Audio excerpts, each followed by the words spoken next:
binga, ma binga. Hello, everyone. And you are live. There we go. Now I need to immediately end stream so Darth doesn't say some random bullshit again.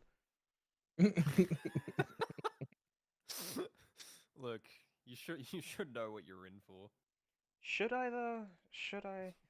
Oh yeah. Anyways, hello everyone. We're just going to try and work out audio real quick. Hello, everyone. Who am I hearing? Please bear with us for an hour. Now I need to Hello. immediately end stream so Darth doesn't say some random bullshit again. Where's that audio coming from? Look, I don't know. you should know what you're in for. Help! Should I though? Where's what audio coming from? You mean I the can stream hear. that you just opened? Yeah. Yeah. Wait, It's a where? YouTube stream. Where did I open the stream? Oh, right, I opened it there. Okay, never mind. I solved the problem. I had it open on Discord and I could hear my own audio. So, yeah, that was fun. I don't know. Hello. Are you gonna yeah, stream the thing as My well? volume definitely needs to be boosted. Where's that audio coming from? I don't know. Help! Where's what audio coming from? You mean I the can stream hear- maybe your volume a bit too, Shandy? Yeah, Whose volume I is could good? hear multiple pieces of volume coming through there from like 3 different streams. Okay, so I'm gonna increase the Good stuff. desktop audio just a little bit. Hopefully that does it. I'm just reminded of the Tay Day clip where it just keeps overlapping over and over again. And we are live. And we are live. I fixed my audio. That is much better. I fixed my audio. That is much. I fixed my audio. That is I much. could better. hear multiple pieces of volume coming through there from like 3 different streams. I'm currently listening to the audio now. It seems fine. Seems alright.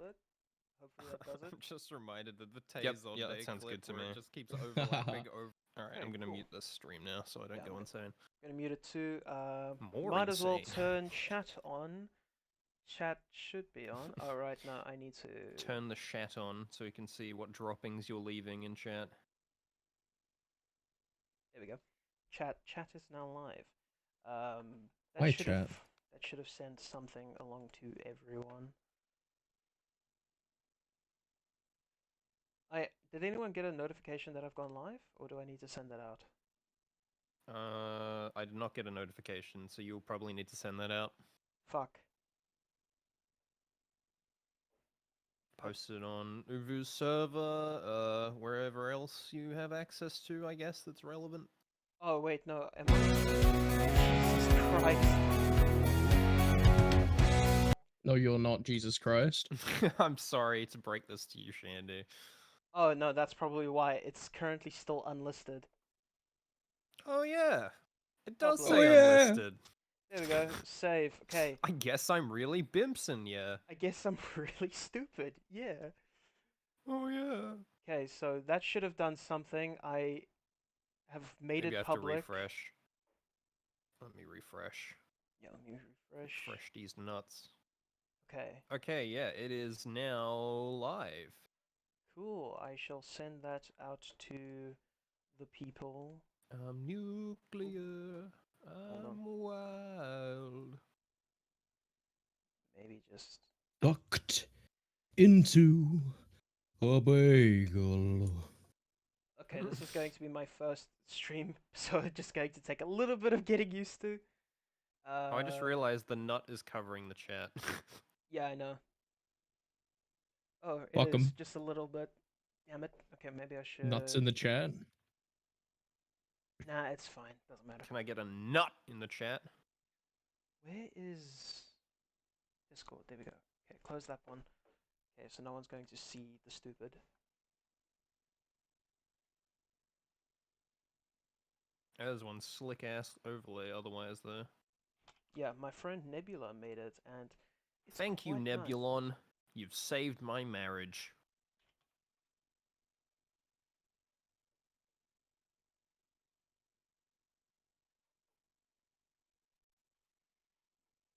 What are you currently in the process of doing now, Shandy? I was just busy sending it out to everyone, so I'm gonna turn back on Discord chat. God damn it, where is it? So we're gonna do this via Discord stream, or are we gonna do watch together? Oh no, we're going to be doing a watch together, so Okie doke. that will that. Probably a That's good back idea on. actually. Yeah. Discord streaming can be an interesting experience. So I'm going to send you guys a link to the watch together, and if you could kindly just Thank you. enter that, then we can carry on from there. I will put it in me. Whoops. Uwe, you're familiar with Whoops. how Watch Together works, yeah? Yep. Cool. A So little I don't bit. need to explain that. Darth, do I need to explain how Watch Together works to you, or do you know how it works? I know how it works, although they might have changed the UI quite a bit since I last used it. But it seems pretty intuitive. Cool. Intuitive might not be the right way. Okay, well, I currently just see Invalid access myself in code. here. Oh, we got some people in the chat. Hello. My access code is invalid apparently. Your access. Oh. What? Yeah, I don't know. You With that have link, I can't get in. failed the verification. Oh shit, I failed the verification too. Oh no. Okay, let me try this link. Maybe I just grabbed the wrong one. Literally just Overcast. Hey, we are legally distinct from Overcast, which was also a very original concept in the first place, I might add. Yeah, we were the first podcast We on were the the internet. first podcast to ever respond to Anomaly, and that might actually be true. I think EFAP did, didn't they? Oh, fuck, you're right. Damn it, we just can't Damn. stop copying EFAP. Shit. Had to mention it, didn't I? Okay, so I've got one person in the room now, so that's either Darth or Uvu, or both. Maybe you're just the same person on a singular account. That's fine too. Maybe, maybe not. So the person who That should has not clear it. entered, could you please enter? Thank you. There we go. Darth the Menace. in There you there. are. Okay, cool. So watch together set up so we can carry on from there. But before I do, to everyone in the chat who's just joined, this is the Nuthouse podcast. I'm starting up streaming. Uh, basically, I wanted a place where me and my friends could nut together Not in yet. peace, where we could share our nuts with you. I am aware that it is known that it is non-stop nut November, so this will happen every day now for the next 30 days. If you ain't nutting every day, you're doing it wrong. Much like our dear friend DD2, you will have to expect at least 30,000 podcasts before the end of this month. Just non-stop nut. It's Nuttober, everybody. It is indeed Nuttober. So what we will be doing today to celebrate the first episode of Non-Stop Nut is we are going to be looking at a dear old friend by the name of Anomaly, who we have covered before on Uvu's podcast, also known as Uvu Fell, also known as Uvu Cast.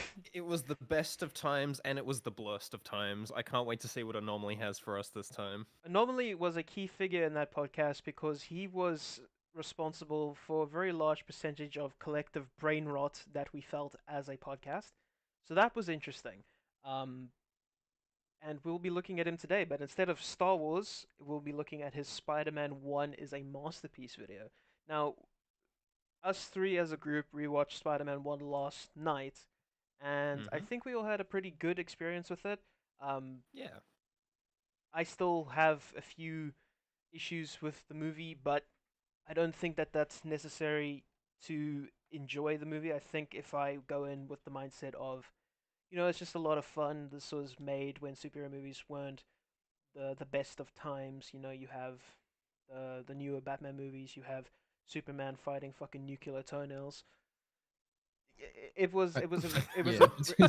it was a, tell me I'm wrong though. Tell me What? I'm wrong. Yeah, I mean, I think Darth said it best when we watched it. I really enjoy the more domestic stuff and like the lower stakes stuff that comes with the superhero territory. It's kind of what it's born very off of. genuine, very sincere, a very lack of cynicism that was endemic of a lot of superhero movies that came in the late 2010s, mid 2010s also, and then I think we're seeing a bit of a resurgence of that now, after as kind of like a counter cultural thing to Marvel, which is kind of interesting because it's almost like history repeating itself.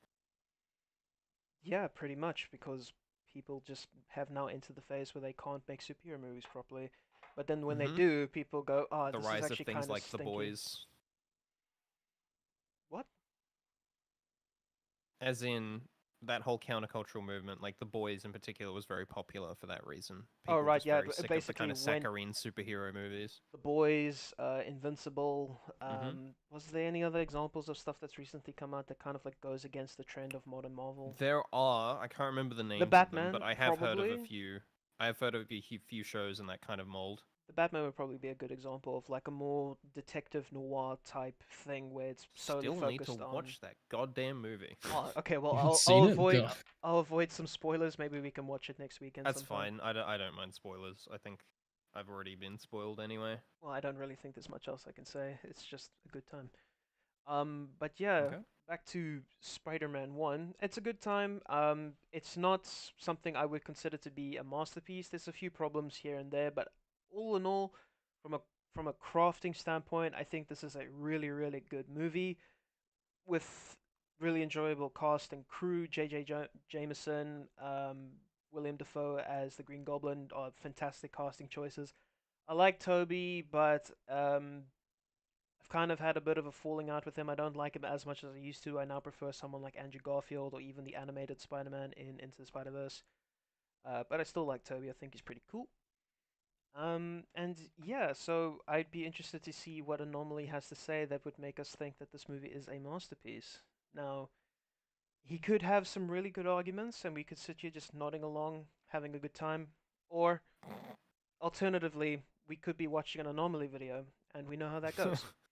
We could be living in the current reality that we are, yeah, and not an alternate universe.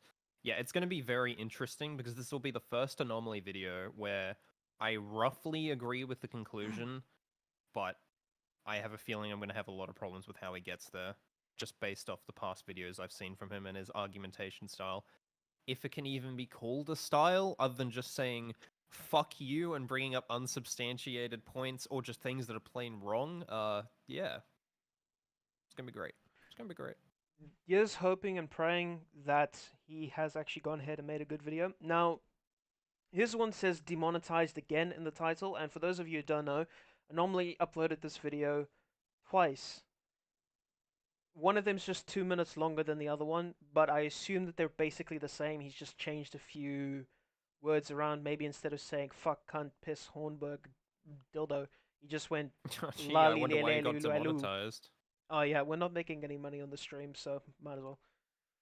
So yeah, that's that. Let's crack on and 1, 2, 3 transition. There we go. Lovely little image that we have you on screen for chat. He is Why- mutated. Why He's does he grown have... legs. He has like the pose, like the shocker, which I don't like because I don't want that in me.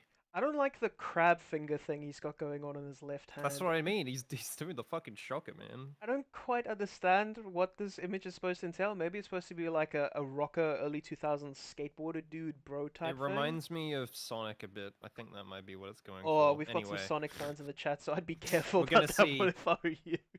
I don't fucking care. damn. We'll see. We'll see. We'll see a Okay. lot of this guy anyway, Well- so we don't need to deliberate too much on No. this beautiful Also, man. Darth, Uvu, in case you guys don't know, you both can pause and play the video and watch together. So if there's something that pops up and you want to talk about it, just press I pause, love democracy. and then you can go from there. So enough dilly dallying. Let us Oh, he's continue. Pac-Man swagging Dude. out. Yeah, this ain't Dude. your granddad's Pac-Man. Done it again. This makes the third video inside of a month that was Oh, no. unceremoniously Maybe stop demonetized after weeks Telling people and to months die and go of fuck the themselves. advertiser friendly. Absolutely.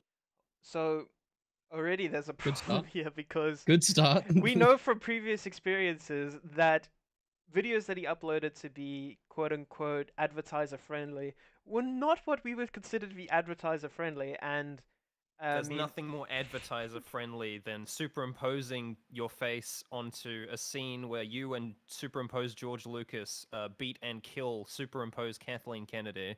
The And advertisers superimposed love that shit, cosmonaut. dude. Oh yeah, Yeah, of course. It was so- a massacre. And I mean, it might take a while for bots to detect some of the stuff that you say or some of the stuff that you show. Maybe a person manually reviewed your videos and saw, oh, okay, no, this is not advertiser friendly at all, and that might take a while. So yeah, you might have been advertiser friendly for a few weeks or a few months, but eventually it came around. Yeah. I got a You should- copyright claim for my Spider-Man 3 video 9 months after it came out because, yeah, of course I did. Thank you, YouTube. You're very nice. I was gonna say you shouldn't be mad at YouTube. You know exactly what you did wrong. Like I don't know, outside of Purge world, I don't know who would advertise on a video like this or Yeah, want I mean- someone to he stated here that once again YouTube has done this thing that I don't like. But you would think after like X amount of time, you would stop doing the thing that YouTube is angry at you for doing. But This that's is just like me. stepping on 50 rakes and getting angry at the rake every single time. It's The rakes that you put in place. Yeah. It's just a garden of rake. But yeah, He's like, sure hope I don't stand on a rake today. Steps outside. His It's an images instant are rake. more clear, but the aspect ratio is still slightly fucked, I can see. So, progress. Yeah, his editing but style still it's has not its quite all the charm way there. intact. it's charm Yes. intact. Okay, let's go. Absolutely destroying and censoring their viewership numbers. Now, the other videos on this list could be considered excessively ranty and a tad provocative in nature by some. Really? Had no Sure, idea. But He this always video is underplays about it. as tame as it gets. At least as tame as it gets from me. And yet, it was Oh, God. demonetized Yeah, and that's- manually confirmed to stay that way by one of Susan's pencil-pushing douchebags. And for the... Way to What a break great the hand that start. feeds you, I was gonna say, what a great start to a celebration of Sam Raimi's masterpiece. Fucking YouTube. That's one way to say please don't demonetize me again. Please don't demonetize me, you pencil pushing assholes. Oh, I'm so happy to know that the standard anomaly energy is still present. So hopefully it continues. The to be complete there. lack of self-awareness, very much still intact. Yep. Yeah. For the entirety of this 3-hour video, there is nothing that constituted what could be considered extreme profanity Ooh, by YouTube's own metric. we'll see. Well, yeah. we we'll will see. We'll be on the lookout. His first We'll be on the video lookout. was 3 hours Let me and guess. He 24 probably minutes. said cunt, didn't he? Maybe. But that video was 3 hours and 24 minutes. This one is 3 hours and 29 minutes. So I assume the extra 5 minutes added on is just a 5-minute quick rant, which I hope is true because that would be funny.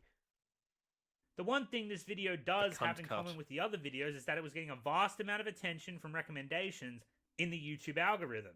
And I'm guessing this must have triggered the algorithmic flagging of the video, so to speak, which is a pretty underhanded way of hindering content from small creators like myself. So rather Why than would let they them do get that? away What with it, motivation would I they love have? how my he's other like, videos, I love how he's like, yo, the YouTube algorithm was recommending my stuff, but the YouTube algorithm also demonetized my stuff. It's like, wait. The it's just like, YouTube algorithm controls all. He's like, That's whose such an easy side are you on? scapegoat. Like, It's he's just- like, I there's hate no- it when my things get views from the YouTube algorithm. The intent wait. he's painting here makes absolutely no sense on behalf of YouTube.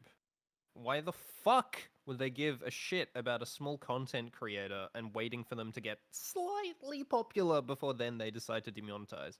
It's more likely that there were more eyes on it, so Yeah. more scrutiny as Yeah. a result, not something that was intentional, just It- a natural consequence of the process. It would be different if his channel was small enough to the point that he couldn't be monetized because he's not part of the YouTuber program. And then the moment he becomes a part of it, then they demonetize him because he said all this rancid shit. Then it would be like, okay, yeah, no, I can see why they did that. But here it's like, yeah, no, I don't think YouTube would just demonetize you for no good reason. I mean, YouTube has done a lot of sketchy stuff in the past, but I think a lot of people can agree that the system as a whole does work a lot better than people give it credit for. So who knows? Maybe he is telling the truth and YouTube just dislikes him for some unknown reason. I can't imagine why when you call every member that works there pencil pushing nerds. But hey, you know, good job. that's why I decided to re-upload it, because fuck them and their underhanded bullshit. But before doing so, I've made a few very tiny tweaks to the video, including this disclaimer that removed anything that could even remotely be considered offensive by YouTube's extremely I don't inconsistent know if I trust fucking your metric. opinion on what's offensive. So, here's the irony in that statement. He said that he removed any and all content that could be regarded as demonetizable. Yeah. Wait, yeah, hang on a Yeah. second. I Did- guess his did he point not is Clearly more didn't. like, oh, I went like out of my way to think like from their perspective of being these super easily offended losers. Like, No. oh, I swore once, I got to get rid of that. No, Darth, you don't understand. He's saying all this garbage in the first 5 minutes of the video that he edited to be less inane. He You completely know what? contradicted all of that work by being inane in the first 5 minutes. Yeah, he's okay. He clearly doesn't understand how advertisement works. These are the golden minutes for your video. If people click off, you're losing a lot of revenue from advertisers because like, and if you're going to advertise, you're going to look at this and go, "Oh, cool, I'll put this here because people will see my ad." If people click on this and he's just ranting about YouTube and their fucking metrics and advertisements, you're going to be Yeah, like, the advertisements. no. I think he's just completely bypassed any self-awareness by this point, because if he's having this Oh. rant at the start of the video, not realizing why he could be Dark Souls character demonetized. death. I mean, the title of the video is literally Sam Raimi Spider-Man 1 is a masterpiece, demonetized again! And he's wondering why he's Well, demonetized again at when least this it's relevant, rant- I guess. Yeah, so that's interesting. Yeah, maybe those glasses are, maybe he's blind. Maybe those are blind glasses. Maybe he can't see. They're Maybe one-way that's it. glasses. No, You're they're making fun his, of a blind man. He can They're see into his- his eyes, but he can't see into yours. they're his triple bullshit seeing glasses, which is why he's yelling at YouTube, because he can see the shit only he can see. True. Yeah. Wake up, sheeple. Now, that being said, this video was a labor of love that took over a month to make, so I hope you enjoy it, and thanks for listening. That seems like One a of the short amount of highlights time of to my make a life video. was to wear of one this of the length. most beloved masks Stan Lee created. Just gonna pause that for copyright work. Thank you. Nice copy of this clip. Really appreciate. Well, to be fair, I don't know how easy this clip would be to come by. So yeah. And it's even more of an honor to present the Comic Con Icon Award to my friend and the okay? ultimate comic book icon, Stan Lee. Stanley Mac, yeah! This man, It's Zimba. this man, What is this Sam language? Raimi, and this guy, they made Spider-Man. It couldn't have been what it was without this guy. He is the greatest. Thank you, Sam. And I'm a jealous guy. I wanted to be Peter Parker. So if I say how good he is, you can believe me. Hey, thanks so much, really. Now that's probably as close as a ringing endorsement that you can get to playing the character. You just have Yeah, the creator of the character just being like, "Yeah, no, you're basically like the Although wasn't Spider-Man." Steve Ditko involved to a large extent with Spider-Man? Yeah, Steve Ditko, Steve Nutto. Yep, they were both co-creators. I'm pretty sure. Curious what his thoughts on Raimi's trilogy are. Yeah. Thank you. I hope Sam was listening. Sam's here. Is he here? Sam? Now, come on, you promised. Oh, Give Sam. me 2 lines next time, wherever you That's cool. Stanley was Kuznom such a G. Svieskin in Yesnjovkanom. Whoa. Okay, I'm What pausing the that fuck because I happened to know the footage just then. music is a bit of a bad thing on YouTube, and I don't want to Even get. streaming. I mean, no, Oh, even God. if they copyright flag your stream, it won't come down. It'll just have a thing on it. Okay, good. Yeah, but I don't want to like battle that shit. That's gonna be annoying. I mean, yeah. You mean you don't? It's still viewable by everyone.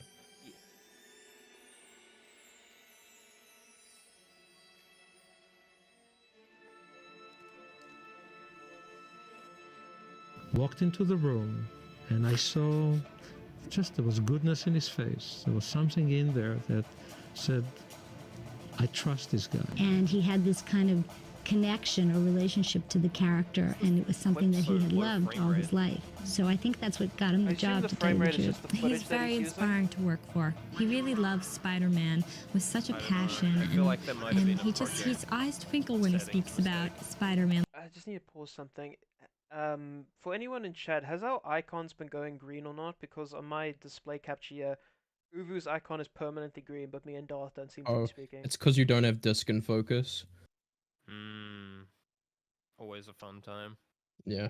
If you don't have Discord and focus, it won't update the stuff. Yep.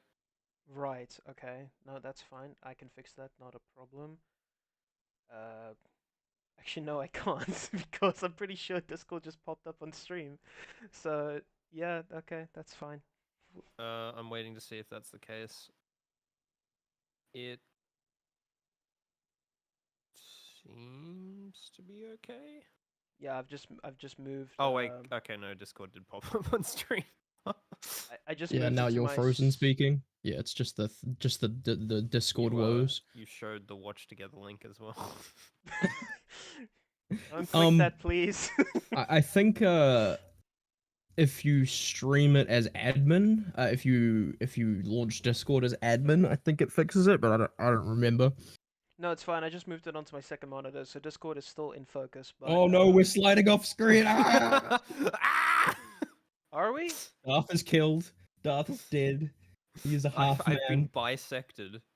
This stream is nuts. Oh, Nuts, right. bro. Yeah, I completely forgot about that. Oh, for fuck's sake. Okay, well, I guess we're gonna just have to live with it. Just pretend there are invisible people in the call. Oh, it's because of your widescreen monitor, isn't it? Yep. Stupid fucking thing. God damn it, Chilius. Anyways, back to the video. And like a little boy. Oh yeah, I was terrified going into making Spider-Man. I never thought that I would get hired for the job. What the fuck? What the fuck was that? Oh shit! Wow, that's It's actually the Anomaly impressive. Inc. cinematic universe. Oh yes, the thumbnail. Oh Fuck my man. god, why is he so wide?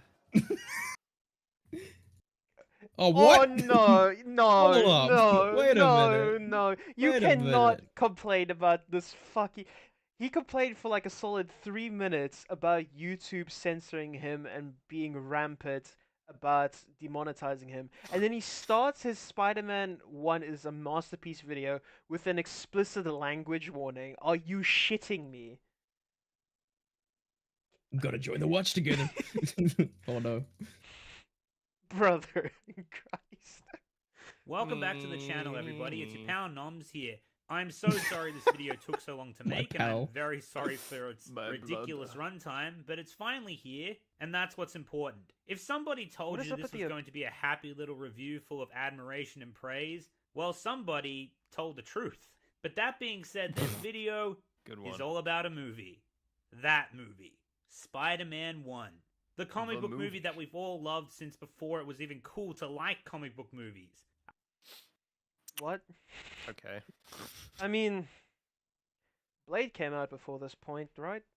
X-Men Born came before out before this point. I would not put those in the same category. Did Daredevil come out after this or before this? Daredevil came out after this one because Oh, it had... damn it! Yeah, it came out in 2003. This came out in 2002. But I mean, like, you had Tim Burton's Batman movies coming out Yeah. before this. You had Christopher Lee's Superman movies. You know, those are highly Christopher regarded Lee's films. Batman movies? Hell yeah. I said Superman. Wait, movies? Superman. Yeah, Superman. Christopher Reeve, yes. Oh, god damn it. Okay, no. Darth Disco as Superman. That would be fun. But yeah, I mean, I guess Spider-Man 1 was the movie that reinvigorated the love for superhero movies. I mean, we even spoke about this last night. Get the fuck out of here, Advocate. Get out of the watch together. he could be in here, I guess. No, Don't touch that dial now. We're just getting He started. just keeps spamming it. do I Also, have did to? you just call him Darth Disco? I did call him Darth Disco. Yes. Do I need to make another fucking? I'm still just Watch stuck on together. Christopher Lee as Superman. Yeah. Come fly with me, Lois. Yeah. Man, I miss these podcasts. These are funny. I guess we could continue. Madviket's left. That's good. But now that he's joined, everyone else could probably be like, So Just let's. any Superman played by like a really old actor would be interesting, I guess. True. Super I old. wish I could tell you that's the director. Sorry, boys. Hell, I'd even I have take to highlight him. this chat Actually, message. wait. You know what? No, I You can wouldn't. pause it Because this now. movie was directed Oh by fuck, I Sam have Raimi. the and power. Yeah, Oh, you no, I have the don't. power. Oh wait, there we go. Wait, he just sits. Wait, no, you have to go back after that, but yeah, go on. Does his hat have a question mark? Because it's a mystery if he has a brain. Nice little spider Oh. muffin. Nice. It's a good question. But that being said, this video is all about a movie. That movie. Spider-Man 1. The comic book movie that we've all loved since before it was even cool to like comic book movies. I wish I could tell you that's the director.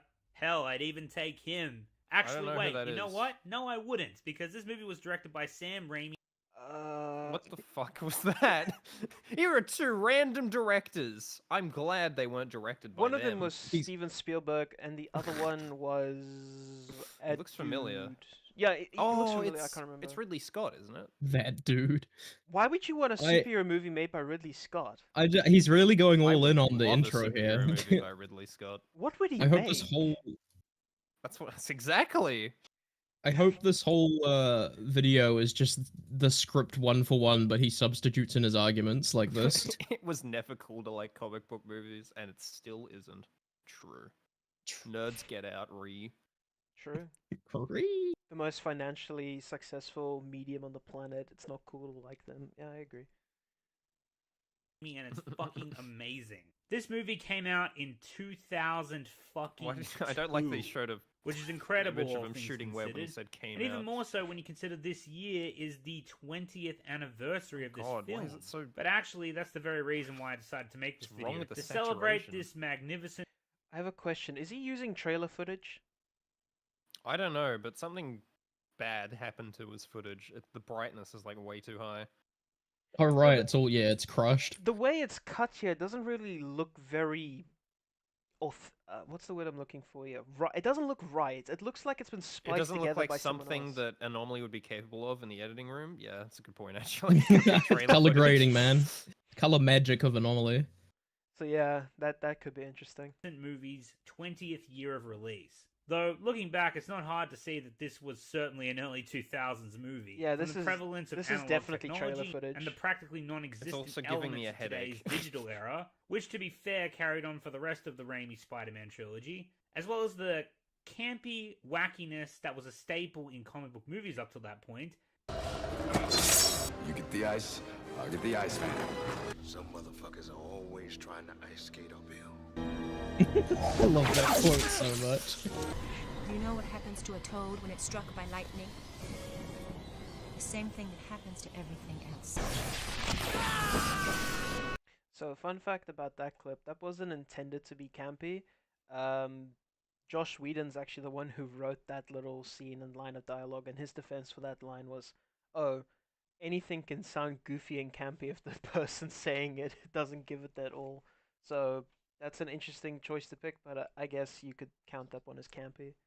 Also, I like how he's like, it wasn't cool to like comic book movies, and then gives like 5 comic book movies that everyone liked before that. It's like, okay. I mean, I'd say probably nothing achieved the level of popularity as the Sam Raimi Spider-Man. it depends, I guess. I assume no, because Spider-Man 1 made like the most money a superhero movie ever made by that point, right? I'd have to look it I up. wouldn't be surprised. Because I know in 2003, sorry, not 2003, 2007, when Spider-Man 3 came out, it was the 3rd highest grossing movie that year. So it was pretty popular before like Damn. the Avengers was even a thing. So yeah, and I can definitely see these being really The Eye popular of the movies. Storm. Yeah, pretty much. And now we have Infinity War, or is it Endgame that's like in the top 5 of movies of all time? Not the top 5, just the top. Yeah, right. Damn. Oh hell yeah! Hell yeah. One of these is not like the other. Are you in? Wait, why is he using an example of a movie that came out after Spider-Man? I don't know what his idea of camp is, honestly. These seem very like random clips. Yeah. I guess these movies are kind of tonally similar, but I don't think he's doing a good job showcasing that. I wouldn't say X-Men and Spider-Man 1 are tonally similar. X-Men 1 is a lot more serious with its content than Spider-Man 1 is. But... and so is Blade, to be honest. But by like today's standards, I don't think I'd agree, but maybe comparatively, sure. Okay. Yep. In or are you out? It's you who's out, Gobby. Out of your mind. Wrong answer! To the use of slow-mo in a fight scene whenever something dramatic happens. Now, don't get me wrong, the late 90s, early 2000s are my jam. Slow-mo is very It's the sparing era in I grew up Spider-Man with, 1. and damn do I miss the style. Man, his audio's Lighthearted, crackly. comic book camp mixed in with everyone being a supposed kung fu master, which eventually led to every action scene in the early noughts taking inspiration from The Matrix, all the while having some mainstream hard rock or metal track blasting Daredevil in the definitely fits background this to bill, give you but that Spider-Man big 1 fight doesn't, feel. so I don't Point I'm understand the getting point. at is Spider-Man 1 has all these elements from the late 90s, early 2000s. Darth, go for it. No, I've already said my piece. Was The your thing piece is just pointed no? out that Spider-Man 1, the hard rock, the Matrix inspirations, I can they see... don't apply in the same way that they apply with something like Daredevil. Or the one. I can see the This Matrix... is another. This is foreshadowing because this is a conclusion where he's correct, but the way he got there is not correct. I can see the argument for the Matrix comparison with the use of like slow-mo in the fight scenes, but that's about it. The Matrix didn't invent slow motion. Yeah, but again, it's something that you can argue that they popularized again because after Matrix came out, a lot more. Like I stuff. said, Daredevil was 100% influenced by the Matrix. I just don't see much Matrix influence in Spider-Man 1. No, I don't either. That's why I'm only citing that specific fight scene as an example. Which the problem is, Anomaly is trying to conflate all of these things together, and they're just not lining up. Or maybe he's gonna say this movie's not like that. I doubt it. We'll see. I don't think he would because he just said the opposite. But all right. Yeah, he'd kind of contradict himself. But then again, that's also not out of the realm. Yeah. I don't recall any hard but rock at the same tracks in time, the Spider-Man Sam Raimi, OST. his Exactly, artistic Alan. vision, was still able to put a fresh spin on it and usher in something new. Coming right off the heels of Danny Blade, Elfman another score. film I look forward to talking about eventually. He would have had a better and of time. course, X-Men 2.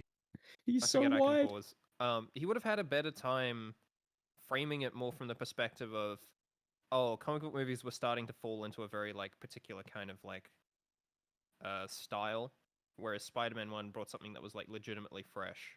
Instead of being like, oh yeah, Spider-Man 1's just like all these other comic book movies, but it's also fresh as well, because then you're just starting off on the back foot. Like, why would you do that? I would argue that Spider-Man 1 has more in common with the Christopher Reeves. Oh, you know, I'm gonna keep calling Christopher Lee Superman movies now. That's just funnier. I would argue that it has more in common with the Christopher Lee Superman movies because those movies have the same sort of light-hearted charm that you would find in the first Spider-Man orchestral movie. score. Yeah. I haven't seen the Spider-Man. Oh, fuck me, the Superman movies. The Stan Lee oh movie. shit! I outed myself. I'm sorry. I'm a fraud. Wait, you haven't seen them? Like at all? Nope. Oh, Not well, at all. The only one I've I've only seen is the Superman fourth one. Returns. I've Oh, only God. seen the Isn't that the nuclear one where man he one. like throws his like chest insignia at the bad guy? No, that's the I think second that's one. from the show. Oh, okay. Okay, never mind. That actually happens in a movie. That's great. Yeah. The fourth one is when he fights Nuclear Toenail. The fourth one has fucking Billy D. Williams in it, doesn't it? No, I think that's the third one. Oh, God damn it. Yeah. Anyways, back to vid. 2000. Spider-Man didn't just wow us with its awesome fight scenes, jaw-dropping web-slinger action, and special effects, but it also proved beyond a shadow of a doubt that comic book origin stories can be adapted faithfully and beautifully, and it further proved that superhero dramas could be taken seriously and enthrall you despite the campy nature of what comic book stories tend to be. Fuck. Blade and X-Men were great, but neither was an origin story per se, and you can Is that your metric? Okay. Why? It's not an origin story, so it can't be considered. I don't even know what he's going for at right now.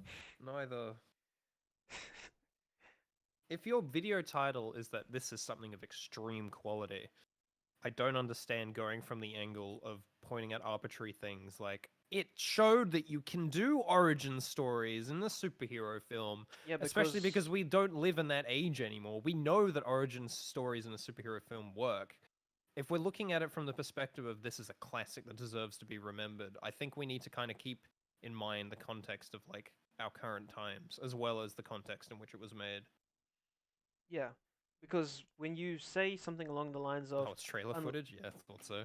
Yeah, I forget it was trailer footage. Wait, Madvika, did you actually just go ahead and watch the trailer for Spider-Man 1 just to confirm that this was trailer footage? What a G. Yeah. Love you, honey. But yeah, looking at it from this frame of mind and saying, oh, unlike these other movies, this is a proper origin film, and using that as a metric to determine this as a masterpiece kind of seems unnecessary because a lot of films that are considered to be sequels, like Empire Strikes Back, are considered to be masterpieces, but they aren't origin films. So, and even in superhero movies, for a long time, movies like The Dark Knight were considered masterpieces, but that was the sequel. It wasn't the original. So I don't really understand this metric or what it means. I don't It's know. just coming across as a scattershot of things he likes about Yeah. the movie, which I fucking hate these styles of critiques slash reviews. Wait, there Have is? he's a fucking jumping all over the place. structure, have a framework, have a thesis. Because it's so hard to follow otherwise, and it's mind-numbing when it's just disconnected point after disconnected point. But then again, this is an Anomaly Inc. video, so I should have known what I was in for. I just read E Nut in the chat. Oh, Madvocate figured out it was a trailer because it literally said "coming this May" on the screen. No, maybe that was talking about Aunt May. She's coming this May. Oh no. But yeah, no, this is one again classic Anomaly for arguments. his I can't wait to fart. see how he qualifies this. So How does let's carry Anomaly Inc. on. not know how to get footage from a movie? He's to give him very to give incompetent him at his job, to be benefit honest. of the doubt, perhaps he has to use trailer footage because that's the only thing that doesn't get copyright struck. If I get 3 hours of trailer footage, I'm gonna nick myself. Yeah, true. I wouldn't really say that because the first video I uploaded, which was the Spider-Man 1 video, I never got a copyright strike, and I mean, you saw at least 30 minutes of that. That's all footage from the film, so I don't know. Yeah, but this video does have more exposure, right? It does. It's got like That could be the 100,000 views. difference. So. Oh, okay, yeah, alright. Yeah, that's probably why. Okay, well, even then, I'd still look at people like Morlo or JXE who use direct foot, or even Madvocate. He's got like several. There's videos probably on a very movies. specific formula to it that they've been able to figure out. Yeah, the formula that I'm familiar with is don't show more than 10 seconds of footage unless it's heavily edited. Because Cosmonaut usually just has a reel of trailer footage, and I don't think he ever gets copyright struck. The crunchy nut. The Cosmonaut. The crunchy nut. The crunchiest. Oh no, Madvocate actually misses when Anomaly was complaining about YouTube demonetizing him. This doesn't bode well. Well, hopefully we can cheer him up. And make an argument for Tim Burton's Batman, I suppose, but undeniably what? Spider-Man 1 was the next step. It was a leap of faith on behalf of For what? Sony, Sam Raimi, So and the late great confused. Stan Lee, This and argument wow, anymore. did it ever saw. So let's talk about what makes this movie one of the Oh, best of thank its God. kind. We're going to run through the entire movie, and then I'm going to do something of an Facts. epilogue of sorts, to pay homage and praise the film's production and creative team. Also, before we get started, I just wanted to give a shout out and thanks to Coolman229 and A British Potato for helping me put this video together and for giving me a ton of great feedback while doing it. Wouldn't have been able to get this done in as timely a manner as I did without the two of you. I've linked both their channels in the description, so go check them out. They make Yeah, great fair enough. content. Right, now I with think I've all seen The that British said and Potato, done, some of his finally, let's get started. The story begins with an introduction to Danny Elfman's iconic Spider-Man soundtrack. Introduction I'm to no Danny music Elfman. specialist, but if I had to describe Spider-Man in 2 words, it would be mysterious and amazing. You're so mysterious all the time. I And hate you. amazing. I hate you so much. And Why? then I think MJ says the amazing line. So No, does that- the wrestler announcer. Yeah, by fuck, what's his name? The Amazing Spider-Man! If Bruce he Campbell. uses if he uses that footage next, I might actually just neck myself. You are amazing. Oh, Told you. Goofy got it right. I don't Yeah, know what get fucked. exactly Raimi told Elfman to do, Using but the his orchestral... soundtrack do you absolutely mean the orchestral fucking version? nailed it. And it captured those two elements of Spider-Man perfectly. And not Oh, I think he's. I don't understand. The original thing uses orchestra. What the fuck do you I mean by think- orchestral version? Do you mean like a cover? Like a shitty MIDI version? I think you might mean a live performance. Okay. I mean, maybe. that's the only thing I can really think of because I know that there are live performances for this movie all the time, but that might be what he's talking about. Not only that, but Critical his Drink score illustrates just trailer gives the footage. entire Fucking story and the true. Oh my trilogy god. itself His videos this are so mind-numbing feeling of because of epic that. So, can anyone actually hear what he's saying over the music? No. Good, I'm glad I'm not the only one. Scope. It's so unique, wondrous, and it lets you know you're about to witness something special. After the opening credits, we're greeted by Toby Maguire, giving us a monologue introducing us to the life of Peter Parker. We're greeted by Toby Maguire. Who am I? The editing's kind of you weird wanna in know? this. The story of my life is not for the faint of heart. If somebody said it was a happy little tale, if somebody told you I was just your average, ordinary guy, You not already a care in did the this. world, somebody lied.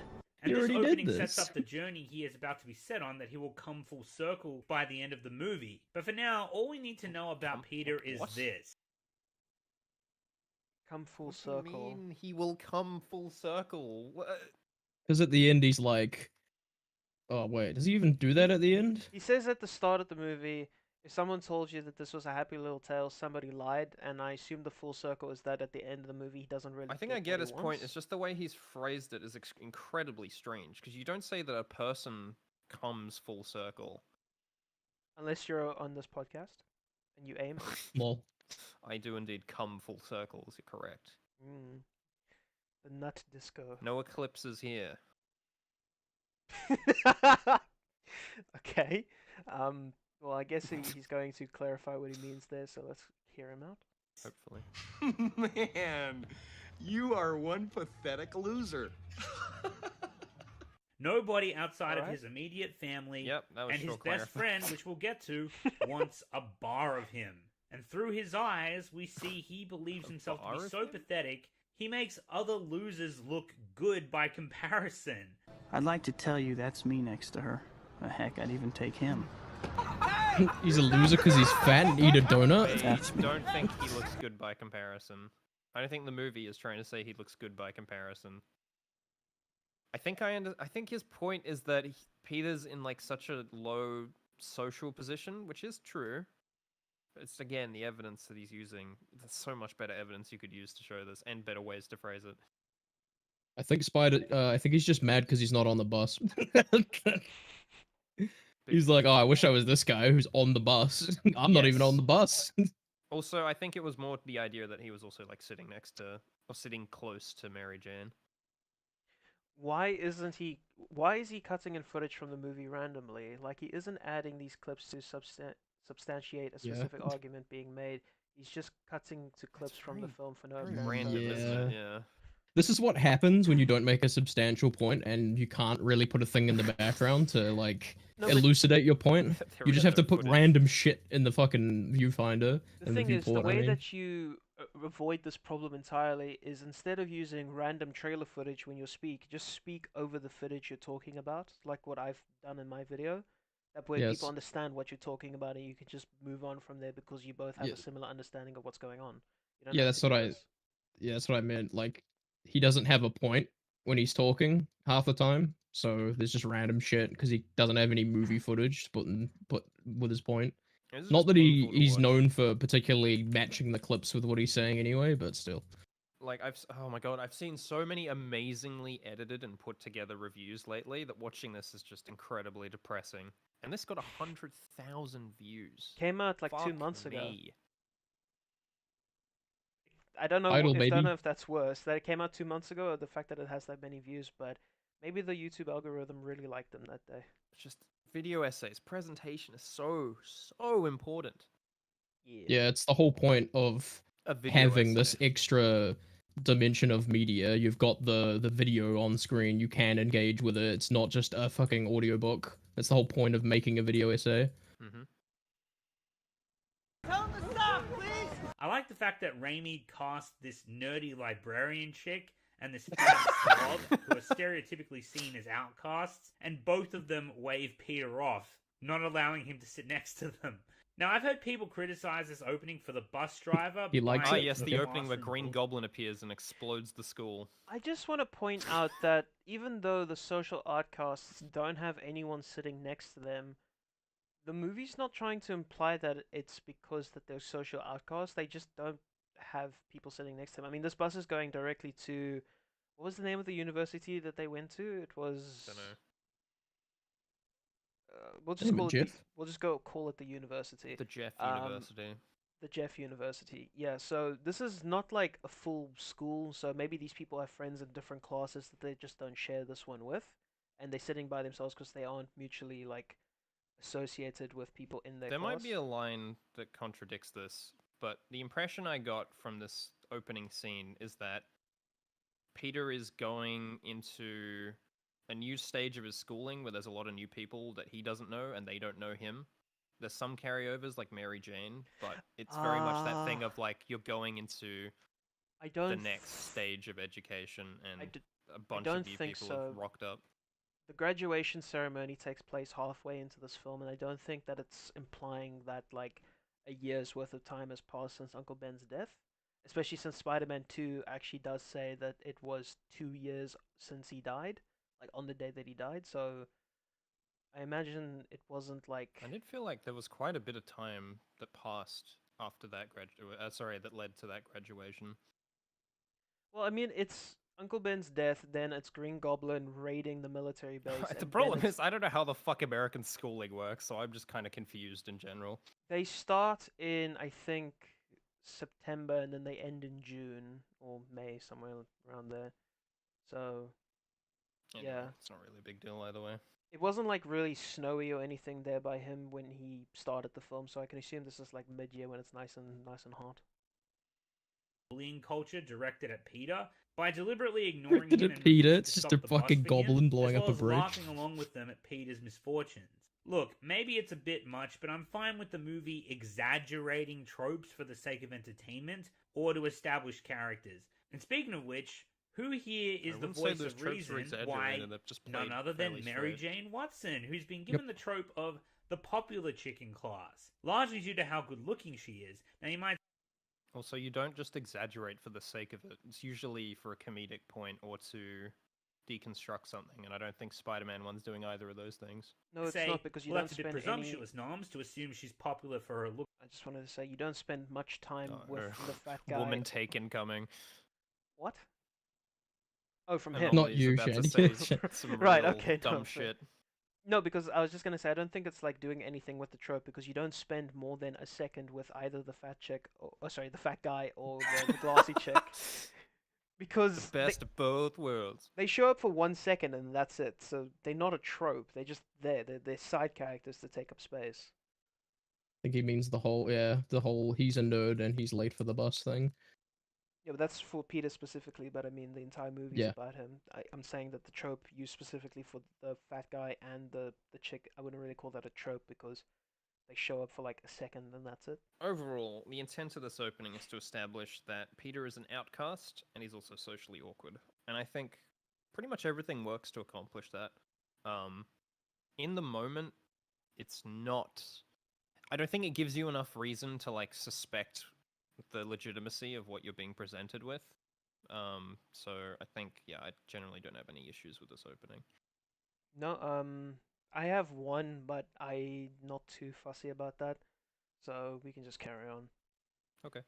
Looks alone, but I say that with absolution because it's the truth, and the movie points this out numerous Oh, times the by truth. both showing Okay. and telling. Arachnids from all three groups possess varying strengths which help them in... Well, maybe he'll be Wait, impressed no matter. wait, what is he trying to imply here? I think I need to go He's back. trying to imply that MJ is the popular girl and that you shouldn't disagree with him because he's got evidence that she's the popular girl. And then he shows a scene of her brushing off her boyfriend, and then a scene of Harry saying she's beautiful. Neither of which But really the help Harry his point. scene Harry is in the is middle her of the partner. movie. Yeah. They aren't even in school by that point, so she's not a trope at that point anymore. She's... What? I don't understand. The popular girl at school, well, firstly, she's not a popular girl in school the anymore. Hollywood romantic lead is indeed attractive. Amazing observation. Yeah. Yeah, it's pretty powerful observation right there. Good job. Due to how good looking This is why this she video is 3 Now, hours you might long. say, well, that's a bit presumptuous, Noms, to assume she's popular for her looks alone. But I Yeah, say that is that with very absolution presumptuous. because it's the truth. And the movie points this out numerous times by both showing Absolution. and telling. Arachnids from all three groups possess varying strengths which help them in... Well, maybe he'll be They impressed are no matter what. fucking together. You Of think I'm course they would pretty? be attracted to each other and vocalize that. But Peter's Okay. So he's claiming that she's That's popular. the thing he's saying with absolution and absolute facts and logic. Holy shit. Such a non-point. That's a non. But I Who's mean, arguing against this? we can counter this with Peter himself. He doesn't... I mean, he says that he's liked her since before he even liked girls, but I imagine that he liked her because, well, for one, she's pretty, but also he spoke to her at some point. At least that's the opinion or the idea I'm getting from a few of their interactions. Peter's attracted to more than just her looks. That much is obvious. And I think you see with characters like Flash and Harry that they're kind of after a more superficial thing. Yeah, I mean, Harry especially. Yeah. Because there's that whole conflicting thing of like, is she just after me because I'm rich? Like, I don't even know if there's any substantial connection there. Which wait, Gobby, no, Gobby I've got a has fun counter with when he fucking goes off his rocker. I've got a counter to this Do what argument. you want with her then, Broomer. Yeah, that and him saying, "Come on, Harry, look at her." Oh no, I think that was actually meant to be like, oh yeah, look, she's super attractive. She's definitely not after you because of your like good personality. Oh She's right, a very yeah. high It's still value funny person. though. Do what you want Yeah, and then it's Broomer. funny. That whole scene's great. I love how he's literally shouting just so he can be heard as well. He's just such a dick. Yeah, and I'm not really getting it, Anomaly. I don't understand your point, but Yeah, I don't know who he's arguing against with this point. Who was saying that she wasn't? Wait, what does this even mean? With 3 for 3 with why did you bring this up? good job, Anomaly. It's a masterpiece, and you're wrong. You didn't have to post that. Yeah, no, we were having that problem at the start of this. Like, oh, he said that this is a masterpiece. We all thought that this movie is really good. I wonder how he's going to justify that. And then everything he's mentioned so far has been like, just demonstrably fucking stupid. You know what's annoying too? That we're only 10 minutes into this 3-hour. Oh yeah, 29-minute definitely video. that. But also, if you're going to approach something from the perspective of, I'm saying that this movie is a masterpiece or a classic, I kind of need to know where your bar for a masterpiece is. Because if you're the kind of person that calls nearly everything you watch a masterpiece, that sentence is going to mean fucking nothing. Yeah, I agree. You should always give an example of what you consider to be a masterpiece. Like, for example, I do that with my Spider-Man videos by saying, like, what Into is it about Spider-Verse is the Spider-Man best. 1 in particular that to this day still sits as like the peak of this kind of film? That's what I want to know when I'm looking at whether something's a masterpiece or not. Yeah. Yeah. I mean, we can make our arguments for why that would be the case, but we don't need to do that because this is his video and he needs to give the reasons. Yes. So, yeah. So we can carry on. Monologue details how he's been in love with Mary Jane. I've Watson seen this for a man's long thumb time. 13 times. For as long now. as he's known her, in fact. This man's The girl thumb next erect door. itself. Mary Jane Watson, the woman I've loved since before I even liked girls. And though they aren't particularly close, despite Peter longing for her, Mary Jane does notice him, though she tries not to let on about it, presumably because of their history as neighbors in addition to being classmates, as well as the fact that Peter is seen as an outcast by all the popular kids, and obviously she has a boyfriend. But And one of the the nerds. reasons why I say MJ notices Peter, and I'll come back to this in a second, the way her face lights up when Peter strikes up a conversation. Why do you need to point this out? We all know that she's noticing him because she sees him. She Big has if true Anomaly. This I'm gonna quote the Birdman here of all people. Seeing something as a reaction, my guy. Why do you need to prove that she notices him when we can see that she sees him? I don't understand this. What is the point of this? Don't get it. I don't get it. With her and offers to take her picture for the school paper. Hey, can I take your picture? I need one with a student in it. Sure, yeah. Great. Where do you want me? What I'm trying to get at is this scene establishes Mary Jane as the popular chick at school, but it also establishes that Mary Jane isn't your typical high school diva. Oh my god, I love your skirt. Where did you get it? It was my mom's in the 80s. Vintage. So adorable. That is the ugliest effing skirt I've ever seen. She appears to be a little misunderstood, and ultimately she just wants to be noticed for who she truly is. There's only one man who makes me feel like I'm more than I ever thought I.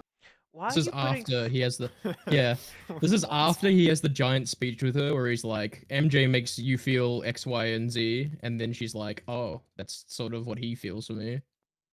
It's like, oh yeah. I want to know why you're putting foreshadowing on a scene at the end of the film. This 'Cause is it's kind of fortunate.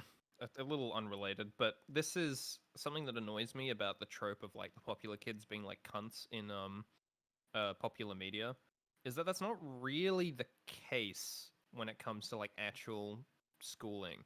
The people who are popular are generally actually pretty cool people and aren't just cunts to the people that are like seen as below them. Well, the thing I would say there is that the popular guy is an arsehole in teenage drama movies and high school movies. That's Correct. a trope.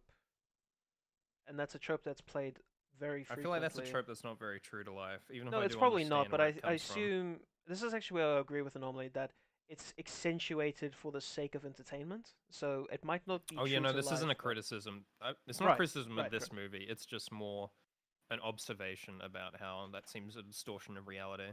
Another thing that's seen as a typical trope for the popular person or popular girl in high school films is that they tend to be pretty well off financially, at least a lot of the time.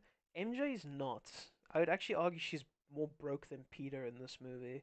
She's just Yeah, I mean, they're all going to a public school, so it's not like anyone has particularly high status, except for Harry, which is interesting that he's going to a public school, come to think of it. well, Has he that's flunked because out of he every flunked- private school he's been in? Ah, you're right. Yep, there is that line. It wasn't for me. Yeah. Yes, it was. Boy. Boy. It could be that I'm just me. Skipping ahead, we arrive at the university science You mean lab. skipping But behind? before the film takes us inside, we get our introduction to the Osborn family. Harry, Peter's best friend, and his father Norman Osborn, renowned scientist, billionaire, and CEO of Oscorp Industries. And it's clear right from the get-go, the two don't have the best relationship.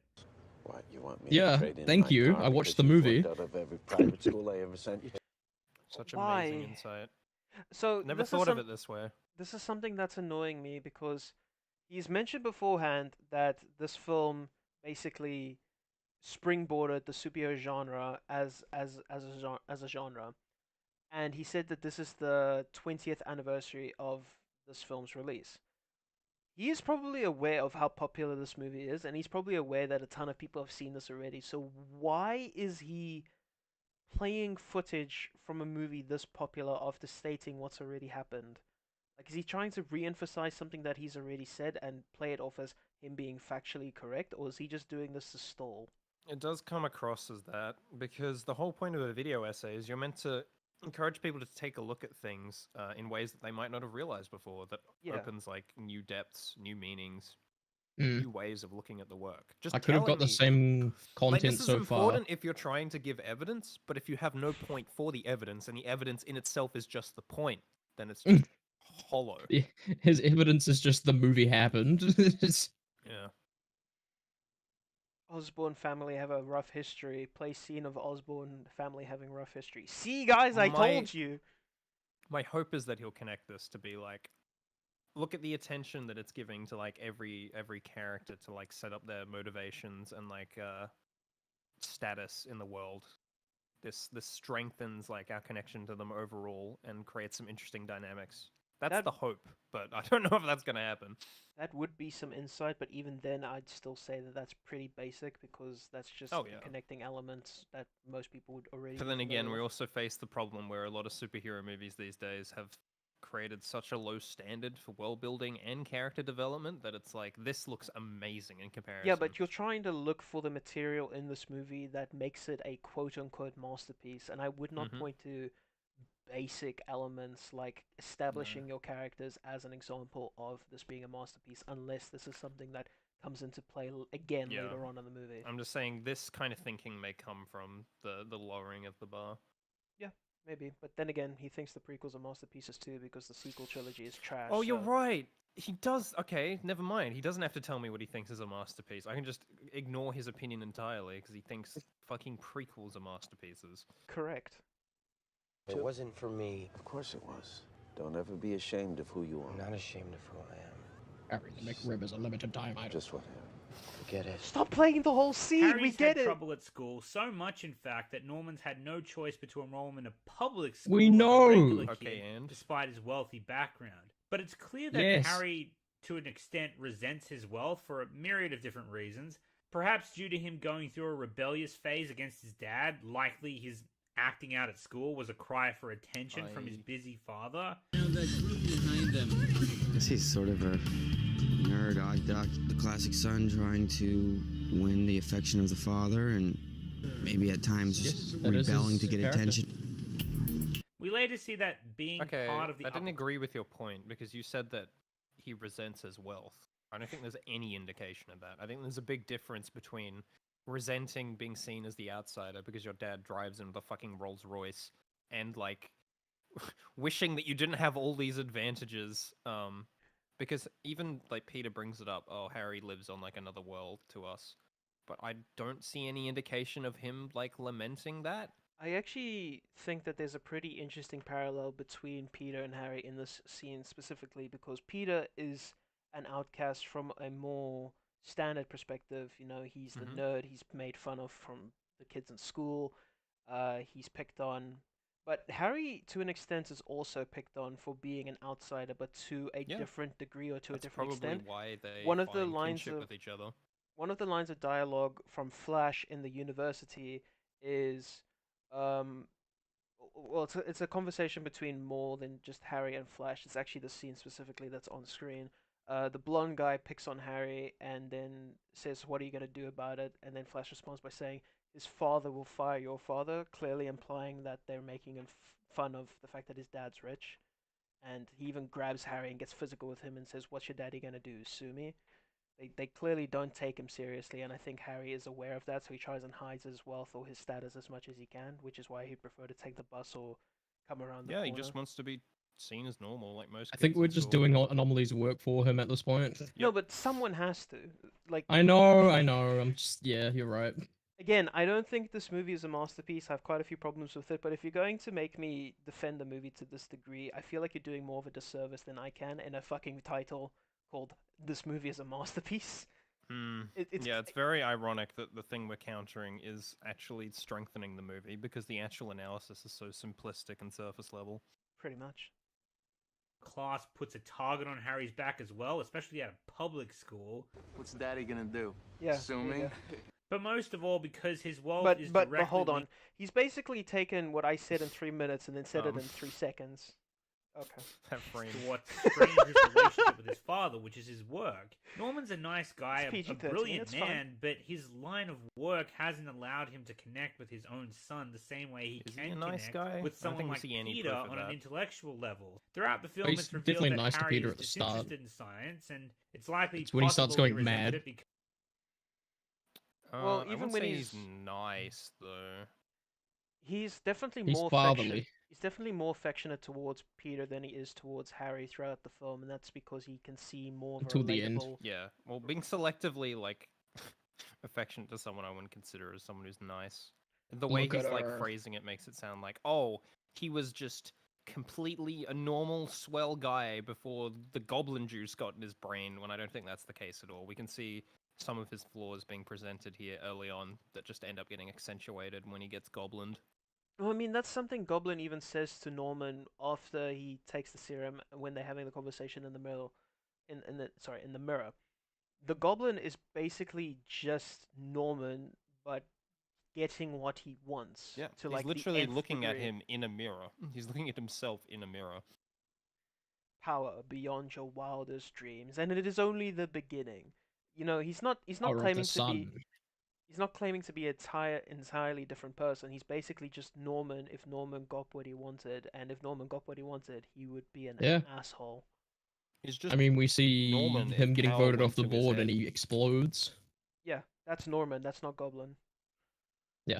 Even at the end of the movie, when he's trying to trick Spider-Man into like dying, he's Norman in that scene. He's not Goblin. Yeah, he definitely is. Yeah. Which makes me really annoyed that something like fucking Spider-Man No Way Home tries to retcon it into saying, oh no, there's two entirely different personalities and not just one person going fucking psycho the entire time. So yeah, we can definitely cure his schizophrenia, guys. Promise. Yeah, I fucking hated that. We could plotline. cure Norman. We can lobotomize him. We have the technology. Yeah, we can electrotherapy cure- treatment. We have a 3D printed electrotherapy. Oh god, the fucking No Way machine broke machine. Goddamn. because of how it affected his relationship with his father. Wow, that's amazing. This is the most advanced electron microscope on the eastern seaboard. Norman, however, immediately takes a shine to Peter when Peter shows him glimpses of his genius. It's just a shame Norman has been unable to connect with Harry in the same way. We'll explore this more later on. We also get another taste. Of course he can't connect with Harry in the same way. You just provided evidence of how Harry doesn't have an interest in the kind of thing that Norman's interested in, and Peter does. Peter's genius inside the spider labs when he gives Harry a bunch of creepy fun facts about spiders. Some spiders change colors to blend into their environment. It's a defense mechanism. Peter, what makes you think I would want to know that? Who wouldn't? And while this is going on, Peter and Harry get harassed by Flash and his goons. We see Harry looks out for Peter like a big brother type figure, which gives the audience some insight as to the extent of their friendship. But Harry, on the other hand, is also shown to be kind of a backstabber and not entirely trustworthy. He's Peter's best friend, but he's got a crush on the same girl as him, and he hasn't told him yet. And he even steals Peter's line, the line he said he had no interest in knowing. You know. And he fucks it up, which is great. How does this make him a backstabber? He's doing this in front of Peter with Peter's quote-unquote consent. Yeah, this isn't backstabbing. He's not even backstabbing Peter at the end of the movie when he tells his dad what's going on. It's not like Harry thought that his dad is going to go and bomb Peter's girlfriend as soon as he tells him what made him upset. What does he mean by this? What did he mean by this? What? I mean, Harry even talks to Peter after the World Unity Festival, and he says, "Look, you knew that I also had a thing for us since I was really young, so you never made a move, so I figured I might as well give it a try." And it's like, yeah, Peter understands that perspective. He knows that he never gave it a good try and that Harry's entirely within his right to try it himself. They're battling for affection from the same person, but Peter's not really, like, keen on fighting over it. He just happens to get it because he's more charismatic than Harry is. Well, I mean, yeah, you even have that conversation where the truth comes to light, and he has to tell him that he's dating MJ, and he's like, "Well, you just never made a move. Like, you just didn't, go in for the kill. So I did." And he's just like, "Yeah, I guess you're right." Yeah, it's like, he actually does have a point there. The exact same example, the exact same thing happens in this scene. Peter doesn't want to make a move after Harry entices him to do so, and then when when Peter declines, Harry goes in for it because he knows that it's free. True. I would He actually gave him the opportunity. I would actually argue the exact opposite in terms of backstabbing. Harry is trying to be a good friend here and encouraging Peter to get the girl. But when Peter shows no interest, he goes in for MJ himself because he too has an investment or an interest in MJ as a person. Yeah. It's arguably more superficial, as you pointed out, with the fact that he just wants someone who looks pretty. But it's still something that is Harry interesting. horny. Yeah, hey H. Anyways. Spiders can change their color to blend into their environment. Really? I love how awkward he is when he says that. Defense mechanism. Do you know that this is the largest electron microscope on the eastern seaboard? And this isn't the only time Harry undermines Peter for MJ. Later at the graduation ceremony, when MJ and Flash break up, Harry immediately slides into her DMs. Because Peter's currently stealing the affection from his dad. His dad, yeah. Yeah, man just needs any kind of affection at this point. He's just graduated from high school, and the only piece of affection he gets from his dad was, "Congratulations, I thought you'd fuck it up, but you proved me wrong." Yeah, I thought you'd fail. He's like, "Oh, cool. Thanks, Dad." Thanks, Dad.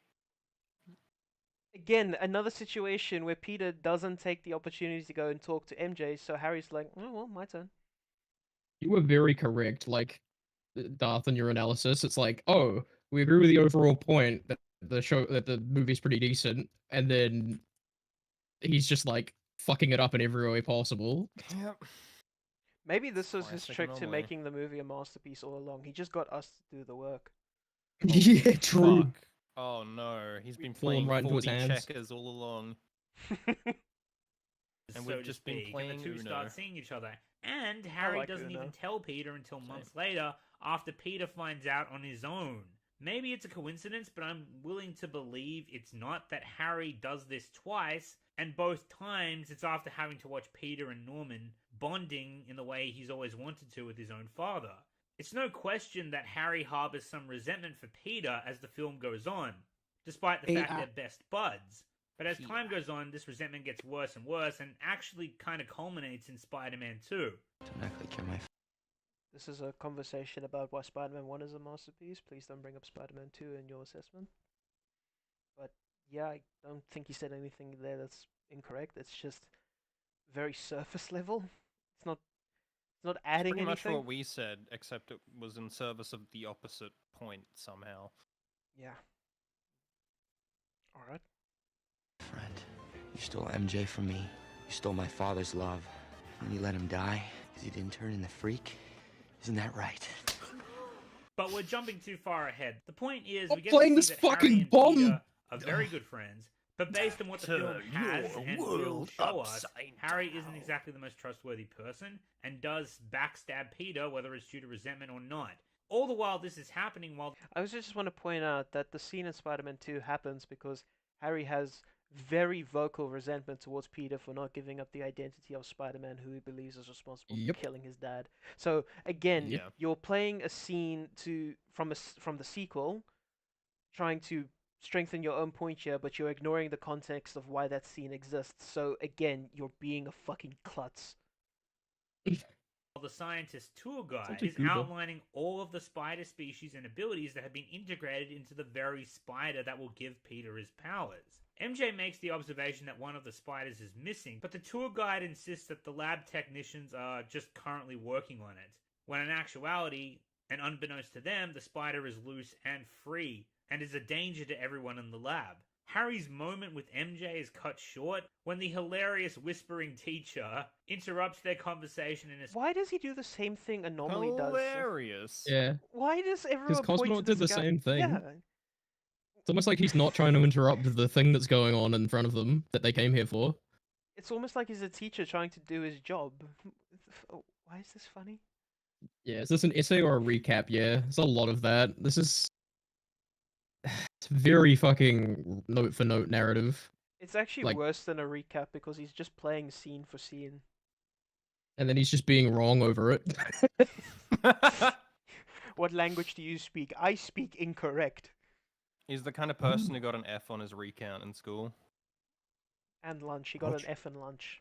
It wasn't. F in lunch. Escorts Harry away for, I'm sure, all kinds of crazy and elaborate torture. What's Daddy gonna do? Sue me? What is going on? The next person who talks will fail this course. I kid you not. This grass spider. You were talking throughout that woman's entire presentation. Let's go talk about how we listen. But this has left the door open for Peter, as Mary Jane is now alone, without her popular friends or Flash and his thugs to get in the way. This is a chance where he can talk to her without the embarrassment or threats from other students. So Peter strikes up a conversation, and you can tell immediately, without the pressure of others around her, Mary Jane's face kind of lights up when Peter makes a move, offering to take her photo for the school Peter's paper. actually kind of It's a charming really when sweet he's not thinking and about it wholesome too moment much. between the two, and like I said, I just need to point out that if we were to use this frame of mind from the earlier point when he just said that the only purpose MJ serves in high school is to just be the pretty chick, then you could easily argue that she's just doing this for vanity's sake and that she just wants to be in the school newspaper. So he's kind of flip-flopping, yeah. He's going from saying, oh, she's just the pretty girl, to, oh, she's pretty, but That she's whole also point kinda was nice. incomprehensible. It was very odd, but yeah. Something I Yeah, like about very- this scene, and this is surprisingly nuanced, Peter always has trouble talking to MJ when there isn't, like, a purpose. And that's very true to life, where it's so much easier to talk to someone when you, like, have a goal in mind. So in Yeah. this case, he needs to take a photo for the school paper. But if you just encounter someone on the street and you try and strike up conversation from scratch, that is so much more It's the harrowing the- than having, like, a clear goal in mind. It's the premise of like small talk, isn't it? Like you strike up a conversation from something as simple as like the weather, or go from, oh, it's nice and sunny today. I And hope someone to who's do something socially over the awkward like weekend," Peter would really struggle with something like that. Yeah, he would, But it would so- make sense that he would be more charming and just generally more put together in this kind of situation. I like think that the attention thing to that detail. MJ's really getting the most out of Peter from in this situation is the fact that he's real. He's not trying to get anything from her. He just wants to talk. I think that's what He's genuine. He's passionate about what he's currently covering, and that's a very infectious thing. Yeah, it happens again after the fight at school where he just talks about wanting to go to college after school, and then he asks her what she wants to do, and then they talk about her dream to be on Broadway. And that's what's very sad about Peter's apprehension to the whole thing, is because he is quite literally the exact kind of person that MJ is looking for. And even when he realizes that at the end, it's too late because things have gotten so complicated with the superhero persona that he has to cut that loose. Pretty much. Jane has noticed him a little bit. Sure, she's also completely ignored him, or at least that's the way it appears to Peter. But in actuality, Peter's just kind of been in the back of her mind, as Kirsten Dunst puts it. She has a bad childhood, bad past, and abusive parents, and in the beginning of the film, she always tries to date the football player, or be popular, or just cover up her home life and try to be somebody who she's not. She catches little glimpses of Peter Parker's love for her, but it doesn't really register in the beginning. It's kind of just lingering, I think, in the back of her mind. And he's always endearing to her and always makes her smile and makes her feel good about herself. So when he finally gets around to talking to her, it's no wonder she's very happy to talk. Thank you very much, Kirsten Dunst, for making the point Anomaly failed to make. I appreciate it. And even then, it's just, the thing that happened in the movie. Yeah, but still, she added a lot more substance to that conversation than he has. Agreed. Yeah. Thanks, Kirsten. Mwah. Talk to him when Peter finally gathers up the courage to do so. She knows he's a nice guy and that he's sweet, and I'd imagine, given the company she keeps, it's a nice, refreshing change of pace. And as Just Peter repeating what conducts his Kirsten little said. photo shoot, Stop all it. the while, that rogue, genetically enhanced super spider has been slowly making its way down and lands on Peter's hand. And its Sam very Raimi dishonest zooms the camera editing. in nice and close, just enough to give the youngest of us attending the premiere arachnophobia and many sleepless nights. I should know, because I was one of them. Thank you. Pussy. I'm deeply arachnophobic, and that scene does nothing for me.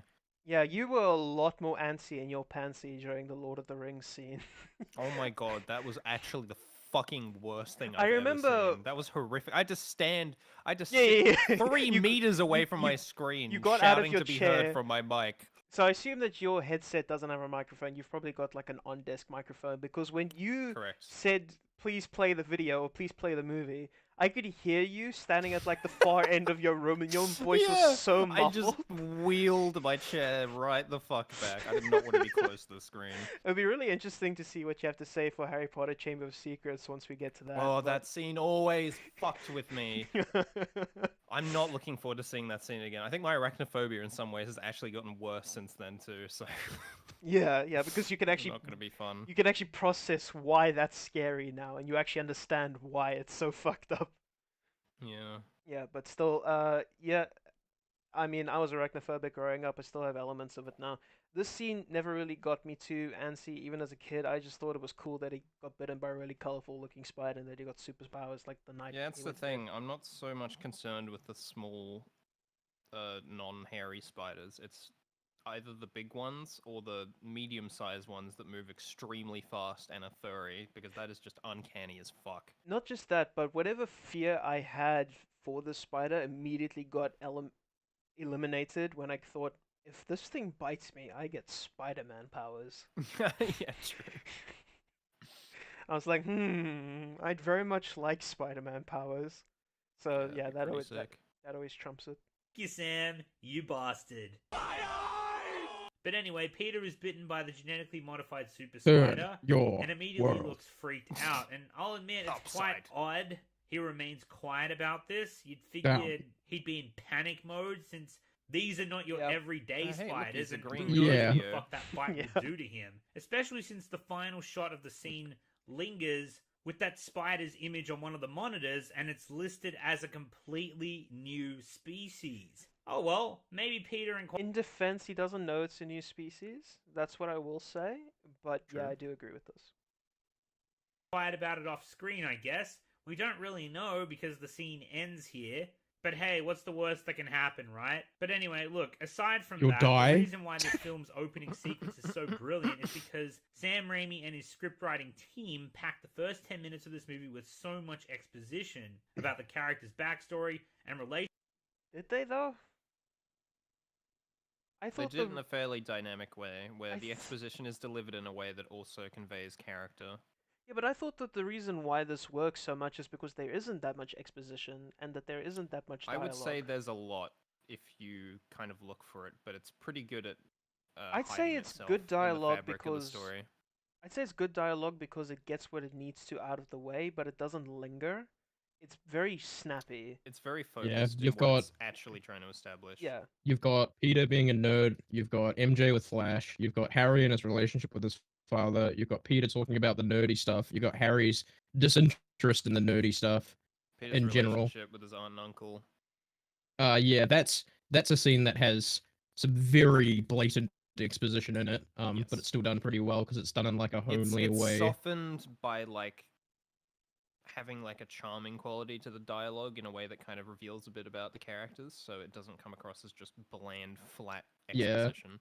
Yeah, I would actually argue that that's the reason why it's good dialogue, because you don't need a lot of it to understand exactly what the characters are meaning and behind And we each should word. we should never avoid exposition. It's kind of impossible because otherwise you're just going to leave the audience with too No, but many there's unknowns. a difference between Otherwise, you get exposition Southland and... Tales. Yeah, true. I'm not. Oh! You almost got me there. I was almost about to quote the scene. I was like, "No, Shandy, don't do it. You're on stream." Yeah, of course. You were going to say, pimps don't commit suicide. Yeah, true. But you bitch. I think the You dialogue bitch.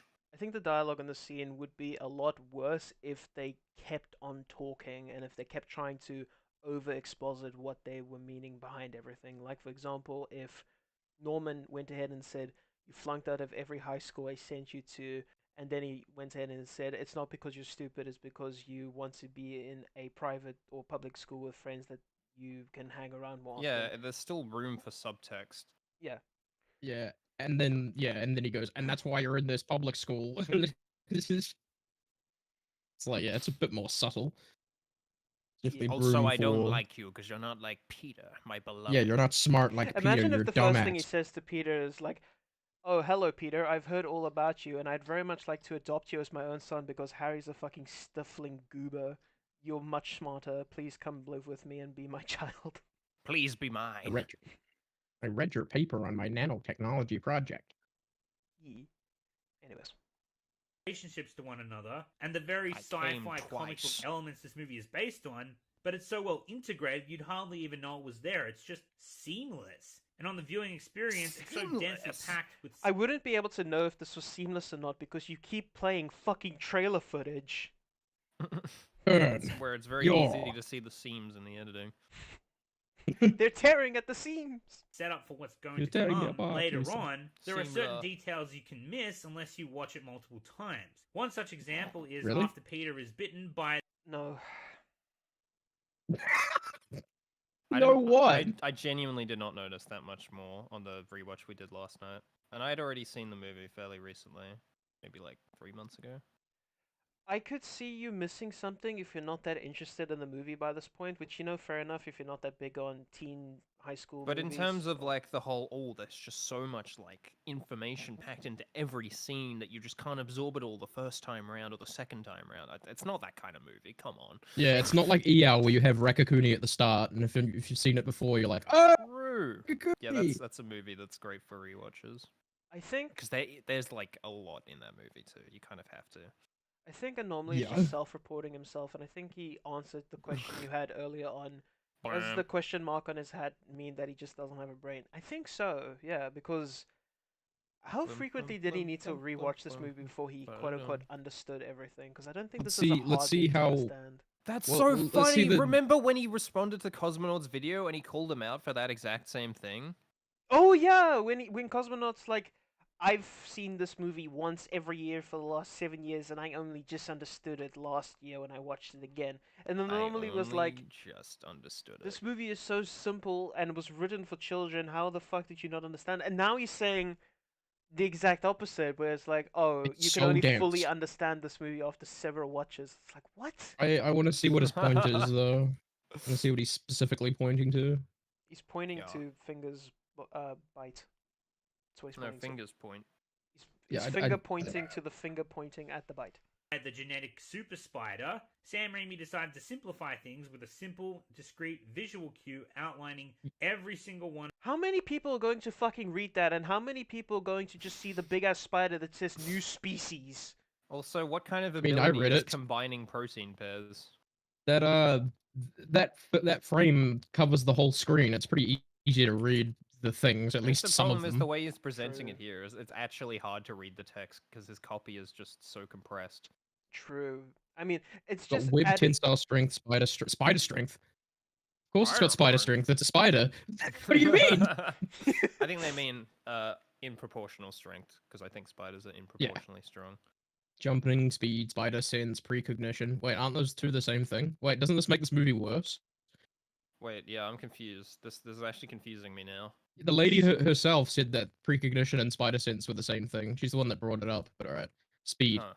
combat protein pairs. I like how I had to watch combat Anomalies. protein pairs. I like how I needed Yeah, that's to what watch... I mean. What the combine? I don't know what that means in the Oh, context of combine, right? abilities. It's just that, yeah, I don't know. Maybe it's like a synthesis thing. I like how I needed to watch Anomalies video before I could actually notice that little detail, but yeah, congrats. Why does it say speed twice? I have a theory actually. I think. Oh yeah. I say speed twice.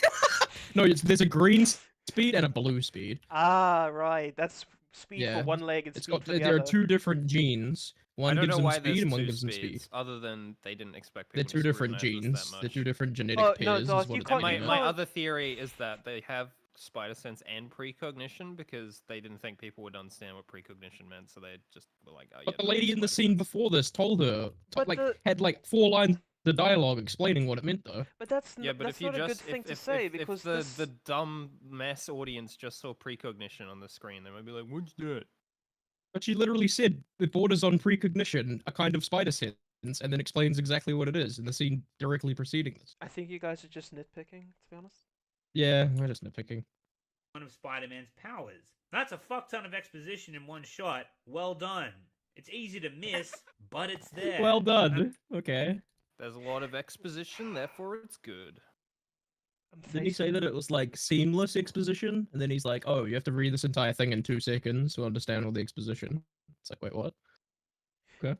That isn't That's- even that's exposition. such- It's just such bullet bad points of fucking what. point of evidence. It's just bullet points In of fact, what the they're all lady things was that we already could talking have. about.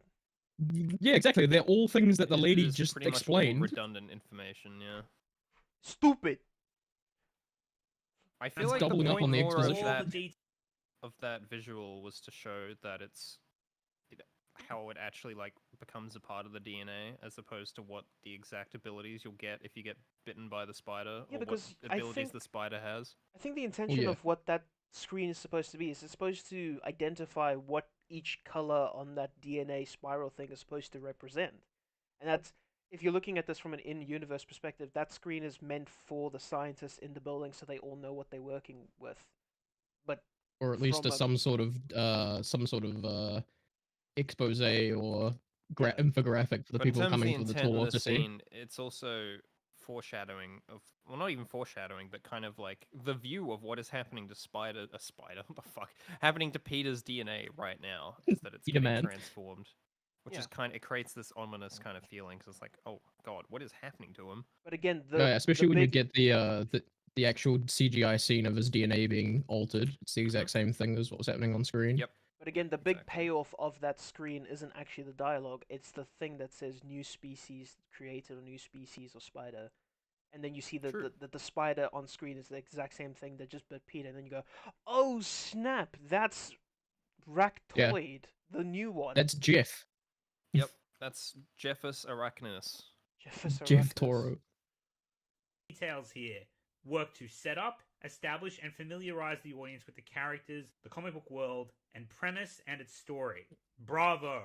Next, we cut to Oscorp, Its and before I premise? continue, Yeah. What? Yeah. I mean, I guess. Oh. Oh. The premise of the movie is a lot more than just teenager gets spider spunk out of his wrists. There's a little bit more to it, but unless he just means the entire introductory 10 minutes as a whole, I guess. Sure, what? Fuck it, whatever.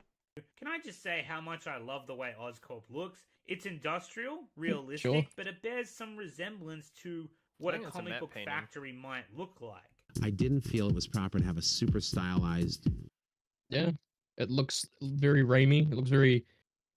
It We fits don't see in it really that well with the often, rest of the though. movie. We Yeah, only really get one establishing shot that I recall. I just want to yeah, point there's- out that he says that it looks like something that you'd see out of a comic book, and then he uses footage from the 90s Spider-Man TV show. Yeah, it would have been nice if you just showed footage of a comic book. Footage of a comic book. Shut up. I want to see him world, flipping like through the it in real comic book time to world, like you find the see in a right lot of page comic and book accidentally films. ripping it. I felt that the most important thing to do was to create a real world. There are parts of New York that are magical. So what we decided to do was just to create a whole city of those realistic, magical parts of New York. Again, Gorgeous. Sam Raimi wanted to make this setting as realistic as possible, whilst still being comic faithful, or as faithful as fans could expect with some exceptions. We're introduced to Dr. Well, I mean, the comic is set in New York City, and he wanted to make New York City look a lot more magical than just New York City, so... Yeah, like you've got the whole Times Square looking place with the balloons. You've got the fields on top of the house. I mean, I've been to New York. You've got the grass on top of the houses. You've got the really cool looking buildings. You've got the statues. You've got the gargoyle. You've got the bridge. It's like it's the greatest hits. Film. And then you've got the Superman dark was pretty much alleyway. in New York too, because Metropolis Yeah. is like bizarro New York. And then Gotham is Alabama. Gotham is Detroit. Yeah, Detroit. Yeah, very accurate. Strom, presumably Norman Osborn's second in charge and closest collaborator, especially since he'll be the only other person Norman later selects to be part of his secret and incredibly risky experiment. Dr. Strom is showing off Oscorp's crown jewel of military technology, the hover glider and flight suit, which will ultimately become the tools of destruction for Spider-Man's villain in this story later on. An incredibly This goes back to impractical piece of paralleling military Norman gear, I have Osborn's to journey say. towards villainy with Peter Parker's journey towards heroism. Similarly to the previous sequence with Peter Parker and seeing all of the superhero characteristics he will eventually acquire, we get to see the superhero, Odd or in sentence. this case supervillain characteristics Norman Osborn will acquire as well. Yeah, it's basically just a mirror of the antagonist and the villain. Yep, they do this Yep, a lot two too. origins.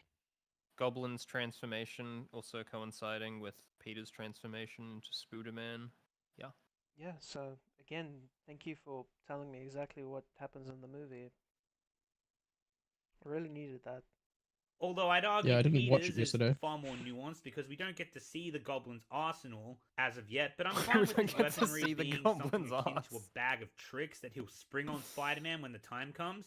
Because from what I've Except he gathered, doesn't, yeah. that's the kind of villain the Green Goblin is from the source material, and the animated series for that matter. A mischievous, maniacal bad guy who loves to cause anarchy with his bag of tricks. Although there is one or maybe two instances where I'd say this is taken a tad too far, but Oh yeah, the fucking trident that he just spawns out of his Trident. ass out of nowhere. Yeah. Hark, The fucking- The fucking kryptonite spear up his butt. I mean, yeah. Yeah. Also, one of my really only legitimate complaints with this film is that it's so... And I get this is kind of the point of the Goblin character, is that he's all over the place. But I don't like it when I don't really know what the villain is... When I don't know what the villain is trying to achieve in a Oh scene. yeah, we spoke about this last night. It's very unclear, because he'll say something like, I'm going to get rid of you, Spider-Man! And then he does it in the most, like, roundabout Cartoon, way Saturday possible. morning bad guy. Or just Yeah. the most non-lethal way possible when he has this entire arsenal. And I'm like, Another okay, thing- is this just you fucking with him? Are you actually Yeah. trying to kill him? I 'Cause- just don't understand what you're trying to do here. Yeah, there's two things. First of all, we've got the whole prior to this scene where he drugs him and puts him on the roof. It's like, okay, we can sort of understand that he wants to like have some sort of conversation with him and figure out if he wants to be on his side or not. But after that, he just kind of fucks with him. Like he goes in that building and screams at him and like We needed more kind of like a Joker characterization / motive where Goblin should never at any point be trying to kill Peter Parker. I was gonna say, and the second thing is, we don't really know what he wants outside of his main motivation. So he kills the board of directors that are gonna kick him out of his company.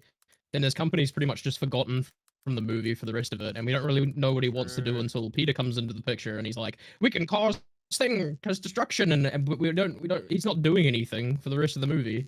He's like, only going after Peter Parker. He's not creating. It's one of those things where it random. makes sense for his character, but it just isn't a satisfying conflict. Yeah, he's not causing random acts of violence. He's not running around the streets pissing on people. Like he's not really doing anything outside of just Take my trying to massive fuck with Peter. schlong.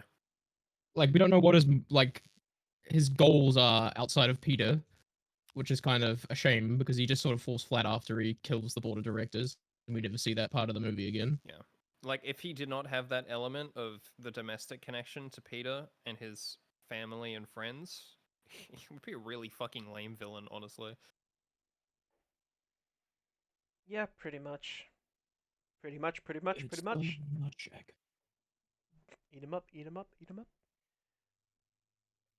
I just want to Goblin pots. I just want to point out, what exactly was his plan? Goblin pus? What? Don't worry. Okay. What exactly was Goblin's plan when he took Spider-Man up to the rooftop and was like, "Together we can rule this city, Spider-Man"? And then Spider-Man's like, Vader, I guess. Why am I on this and then he roof? doesn't wait Why for am a I response, drugged? fucks off. Spider-Man's high Yeah. off his fucking ass, only understood about 10% of what Gobby said. Yeah, and then he doesn't wait for a response. He's like, "You can think about it," instead of being like, "This is my ultimatum," and then he just fucks off because the movie needs to happen. That's what I mean. He just keeps doing things like a fucking psychopath. He's a psychopath. He's a twisted fucking Fucking psychopath. psychopath. And someone has to stop him. I fucking love that scene after the fire where he's at the transition of the fire, and then he's just sitting there going. Ugh. I love that scene in the fire where he pretends to be a screaming girl and somehow makes the noise of a screaming girl and then just has like a shawl around his entire like goblin armored body and he's like, nah! What is he doing? It's really funny. But it's also like, what are you doing? What are you doing, man? Man was clearly just trying to eat some chrome. What can I say? But yeah, let's continue. Let's not get too pedantic about it. I'll point those out briefly as we run through the movie. After the brief demonstration, Norman Osborn enters the lab, and it's made pretty clear that Strom isn't doing this to impress their visitors as much as the board is essentially yanking Oscorp's leash at the behest of General Slocum, who just from the tone of his voice, from his very opening scene, lets us know that he is not there to play games or waste time.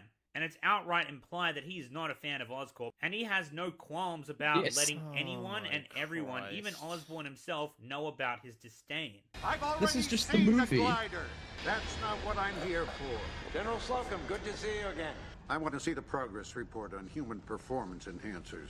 Slocum skips the small talk and inquires about Oscorp's progress on human performance enhancers. Dr. Strom makes the professional but perhaps ill-advised move to be blunt with the General, stating that they'd conducted many tests on rodents who showed promising results except for one very curious case that alarmed them.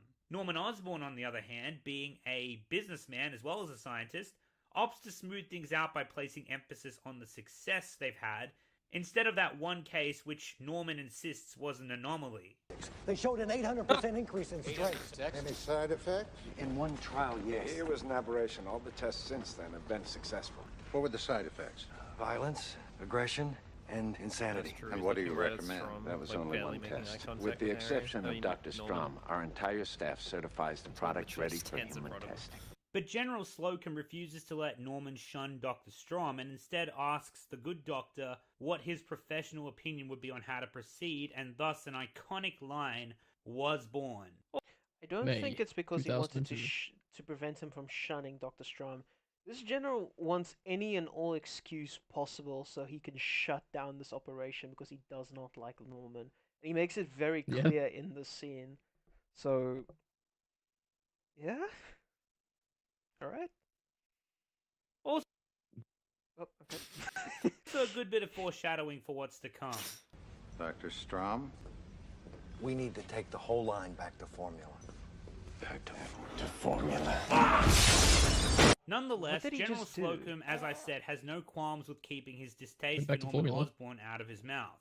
Even yeah. later on, being You can go back completely to formula with transparent with Anomaly Quest Inc. Aerospace, Oscorp's rival company, about how much he wants to see Oscorp go under.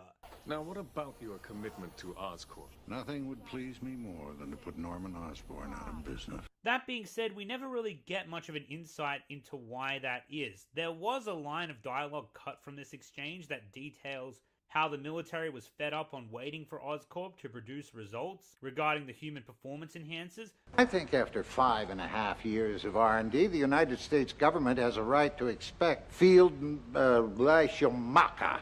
But I think the reason is a tad more personal than that. Because what we do get is agree! wanting I results, agree but also wholeheartedly. wanting the I agree experiment to be too. safe and ethical. I've seen a number of comments saying that this is a tad unrealistic because the armed forces would still jump at the opportunity to use the This whole performance situation enhancers is and condone unrealistic. There's human nothing testing practical without about a what second Oscorp thought, and is certainly doing. to continue bankrolling the project based on the success One of the things they've you had got to suspend with your the rodent disbelief for. tests. But that's precisely my point, because General Slocum says this. I mean, that's kind of why you call it, like, at least that's what I call it, Saturday morning cartoon villainy. It's because it's not meant to be realistic, but I don't necessarily mind it because it matches the tone of the rest of the movie. If this movie took He's just an itself, asshole, and he's a consistent asshole. if this movie was trying to be a little bit more realistic in that depiction of the Green Goblin, and it still did the exact same thing, then I would have more of a problem with it because it's not really matching the tone by that point. But because everything else is a cartoon, I can still be fine with this. Yep. Dr. Osborn. I'm going to be frank with you. I never supported your program. We have my predecessor to thank for that. The armed forces did support the program avidly, but the general was against it on principle and therefore was against Oscorp on principle, and especially Norman, who likely pitched the project in the first place. Now, we don't need a full-blown segment to explain this because that would be veering off course, but what we know is enough to infer Please do that the something, general Anomaly. hates Norman because he was against the program. Though given the amount of R&D they've put into the project by this point, the investment still needs to pay off. Have we heard anything at all from this creature that implies this movie is a masterpiece yet? No, he's kind of No, critiquing he's just sort of it talked right about now. the plot. Yeah. He's And then provided he's 2 like, points of "Haha, evidence, doesn't and then he's matter, explained. tee-hee." He's basically provided 2 arguments against the movie, and then everything else has just been him recapping what happened. Who watches this? Besides us, right now, with the intended purpose of crapping on it. The He's just fuck? he's so in the weeds right now that I've completely lost track of what his original point is. I just like General Slocum's face in this. Scene. He looks like he's just holding in the Petersonian tightest of sense. smelly farts. Look at him. It's it's great. Hopefully they wouldn't notice I shit myself 3 seconds ago. Christopher Lee and Spider-Man be like. If I had to change something small I here, appear to I have would have shit personally myself. left that line in about the R&D and the finished cut, just to make things a tad more It was a clear. masterpiece. But hey, there's a reason why this movie has the best pacing in the entire Raimi trilogy, and arguably better than any other comic book movie to date. But even though It's pretty well paced. It's a very fast movie. It's very frenetic in the way that it moves from scene to Doesn't scene. waste time, but it also Yeah. doesn't skip out on important stuff. Yeah, and for some reason, Which is it still does difficult to do. yeah. It's really difficult to do because the hard hitting scenes still hit really hard. Yes. Uwe, you're peeking. Like, oh sorry, Yeah, Well, not that's fine. peaking. It's rather your audio's like crackling a little bit. crackly. Yep. No, I'll fix it. But yeah, I guess I could agree to this point. It's definitely got better pacing than a lot of Marvel's content currently, or even in the earlier phases of Marvel. If I were to look at movies like The Batman, which has far slower pacing, to be fair, I wouldn't really know how to compare the pacing of this movie to something Yeah, like The they're trying to Batman do because something very different. yeah, so if you were to look at other highly energetic, frenetic movies like maybe Blade or I seem to recall Iron Man being similarly paced, but probably not as well because I remember that climax being pretty underwhelming. yeah, Iron Man's pacing kind of takes a bit of a nosedive in the third act because it's trying to do too much too quickly, but the first 2/3 of the movie I'd say are really well paced. Yep. But again, it's kind of hard to compare the pacing of this movie because it's doing something a lot more different compared to other movies in the same genre. Like for example, I wouldn't compare the pacing of this movie to something like The Amazing Spider-Man 1 because they're two different levels of tone. Like Spider-Man 1 is supposed to be the more quote unquote grounded aspect or the grounded story compared to Spider-Man 1, and it's trying to handle more aspects of Peter's personal life than this movie does. So obviously the pacing is going to be a little bit slower. But Yeah. I guess I could still technically agree that when it comes to handling its pacing, does it do it well? Yes, it does. Does it do it better than other movies handle their own pacing? Sure. So yeah, I guess I can agree to that. Yeah. Okay. You're very Batman's got a very, fuck. very slow burn pacing, explosive You are conclusion. still crackling, unfortunately.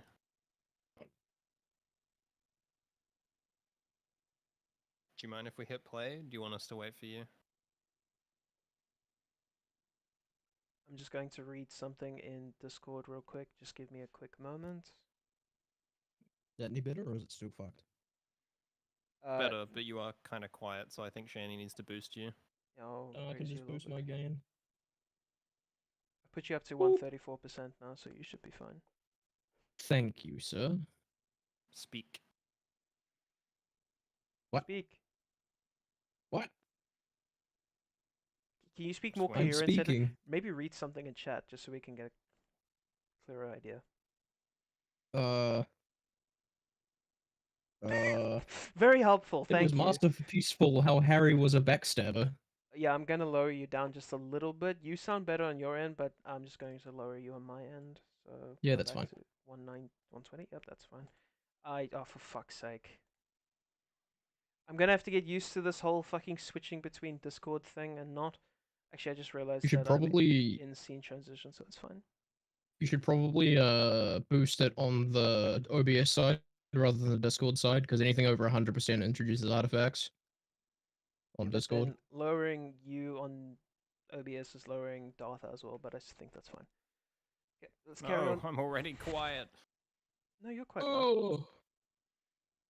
So the investment still needs to pay off. The General isn't particularly happy about it, which is why he only gives Norman Osborn 2 weeks It was to do masterful so. how And he Harry even was a pours more backstabber. salt on the True. wound by telling Osborn if results aren't produced within the time frame before Quest Aerospace tests their latest military project, they This will thing. get all of Oscorp's funding, which Fuck is based on that Norman's thing? reaction will leave them firmly up shit creek.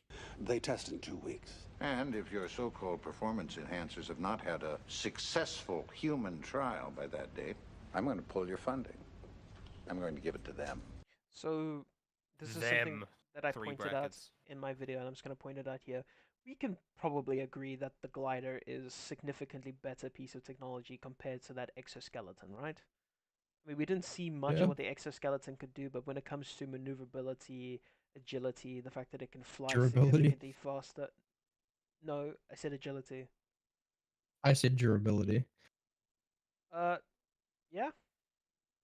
But yeah, sure, I guess. It blew up with a rocket, but yeah. Yeah. It's better in a lot of aspects and could probably do more damage to whatever the hell they plan on fighting with that thing. So it just seems like he's wanting to pull Norman's funding for the glider specifically just out of spite, because I don't think there would be any other good reason to go with that exoskeleton. But I suppose the intended effect is just that the exoskeleton is supposed to be comparable to the glider in some capacity, so it's two equally good options in the General's eyes. Or it's like in prototyping phase, and he's like, oh, it'll eventually become something better. He just hates Nosborn. He hates Nosborn enough to be like, nah. He hates Snosborn, yeah. Okay, Darth, are you still there? Hello? Hi. Did Darth just disappear? Yeah, he went and he's gonna microwave some toast or something, I don't know. Okay, well, does he want us to pause or does he want us to keep going? I don't know. He didn't say anything before he left. Okay, well, I was gonna say. Yep. You brought up a point in your video about the amount of testing done. Yep. I don't know where I was going with that. In my video, I mentioned that if they conducted 1,000 tests and out of that 1,000 only one of them was faulty, he could have brought that up as an example of how they've been doing really, really well, because they Yeah, have. I mean, he says specifically everyone else in the entire facility has recommended it for human trials except for Slocum. Oh no, except for Strong, and he's just like, oh, but I like Strong, so I'm gonna have every reason possible to be like, Osborn can't have his thing. Osborn. Yeah, There we go. Osborn. Yeah, pretty That much sounds like because a ship name. pretty much because as I mentioned, that he was just trying to look for any possible excuse to go against Norman's serum because he doesn't like Norman. But it's as you pointed out, as I mentioned in the video, that that the entirety of the staff recommends the product go into human testing besides Strom. Strom's like, yeah, no, this product sucks. We need to go right back to formula, square one, start again. It's like, what the fuck are you talking about, mate? And obviously he ends up being right in the end, but that's just because Norman got really unlucky and super impatient. So who knows? In a situation where they did conduct proper testing, they could maybe have gotten a better formula out of the deal. I mean, Harry uses the same thing in Spider-Man 3, and he's not insane, so yeah, 50-50. But yeah, let's keep going. The closing shot tells us just how concerned Norman is for losing his company, and his expression lets us know that he's considering doing something very drastic. I'll get a little more into what Norman's driving force is for going down his self-destructive path, but that's somewhat later into the video. For now, we cut to the Parker residence and get introduced to Uncle Ben and Aunt May. Sam Raimi couldn't have cast a more perfect Uncle Ben and Aunt May than Cliff Robertson and Rosemary Stealing Harris. points from your Rosemary video now, Harris, in Shandy. particular, who's had 50 plus years in the film industry by the time Spider-Man was even released in 2002. Peter arrives had home that from old school and actor heads look. straight upstairs to his room, where he collapses and begins to shiver like he's violently ill. Now, this is exactly how one would react in this situation if their entire molecular structure was beginning to change. What? I'm pretty sure I would call for an ambulance or a hospital or ask any of the scientists in the fucking facility, like, hi, something just bit me and it looked very fucking spooky. And just like that thing that's on the monitor behind me, actually, help, please? That's he just brushes past it. He's like, he brushes past the whole introduction where he's like, comes inside and then says, oh no, I'm just not feeling very well. Maybe he's just such and he goes straight. Maybe he's just such a highly advanced incel, or what's the word I'm looking for here? Incel? No, not incel. Introvert, that he doesn't even want to talk to his to his aunt and uncle because he's so worried about being a fucking nerd that they're just gonna bully him. So he just goes upstairs and dies. Oh, you got bit by a spider? Oh, you got bit by a spider? Pfft, nerd. Go die. Unironically, at least when he's in the situation in the university, I could believe that being one of the reasons why he didn't bring it up, but there's not really any reason to not bring it up to his aunt and uncle. Unless, by that point, he's just so, like, fucked by the spider bite that he's just like, I need to just lie down and die. Yeah, that's literally going to be... That realistically should have been the situation. I'm just gonna lie down and die. Like, yeah, he's like, I give up. You know what, I'm a nerd. No one likes me. Fuck this, I'm out. Oh, no. That's sad. The alternative cut. The Snyder cut of Spider-Man, if you will. It's in black and white. He just dies. I don't deserve to live on this planet. And then it's just Norman bombing the city for another hour and a half. Yeah. Sorry, 3.5 hours. 3.5 hours. Fuck. Very small sequence, oh, that would have been but great after it lends 9/11 so much too. to the believability. Excuse me? Darth, what did you just say? If Spider-Man 1 just featured Goblin bombing the city for most of its runtime, especially considering it got pulled from theaters because it came out after 9/11, that would have been even better. Damn, alright. Ability of someone acquiring superpowers, and it's something that still 20 years later I have not seen replicated to equal or greater effect. The Amazing Spider-Man Ang Lee Hulk, thanks. is probably the closest example, but even still in that movie, Peter gets his powers almost instantaneously after taking a nap on the subway. And that's it. I don't even understand what his point is is. that he has a big appetite when he gets back home. As for Spider-Man Homecoming and Civil War, we don't even get to see Peter's origin story, though it's understandable why they wouldn't want to rehash the same story for a third time. So fair enough. Like, I On the genuinely other don't hand, understand at this Into point. the He's like, Spider-Verse- didn't even. Like, I don't even understand his point at this. Like, he thinks the transformation into Spider-Man's thing was masterful in some way, shape, or form. Does he mean like? I don't even understand. Is he talking about the CGI thing? Is he talking about the fact that he goes home after suffering what Shandy says in his video, very understandable spider bite symptoms, which is obvious, and then goes to bed? Like, I don't. He just likes the scene, I guess. It's not really anything of substance for me to talk about here. I don't get it. Don't get it. No. I'm just waiting for him to replay the scene from the movie itself, just so I can fully understand exactly what he's talking about, because the movie's just going to repeat what he said. I'm just waiting for him to play the scene from the trailer. It goes, coming this May, turn your world upside down. Yeah, boy. Oh, he's going to talk about Into the Spider-Verse, which is a movie I hold in a very high regard, so this is going to be fun. Didn't even attempt to show Miles struggling with his transformation. Just He's literally like passed out on the ground, but okay. He's like struggling. He's like suffering from night terrors because of this fucking thing that bit him. It's like, nah. It's pretty much the exact same thing that's happening in Spider-Man 1. So, The next morning after he wakes up with his powers, he finds out that he's taller and he doesn't fit into his school clothing, and then he mistakes that as having puberty. And then he goes and meets a girl that he thinks is really cute, and then the first thing he does after he does the shoulder tap that his uncle recommended is that he accidentally sticks to her hair and then rips off a portion of her hair, needing to go into the fucking medical bay so that they could cut his hand off. Then we follow a fucking escapade of him fucking flying around his the school building as he tries desperately getting back into his dorm room as he gets harassed by pigeons. Great. Struggling with his powers, my ass.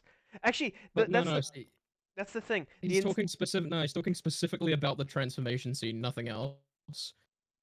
He's talking specifically about how Peter went to his room, his molecular biology changed, so he's doing a thing on the ground, and then he wakes up later. Like, there's nothing to do with anything after that. This is specifically what he's talking about, is that this one scene was done really well, but he hasn't elucidated any information as to why. Maybe he means the CGI thing where it shows his DNA being rewritten. But that's Maybe the thing. he means the skull that appears on his face. I don't know. That's the thing that I would actually argue here. Sam Raimi Spider-Man is an interesting one because I can either choose to ignore the fact that Peter knows he got bitten by something that is clearly making him feel bad and then actively ignoring those symptoms just so he can lie down, or I can go, okay, realistically speaking, Peter, who's very well versed in spider lore by this point and understands that if he gets bitten by something that makes him feel this fucking terrible, he should probably see a doctor. With the other examples that he listed, such as The Amazing Spider-Man or Into the Spider-Verse, I'm not going to use Civil War because we don't know what happens when he gets bitten. You can more or less say that they would choose to ignore that aspect because they aren't feeling bad, so they would just go home and take a nap and then wake up with their spider powers in the morning because they don't feel bad before they go and sleep. They might just feel a little bit tired. That's a more question. Yeah. What is his point? His point he doesn't have one. His he point likes the is scene. Allegedly that Sam Raimi Spider-Man's version of the power getting scene is the best because Peter feels like a shithead when he hits the pillow. Yeah, that's literally his point. Yeah, that's literally all he said. It's the most non-point I've ever seen, but I digress. Let's go on. Yeah. Just that he had a sort of restless sleep. But then again, the whole idea of Miles finding a radioactive spider randomly in the sewers near a company that for no conceivable reason would be working on genetically augmented Dude, spiders it's literally covered in in the first place fucking... is No, also it's literally contrived. covered in fucking... Sorry. Why would the random university lab be working on fucking genetically engineered spiders? Both situations are just like, what? No, there's even an excuse in Into the Spider-Verse because it's literally covered in the collider particles that everything from the multiverse is. So you could just assume it's from another dimension. True. Like you don't even need an explanation there. Nope. It's not We actually It's like the premise. We actually get confirmation that the spider is from a different universe because the spider glitches the same way Peter B. Yeah, that's Parker what I said. glitches. I just said, Shandy. Yeah, I'm just re-emphasizing the point again, the same way Anomaly does by Yeah, playing we're the just video. following Anomaly's example. Yeah, I'm just True, following the sorry, trend. It's the spirit. It's the spirit that counts. The spirit of Anomaly haunts us all. So he got the Into Spider-Verse points wrong immediately because the fucking building isn't working on the spiders. They just probably got it in after testing something. But maybe he's arguing from Miles' perspective. But why would Miles care? He just got bitten by a spider while he was doing his I don't know why artsy-fartsy. you would die on the hill. It's just like, oh, it's so weird that there's just like a weird like super spider in the sewers when it's also similarly weird why they're just genetically engineering spiders in this random university lab. Yeah, you'd expect them to do Also it on really like weird, rodents It's or like insane cows or technology. something. Like what? Yeah, isn't it interesting that they accidentally came up with a super serum that's as good as the military grade one that Oscorp's working on just randomly? Yeah, it's Because they're almost like working I on pointed that spiders. out in my video almost 2 years ago. Yeah, I know. Fuck's sake. Yeah. Yeah, no, bad point. Stinky. Moving on.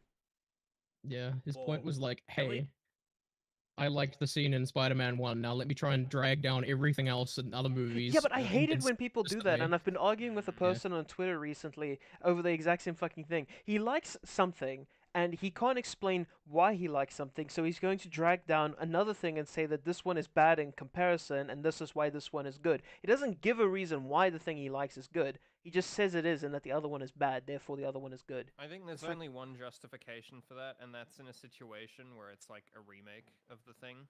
Yeah, And I think yeah. it's fair to Or there's a direct source tear material it down adaptation. in order to prop the other one up because you believe that that is the superior interpretation of the material. Yeah, or it's an adaptation of a other piece of material that's done better or worse, like Watchmen.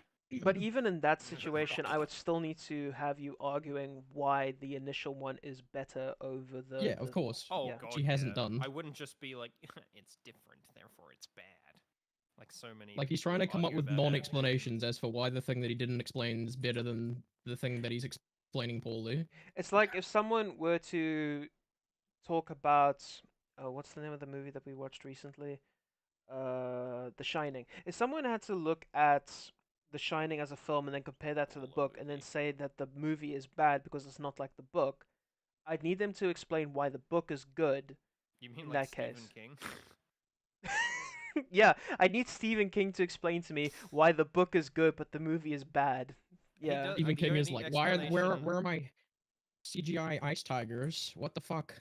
The only explanation I've heard from King is that he believes that The Shining, Kubrick's Shining, is too cold, whereas he was emphasizing like more warmth in the story.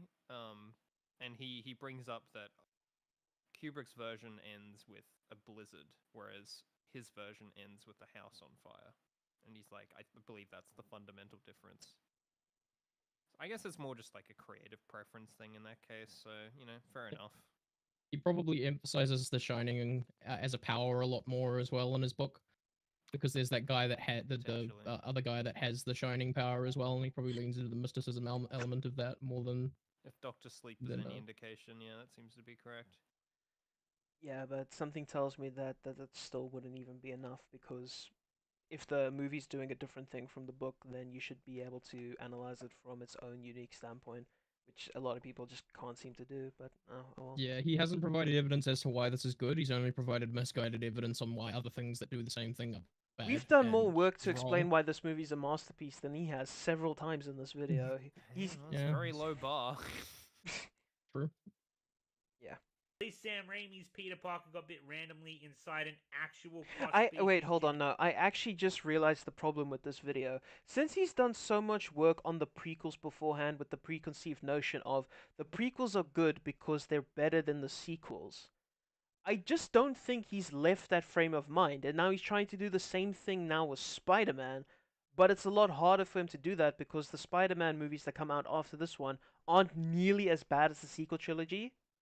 And I think that's the problem we're facing. He's just trying to self-evidently say, oh, these movies are great just because, and these ones are bad just because, but it's not working as well here because they aren't the sequels, if that makes sense? Yeah, I get what you're saying. I think that's what he's doing here. I could be wrong, but that's the vibe I'm getting, and that's the thing that's just struck me now. Spider Lab, and at least Sam Raimi understood that the transformation should be visually depicted and not forgotten about or treated like a joke.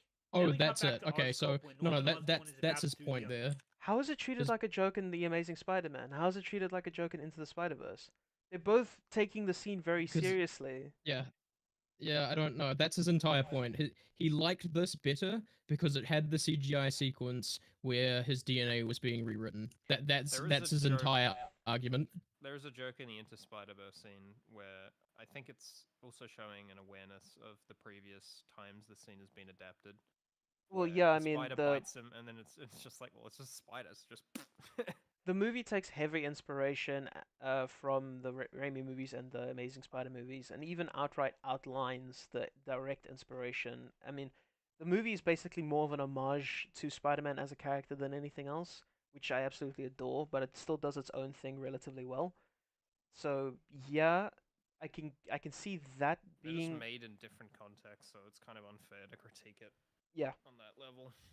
Yeah. So So again, we've boiled down his point here, and we disagree. unthinkable. What any mad scientist would do when they have no test subjects and no choice, and that is waiting until you can get a willing test subject with a group of people who can help you test out this thing instead of Yeah, testing I don't it out know on about yourself. that one. Good luck getting a human test subject. I'm pretty sure he can find some homeless dude on the fucking corner, just pay him $20. Shouldn't be that hard. Hey, do you want to have superpowers and make $20? Yeah, sure, go for it. Why not? I want to see the homeless I don't Spider-Man. think it's that easy, because usually in situations like this, scientists have had to test it on themselves because it's so difficult to procure a human experiment, unless, you know, you're the Nazis, I guess. Nazcorp? Nazcorp. I don't know. I think it actually would be a lot easier to get human subjects in situations like this. You just need to find someone who's willing to make a quick buck. And I mean, this is a multi-million, billion-dollar company, so... He's not that morally bankrupt that he's just gonna fucking inject some random homeless person because he gave him $20. I disagree, but yeah. Yeah. Yeah. disregard protocol. How much I sacrificed? Test his unfinished, unperfected performance enhancer on himself. Now, unlike Spider-Man 2's demonstration of Doc Ock's fusion reactor, this is not for spectators or the scientific community or publicity or the press. This is 100% breaking scientific ethics and most definitely Is he speeding up the law. footage? The lights are off, the cameras are off, and the lab has been deserted. The only two people that are in on this is Norman Osborn and once again his second in charge and biggest skeptic, I might add, Dr. Strom. As the conversation progresses, Strom Yeah, predicts you'd think you'd want to get a scientist who was keen on helping you with this experiment, not backchatting you the entire time, but that's just me. raises concerns with Norman, who Who would ignores help his him with reasoning this? because he makes Literally it clear any other of the scientists are Oscorp's like, yeah, no, back go is for it. against the wall, and he will No, not give why up would they be like, Oscorp. yeah, go for it? Because Because every they- other scientist has certified it for human testing except for this guy. Yeah. Literally everyone, that's what Norman stated, and only reason Strom that didn't they- even disagree to that statement. Yeah, the only reason that they didn't do it is because of Slocum. And the only- directly saying because of Strong. And the only that they reason shouldn't. why this scientist is in this scene specifically is so that Norman could fucking throw him after saying go back to formula. Formula. Yeah. It is weird that Strom helps him with this, I'll agree with that. Especially considering his hang-ups. Not just that, but if Norman really wanted to test this on himself and he can't get a human test subject that isn't himself, he could still wait until the morning and have more people helping him with this test. He doesn't need to do this by himself at night when no one's looking. But yeah. But then everyone would know he was Goblin, so yeah. Saturday morning cartoon villain, you guys. Woohoo! No matter what. To Norman's credit, he's taking the responsibility upon himself to save his company and his employees. So what the character is doing here is actually what could be considered as quite brave and commendable, if certainly Shut up. dangerous, very dangerous. And once again, I also got to commend Sam Raimi for injecting a lot of realism into his science fiction dialogue. Get me the chloroperazine. For what? It begins catalyzation when the vapor hits the bloodstream.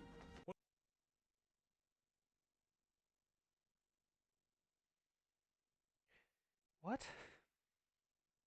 I have to commend Sam Raimi for adding realism to the scene, and he. I mean, sure, but okay.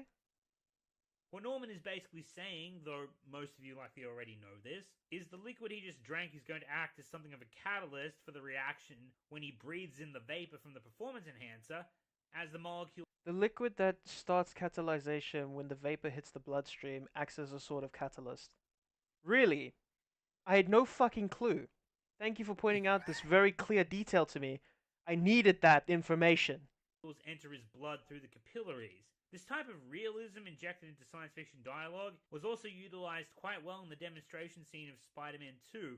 Nanowires feed directly into my cerebellum, allowing me to control fusion reaction in an environment no human hand could enter. If the artificial intelligence in the arms is as advanced as you suggest, couldn't that make you vulnerable to them? How right you are. Which is why I developed this inhibitor chip to protect my higher brain function. It means I maintain Legit, just control of plot. these arms, instead of them controlling me.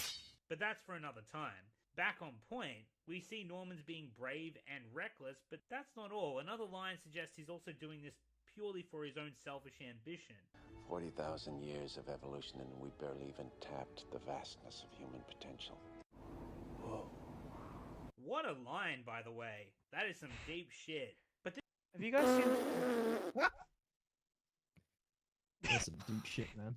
It's like the most stereotypical mad scientist thing to say. Yeah, we can go further. Have you guys seen the edits where he's just holding a can of white Monster Energy? I've seen the one where he has a can of Red Bull. That's Oh Peter, yeah, man. that's a good one too. Yeah, I like those edits. They're funny, but yeah, I mean, we've already said just basic bad guy. I don't. It's deep. This tough-driven exterior that Norman is putting on is somewhat.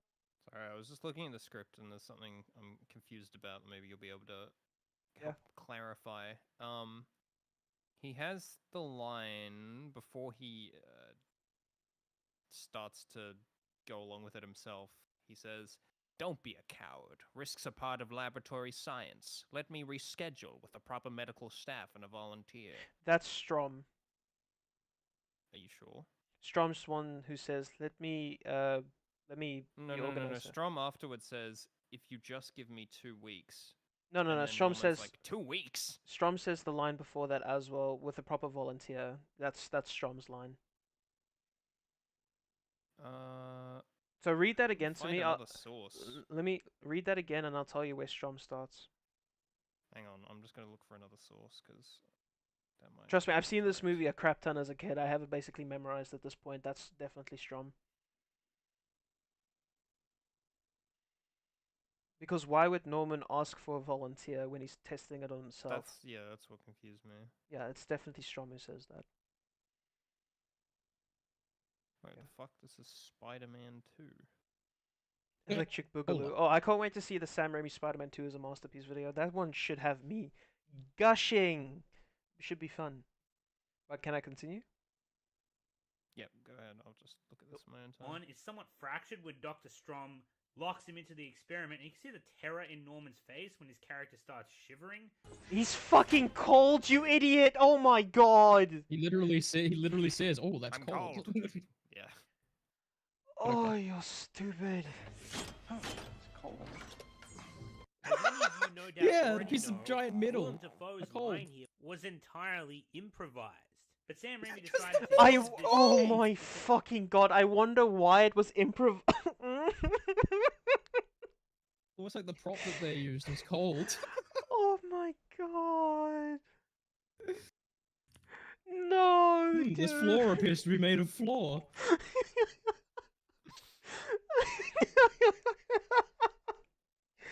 Oh my fucking god, no, he did not just say that. Alright. Okay, the yeah, reaction Shane, you're was right. I found authentic. the original script. That transcript was bad. I mean, you could have just made it easy on yourself by pulling up the scene on YouTube. About the same amount of time. Fair Is what it is. So did you catch what he just said there, Darth, or were you busy? I did catch what he said, and considering I just read that part in the script, yeah, Interesting point. So deep that he's cold. I think no, I think that's a transcript. So it's basically just taking every line of the movie and just printing it out into words. I don't think that's the actual script. If I'm just going to say that maybe this line was actually improvised. So. Absolutely lent to the scene. So I'm predictably, the experiment goes horribly wrong. Norman flatlines, and Dr. Strom ends the experiment prematurely and goes to try and revive him. And to Defoe's credit, when Norman wakes up, his expression alone makes him look like a completely different person. In an incredible display of his newfound strength, with one hand, he throws Dr. Strom through the safety glass and is ultimately killed via electrocution. Norman, now transformed, both physically and mentally, exits the chamber and it cuts back to Peter. Peter wakes up to find that his physique has completely transformed. His vision has been corrected to the point he no longer needs his glasses. He's so energetic, in fact, he scares his aunt. Please add something to this. Yeah. What? You're just spouting off the movie at this point. Please just add something to this. And uncle on his way out of the house, only to catch MJ in crisis, almost racing out of her own house with tears in her eyes after dealing with her father. Peter catches up to her and is preparing to make a move, trying to think of what he could say to strike up a conversation. This allows the audience to get a deeper understanding of how Peter feels towards her. I don't know if you realize this, but we've I kind of wish there was an option for me to just skip the useless and just move on, but I don't know how. We'd have to skip the You'd be video. at the end of the video, yeah. Yeah. we've been neighbors since I was 6, and I was wondering if maybe together sometime, maybe do something, or I don't know. I thought it'd be time to get to know each other, or not.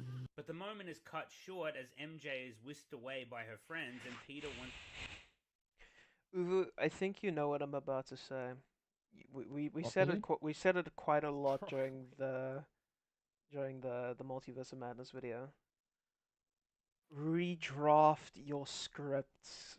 Why would he point out exactly what he just played on? He edited this video together. How did he not realize that what he's saying is redundant because he's already shown it? How does he operate? Once again Minimum dashes to capacity? catch the bus. Only this time he You need actually to put tears more off the effort into bus's this. banner. And you can see for the Anomaly, first you time, need to go since back to gaining his formula. newfound strength, Peter is a little freaked That's the out problem, about what's he's going directly on and what he formula. just did, not realizing. Peter's really freaked out at the Oh fact that he no, accidentally we're the tore off a human testing. poster. Oh my god. Maybe I he can just see by the look on his face that he is confused. he's using this as an example of Peter getting superhuman strength by tearing a piece of paper. What? No, that's him sticking to it. Sticky, yeah. I'll just play that again just so I didn't mishear that, but But the moment is cut short as MJ is whisked away by her friends, and Peter once again dashes to catch the bus. Only this time he actually tears off the bus's banner. And you can see for the first time since gaining his newfound strength, Peter is a little freaked out about what's going on. And Yeah. It's literally just Weirdly duct taped on there.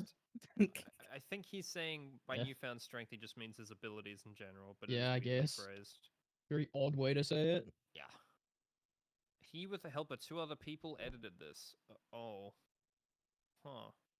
oh, it's 2 other people. I wonder which one of them put the trailer footage on constant loop.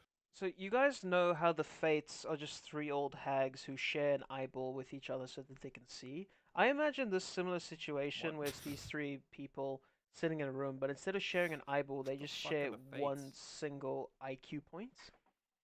And then they just split it between each Give other. me the to IQ. Give me the IQ. Give me the IQ. They just Give me the swap it mouse. Give me between the IQ. people to depending on who's editing at the time. Give me the iMovie. Give me the iMovie. what he just did, not realizing what exactly just happened or why, just that whatever it was is very strange indeed. Norman Osborn, on the other hand, wakes up in his penthouse, dazed and confused. Harry finds his father having just spent the night fucking on the floor. trailer. I think I know the reason why he's showing the trailer footage. It's because if he didn't, he would be struck for copyright because he's literally just replaying the movie.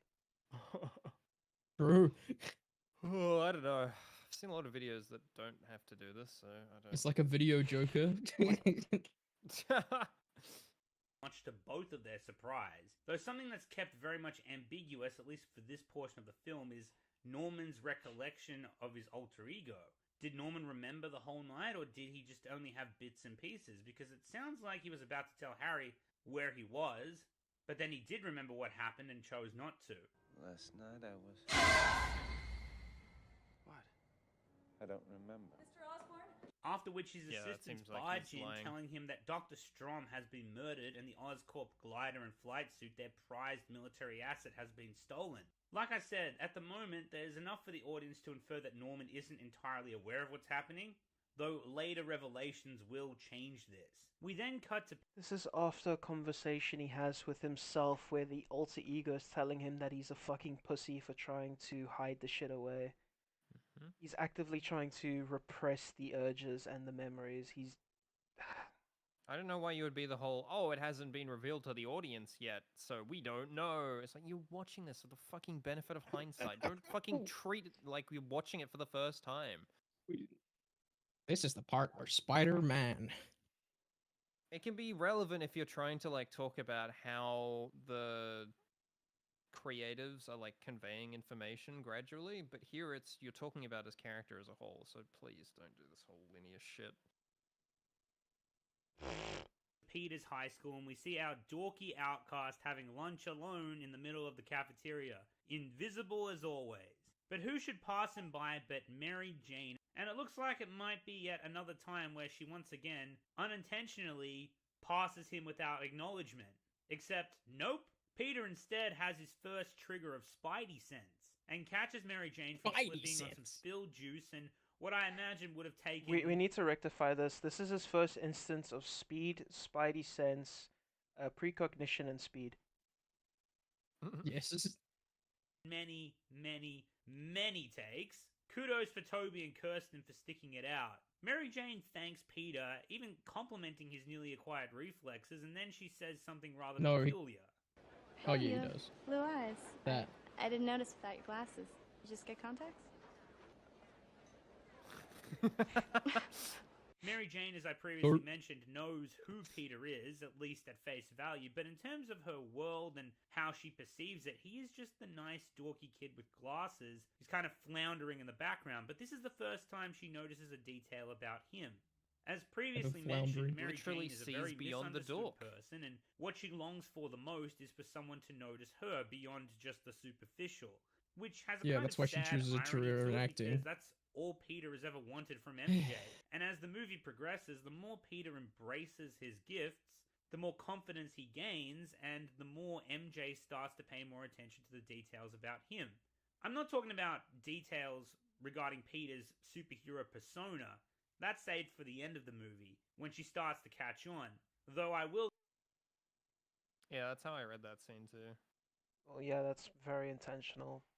And then she forgets about it in the next movie, so... We'll need to address something relating to that in just a second, but I'm talking about the small things. Nice, tiny little details people tend to notice about the one they hold affection for. And like... You hold a lot of affection for this trailer based on how many times you've been playing it, and I'm going to keep mentioning it every time you fucking play it. Like I said, Peter has just taken his first step towards that newfound confidence with her. And you can tell by the way he's so assertive when he catches her. Care to tango? Yes, I would. Assertive? Fuck. He's not assertive, he's just as surprised as she is that he managed to do that, which is why he's shocked after he catches the I tray. wouldn't call him assertive, because afterwards MJ compliments him and he's just like... Oh boy, yeah. Asks him a question and he doesn't respond, because he's just like, oh, she's speaking to me! Woman. He shoots spiderweb for the first time, but it's not out his wrist. I Does shit it, like, web! come out of other places too? You ever have a web block? Out of his butt? It's just a damn shame he froze. Though this is obviously... since he's Oh my god, you're fucking stupid. He's so assertive when he caught her, but then he froze when he caught her. I'd say it probably is like a foreshadowing of the kind of person that he will become. Sure. What? Saving MJ? No, his saving MJ from the lunch menu. Yeah, he's So definitely a lot Orange- more confident in her interactions, in their interactions after this. Well, can we blame that on the fact that he catches MJ, or do we blame that on the fact that he just beat up Flash? Both. Yeah, I'd say both. Journey and is still quite timid around MJ. It's a real pity all that rehearsal from before didn't pay off. Well, see ya. Anyway, aside from that, the whole purpose for the cafeteria sequence is to give us a showcase of Peter's newfound abilities, setting everything up for the rest of the movie. Anyway, sitting back down to try and finish the rest of his lunch, Peter accidentally shoots a web out of his wrist, much to his own shock, and after taking a moment to absorb the lunacy of what just happened, he realizes that, thankfully, no one saw him do this. Hey, for No once it one paid off. saw, yeah, thankfully, yeah, sure. I'm not even gonna say anything because I think you guys have seen this part of my video. I'll just let that speak for itself. I'm not gonna say shit. For Peter to Thankfully, be a no one pathetic saw it. loser who no one pays attention to for a change. Peter doesn't Oh, really yeah, know sure. what to do. Oh, for but fuck before he off. I'm sure anyone draws would pay attention to attention if this himself, happened. He tries to retract No, the but web, this is a accidentally fucking paradoxical statement because MJ is the most popular girl in school. Everyone notices her. The dork just caught her. Obviously, people would have seen that happen because it's fucking MJ. Are you telling me they all just went, ah, yeah, no, back to Dorco Malorco and just went back to eating their lunch?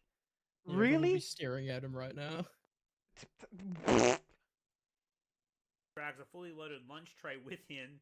His quick reflexes allow him to dodge it, but who would that crash into? Why, none other than Peter's schoolyard bully, the alpha jock yes. straight out of Grease himself, Flash fucking Thompson, and he is pissed. Peter hightails it out of there and drags the lunch tray along with him, which causes his schoolmates a lot of confusion, but they also have a big laugh when it gets stuck in the door.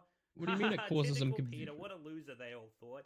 Anyway, Peter rushes to his What a locker. loser. Why's he got I remember Spiderweb that coming line. out of his Get hand? yet another, this time more nuanced look at Peter's spider sense. And this allows us to see that Peter can tell just about everything that's happening around him, although he can't see it. Okay. A nuanced look. I think he meant specific, not nuanced. Yeah. I don't know what he's... Yeah. Alright.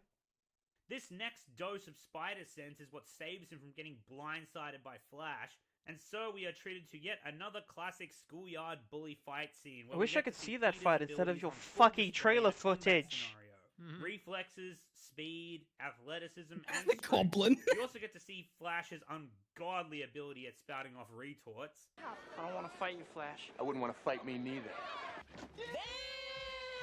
You're such a fucking boomer. Shut up. Please. I wouldn't want to fuck me neither. You got knocked the fuck out, man!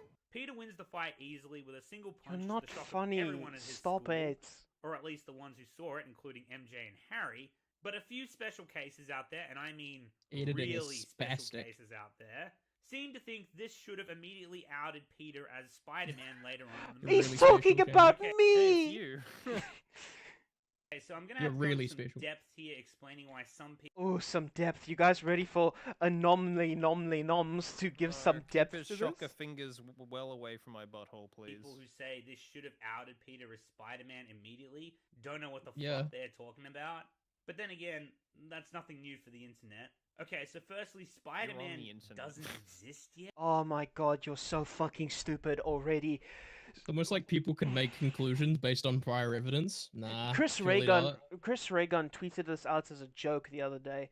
He said that the craziest thing that happened to him when he was at high school was that the kid who was regularly picked on for years by his bully somehow managed to do 3 backflips in the air and then punch his bully 3 fucking yards away from him, and then real suddenly soon Spider-Man popped out of nowhere. Really weird how that happened. It's like, yeah, you're satirizing something that should realistically have happened, where people just connect the dots between person randomly becomes superhuman, doing gravity-defying stunts in the air and punching someone so hard they fucking fly, as well as, you know, the scene where there's literally webs coming out of his wrist that everyone in the cafeteria saw, and then a couple weeks later, Spider-Man pops up and does the exact same fucking thing in front of an entire crowd of people. Like, yeah, someone would have connected those dots. even if Spider-Man doesn't exist. Also, Darth, there are the Twin Towers Where? in his eyes. In his eyeball. Oh no. He has plans. I know you were asking about this last night, and I just noticed it. But yeah, Anomaly's already fucking defeated his own argument because he's fucking stupid. Obviously, people aren't going to be like, oh, well, people should have realized that he's Spider-Man, but Spider-Man doesn't exist. Like, no shit, he doesn't exist. That's not what people are saying, you Darth Baloney sandwich. Fucking dumbass. Yet, and Yeah, he screw won't that count, exist so for far. several months, and it'll be even longer before people get a good look at him through Peter's photographs. Yeah, no one's ever gonna remember this happening at school. They're just gonna forget. There are No literal one's gonna remember eyewitness this. reports.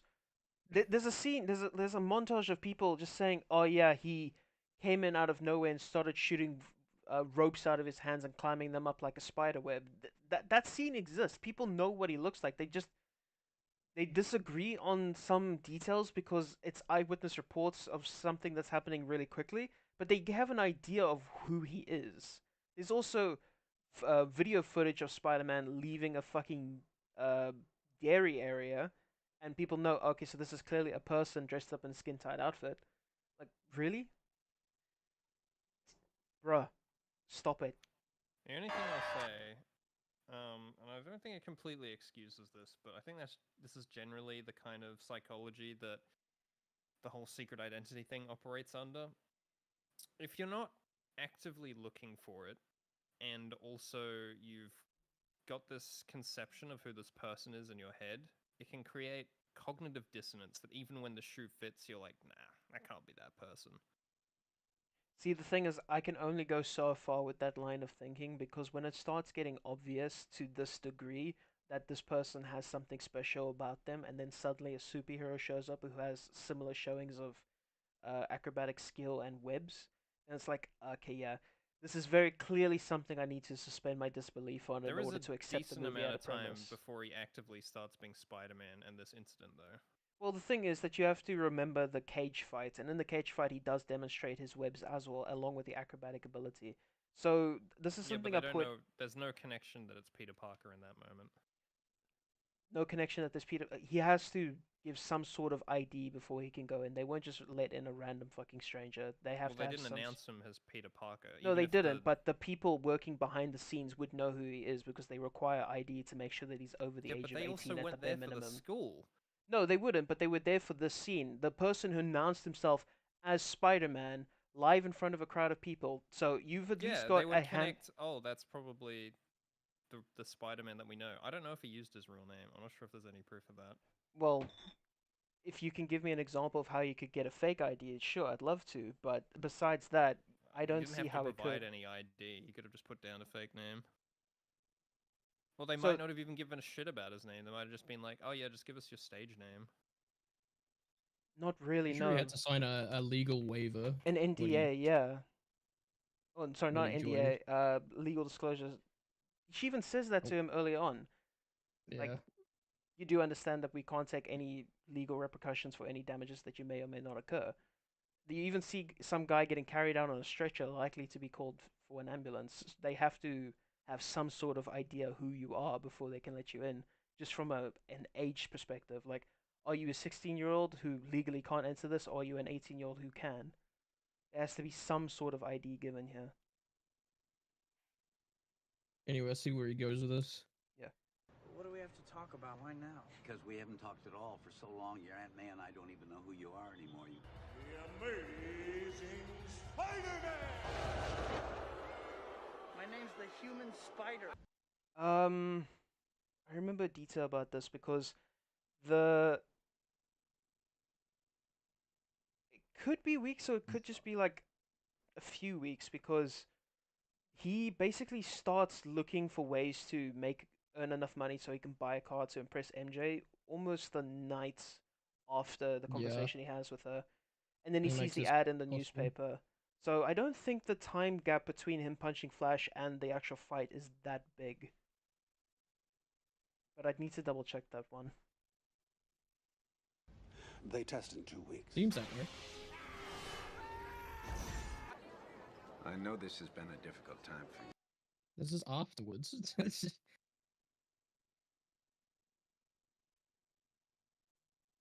Oh right, no, I'm still back on the wrestling point. His point is when Spider-Man actually shows up. Yeah. But I want you to try to enjoy this day. Good news. My father got the place in New York, so we're all set this fall. Oh, that's great. He's a criminal, that's who he is. A vigilante. A public menace. Problem is, we don't have a decent picture. Eddie's been on it for weeks. Barely get a glimpse of him. Oh. What other skills do you have, Parker? I was thinking of something in photography. They're crap. Crap. Crap. Mega crap. And again, that's just it. People outside of well-placed eyewitnesses only get a good look at what Spider-Man looks like and what he can do through photographs. Regardless of super strength or whatever, the only... That's not necessarily true. They know what he can do based on eyewitness reports, and the Daily Bugle even says what he can do. They just don't have a picture of what he looks like so they can sell said newspaper. We know what the public thinks of him because we have that montage with them Yeah. talking about him. Yeah. And again, you could also just bring up the wrestling point where people recognize Spider-Man as the guy in the cage doing the exact same thing that's being talked about in the newspaper, so... Yeah, but whatever. only eyewitness that could even remotely make the connection is Harry, but only in Spider-Man 2. Mary Jane!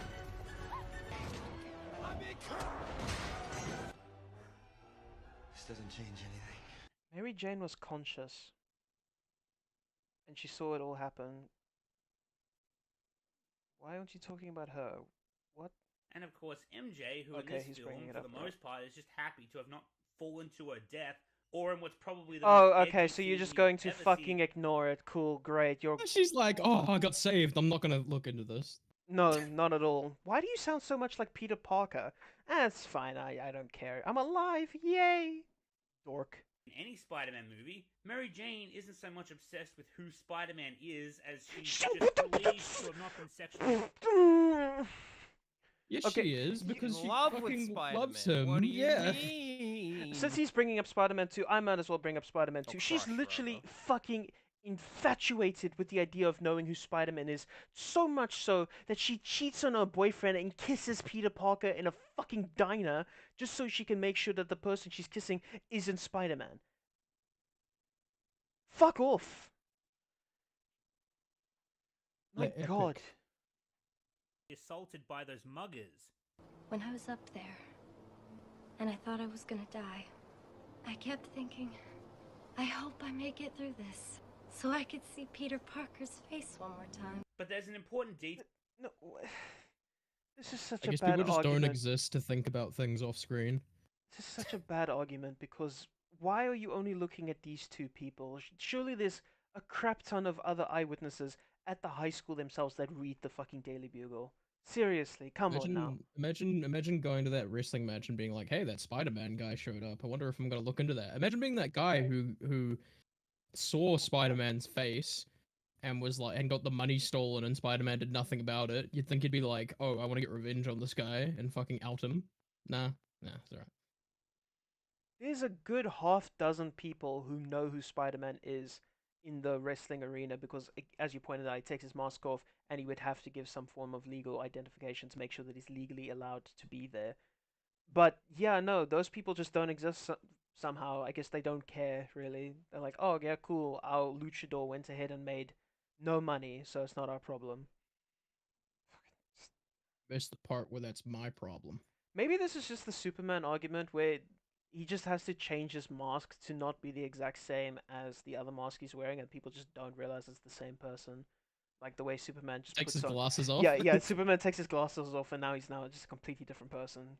I guess that's the argument we're using here. Detail a lot of people miss.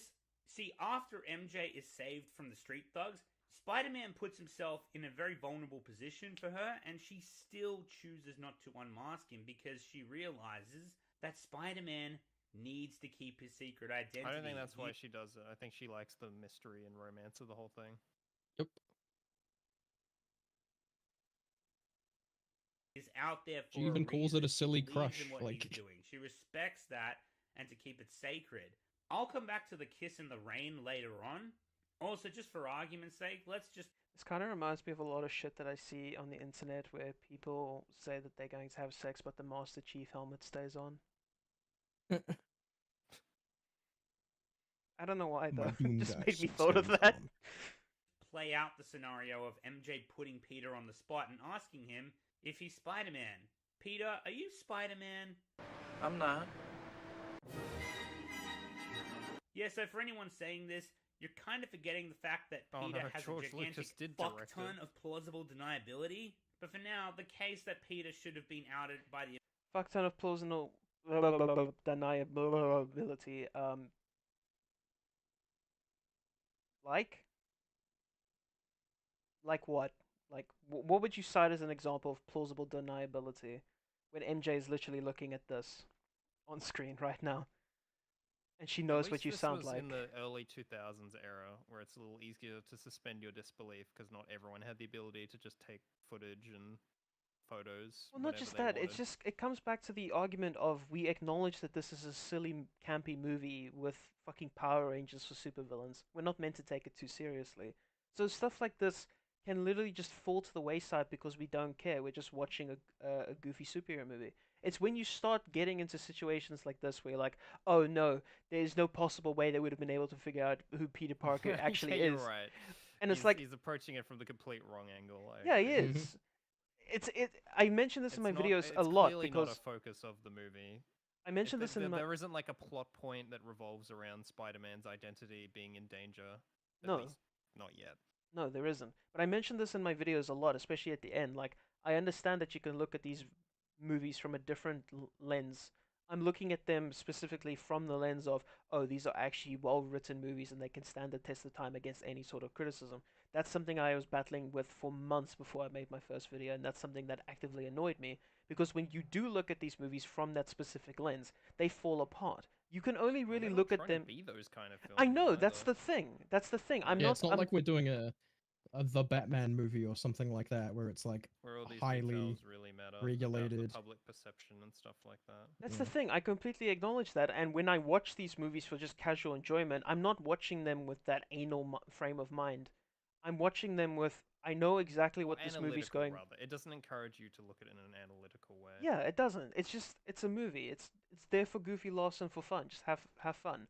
And I do. I find these movies entirely enjoyable. I enjoy watching the Sam Raimi movies more than I enjoy watching the Spider-Man movies, even though I think that the Amazing Spider-Man movies are better from that other specific frame of mind.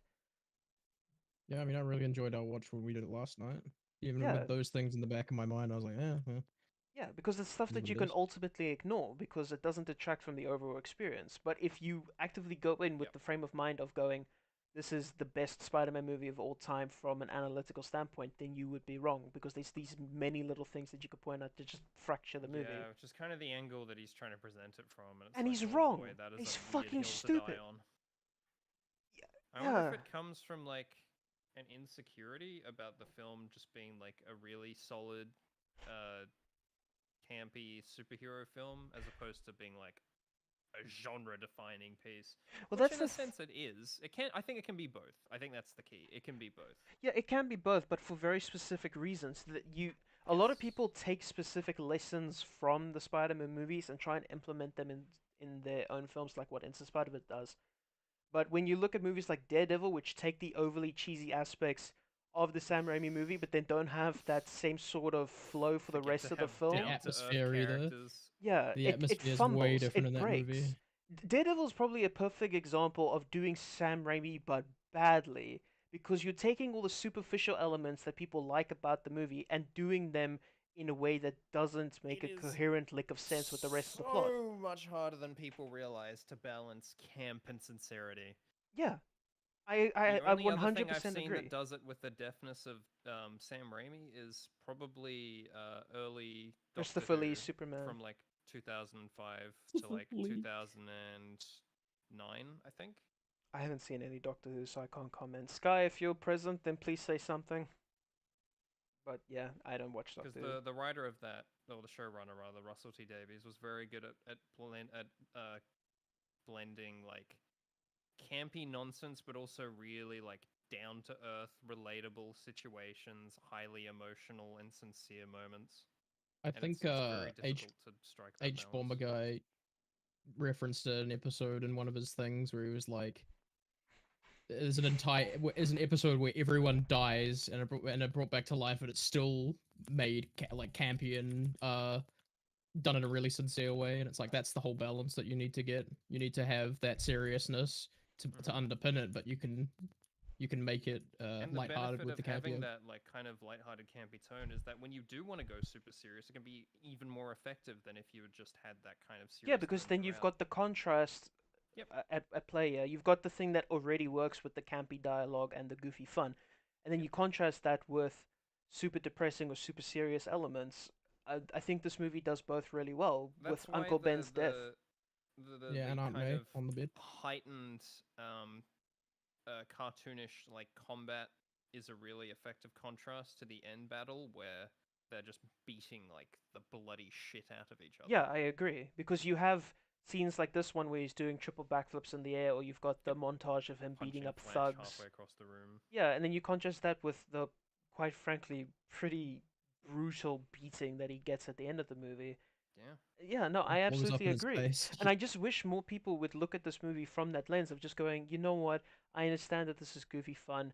I have a lot of fun watching this. This movie is, I think this movie is a masterclass in directing and editing, absolutely, and the music is absolutely phenomenal. But the writing is very purposely silly, and not meant to be taken it knows seriously. What it is.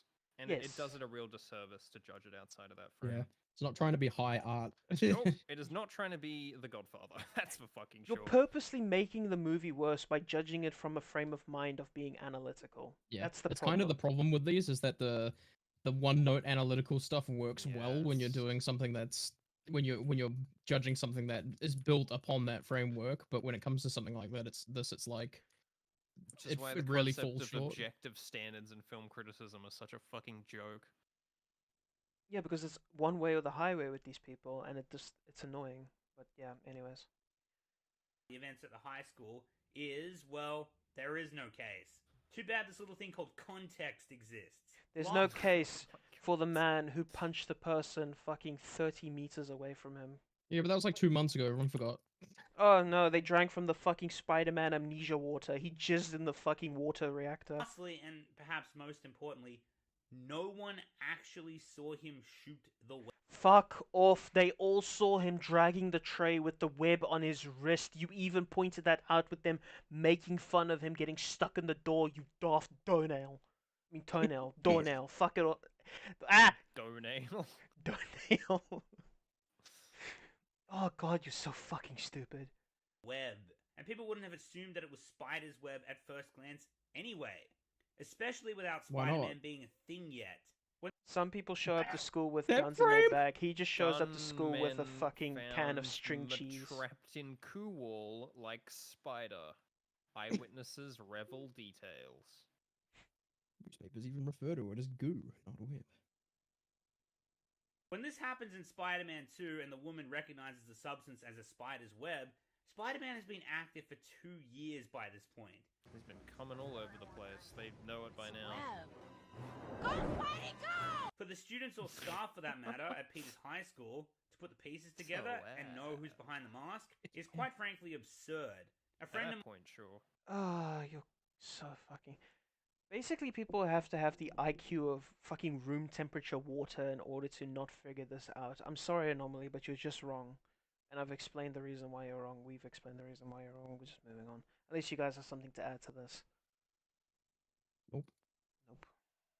mine put it really nicely, actually. If people at the high school saw the nerdy kid in class running out of the lunchroom after having some white string attached to his wrist and the lunch tray, they would have just likely thought that the kid had been pranked. But for the students to put the pieces together on their own, there is simply way too many factors that play into it. The students would also have to have essentially no life and comb over every nook and fucking cranny based... What? It's annoying because I kind of agree with the gist of what he's trying to say, but again, it's all just so misguided. I don't agree with the gist at all. You'd have to be room temperature IQ not to put the shit together. It's not that hard. I don't know if I agree. It's because I'm trying to put myself in the headspace of the characters and the order in which events happen. Like, it's so easy for us to be like, oh my god, it's so obvious.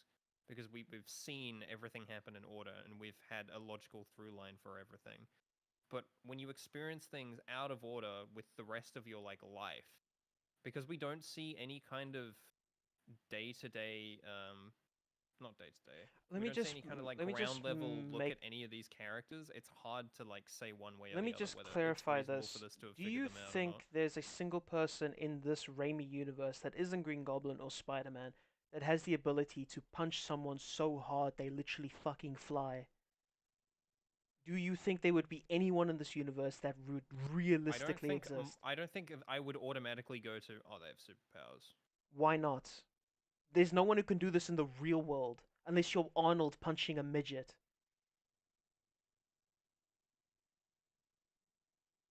When faced with something like That goes against outlandishly any sense otherworldly of reality, humans are very good at rationalizing. or coping is what you're Yeah, trying to say. coping. Right, so even then, if you're trying to cope, you would still have to cope so tremendously hard to ignore the fact that no one else can do this. I don't think you're approaching it from the right mindset. No, I'm approaching this from a realistic mindset, but the thing is, I'm not supposed to because this is a cartoon movie. Yeah. But even the people in it, if we take this like situation seriously, I'm not sure I agree that it's just point A to point B that you would draw the conclusion that Peter Parker is Spider-Man. I think there's too many external factors that would muddy that. Now, it's possible there's people out there that did make that conclusion. The question is, would anyone believe them? What do you mean, would anyone believe them? In a world Well, where it's a very superheroes... No, hold outlandish on. claim, and it would require proof. It would require proof. Well, again, you can go to external factors like the wrestling ring, where his name would be present because he had to give legal evidence. There's a guy over there who legitimately okay, there's dislikes lots. Peter Parker, and he knows what he looks like. So if you were in I'm any way talking connected about, to this... Okay, one, where would you present this proof? A place like the Daily, Daily Bugle? Bugle? And if so, how do you make that case? So that J.K. Simmons isn't just like... J.K. Simmons. You go, this is the identity of Spider-Man, and then slap it in front of him and go, he was exactly here at this time and date and was wearing the costume and I saw his face. You basically just need to give present a proof for certain... any of that? How do By you... giving him the legal documents that he signed How the fuck and would you saying... get the legal documents? Because You he literally owns the talk to the fucking guy. He owns the freaking business. He has no Who is reason he? to I like... don't know who you're referring The guy to. who got The guy who robbed gave him by his money. fucking... Yeah. The guy who got robbed.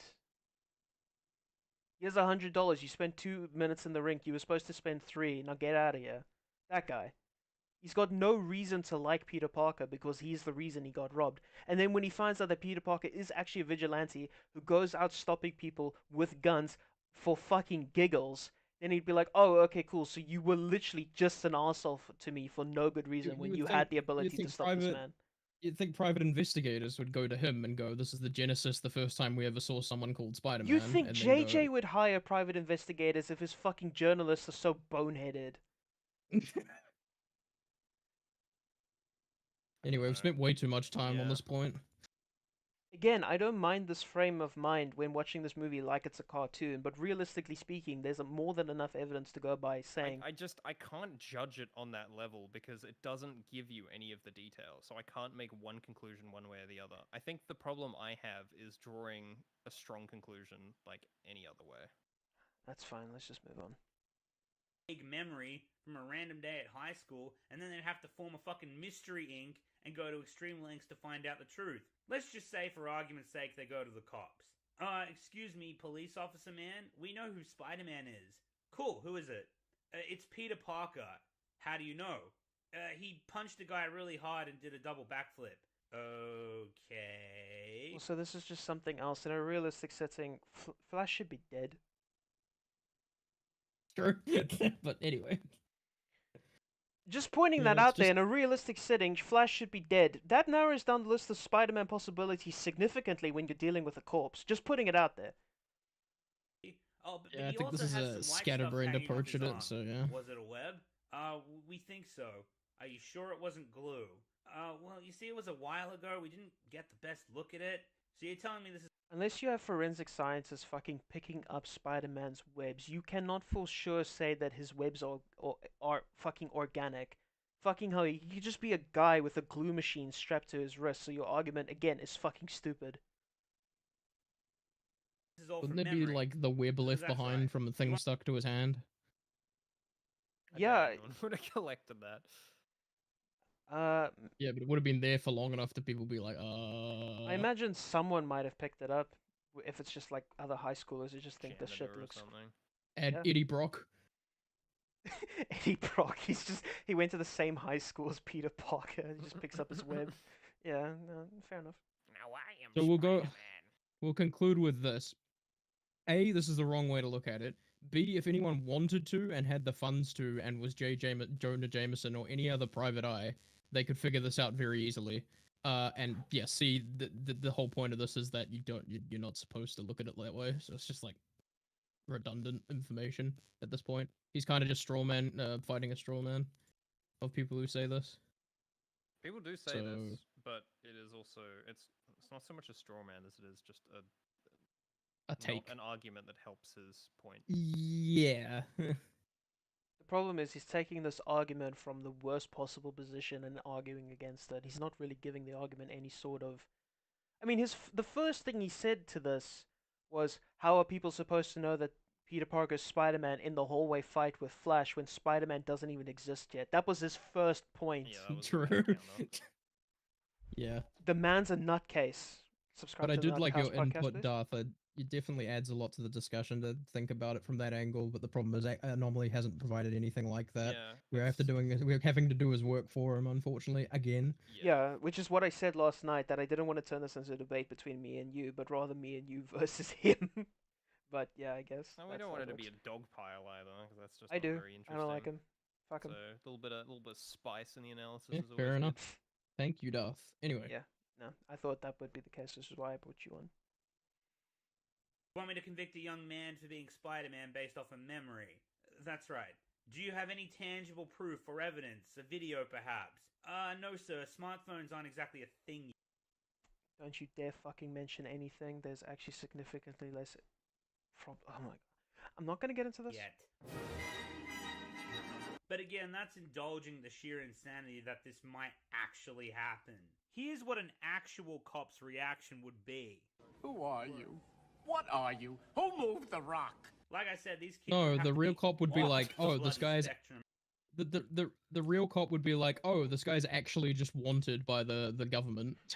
Because he is. He's a at some stage in the vigilante movie. who is being regularly depicted as a bad person in the Well, biggest there's an newspaper entire in New there's an York. entire front page spread in the most popular newspaper in town saying wanted Spider-Man.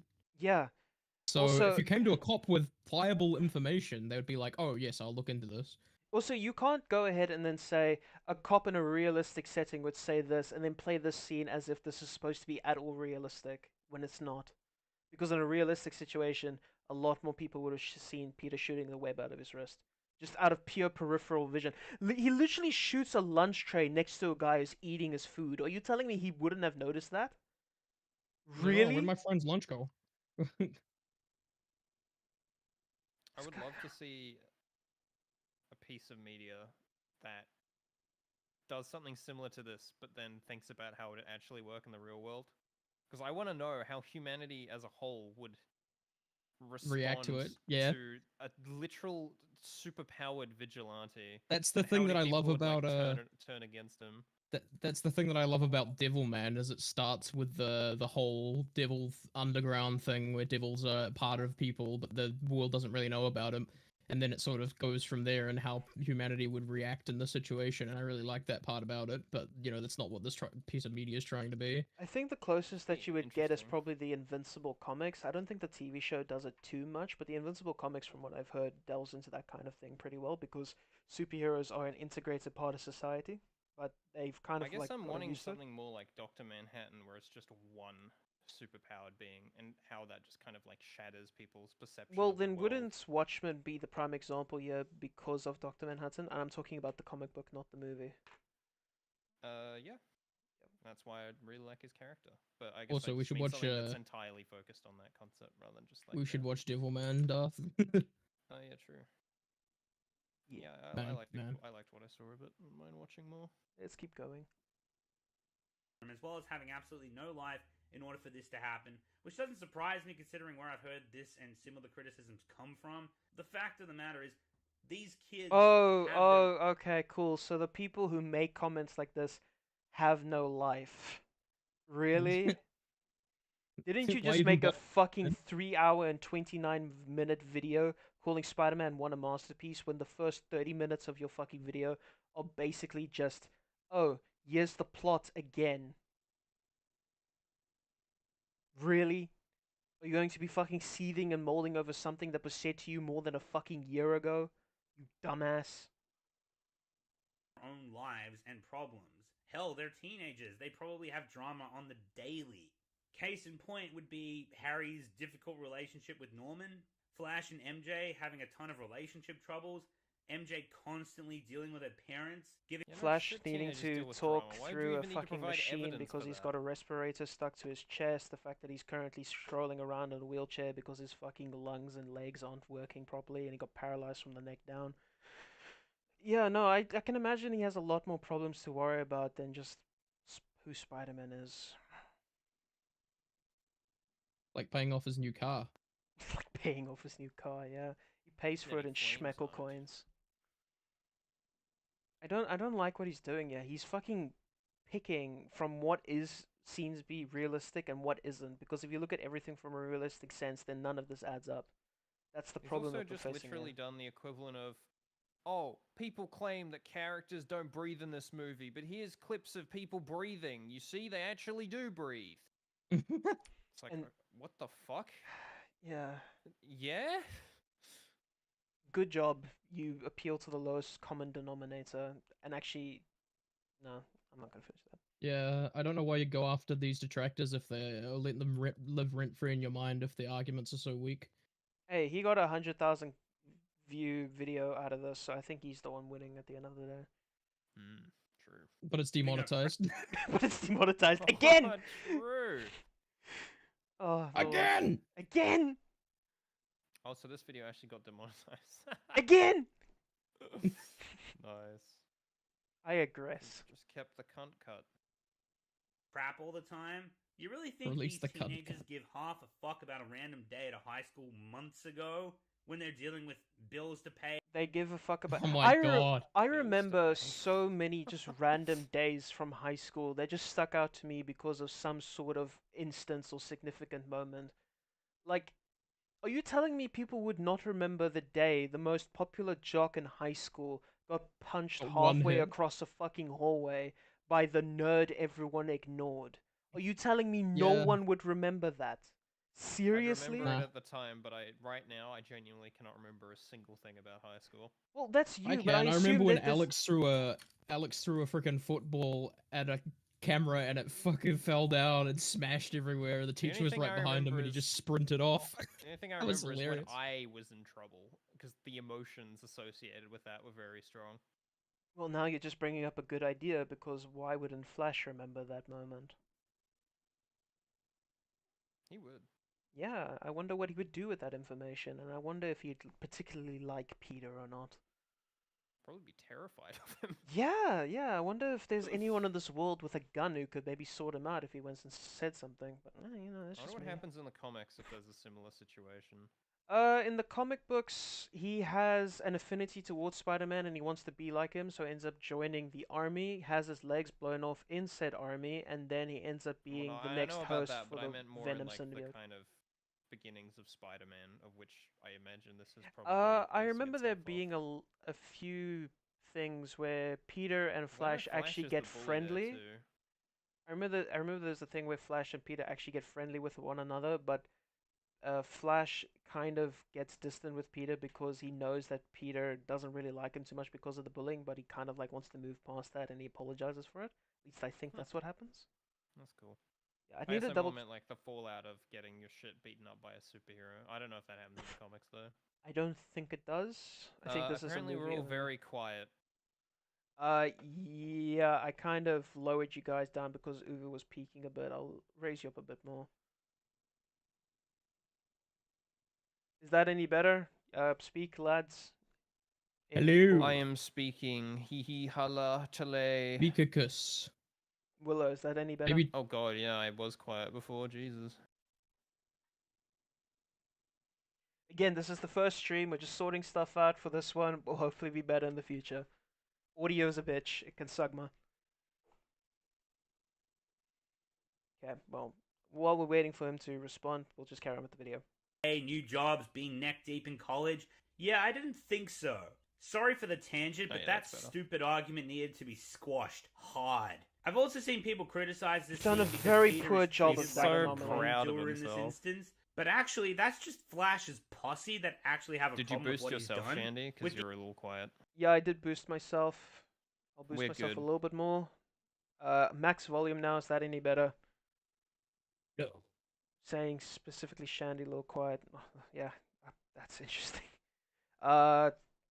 Stay away from me to fix that. I just brought my mic a little closer to my mouth, so hopefully that's better.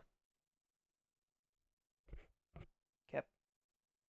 the exception of MJ, who's just kind of freaked out, but obviously knows Peter was in the right to defend himself. Everyone else, on the other hand, was in utter amazement and even cheered when Flash got his comeuppance. How long are we going to spend on The fact this of the point? matter Holy is, fuck. the only people who made Peter out to be the bad guy were the bullies who didn't like getting a taste of their own medicine. Jesus, Parker, you are a freak. Stings, doesn't it? But yeah, most of the teenagers in Peter's school are actually happy to see Flash get his comeuppance. Harry most of all, but the thrill quickly wears off for Peter when he realizes how terrified Mary Jane was of him in that moment. So he makes the wise decision to flee the high school quickly before everyone starts asking questions. This footage makes me think he turned into Spider-Man and flung away. He could also have just been shocked at his newly found abilities and just needs a moment to think about what just happened, which is why he examines his hand in the hallway and then realizes that he can climb walls when he notices the hairs growing out. Yeah. Yeah, he's like, fuck this, I gotta get out of school, and he literally just ditches school. Just something a nerd would never do. So it's like, yeah.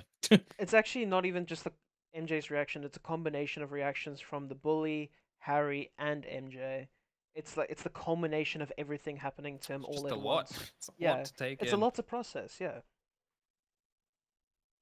After all, not even he realizes just what exactly is going on. Yeah. Sure, it felt good to knock the shit out of Flash, but you can tell Peter is startled by his own strength, as anyone would be freaked out, I suppose. So why did you mention the other point if this is a better one to use and one that you're going to stick to? Fuck off.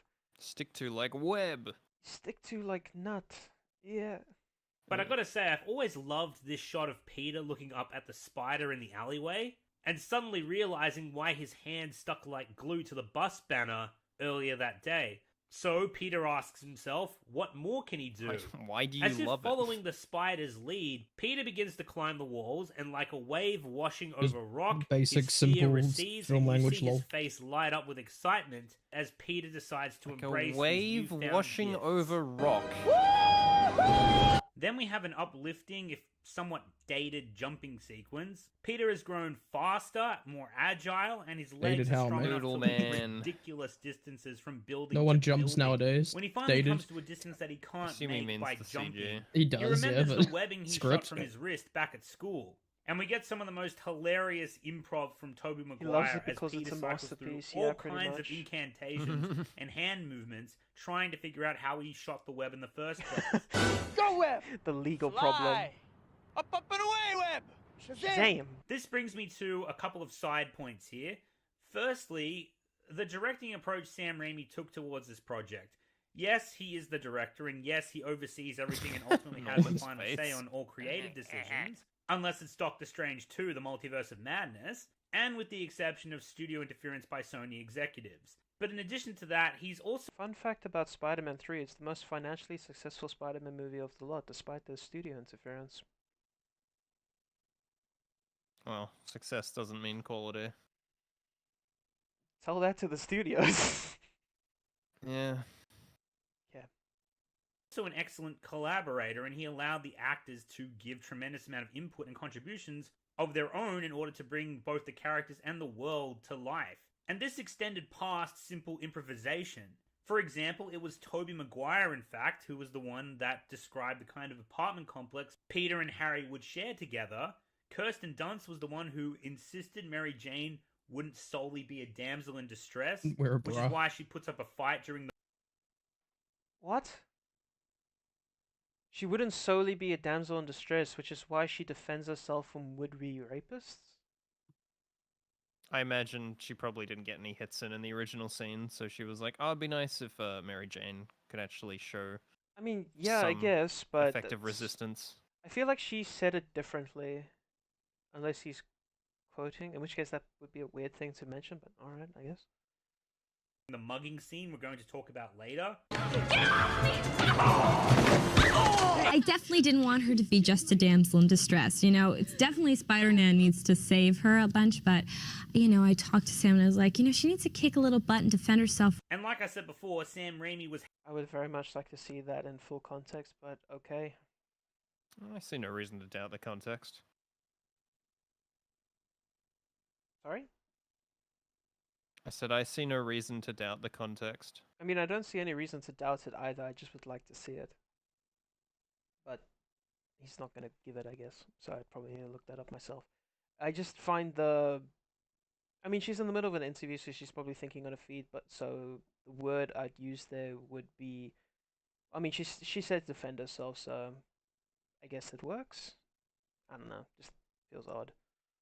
happy to keep that specific take from Dafoe back in the laboratory experiment scene. But honestly, with Willem Dafoe, it's difficult to recognize where the improv stops. Skipping ahead for a second to Norman's introduction to Mary Jane, there's this awkward silence where they think Peter might be upstairs in the apartment, and Mary Jane is a little timid of Harry's father and she can't maintain eye contact with him because he's giving her one of the creepiest, most perverted stares ever.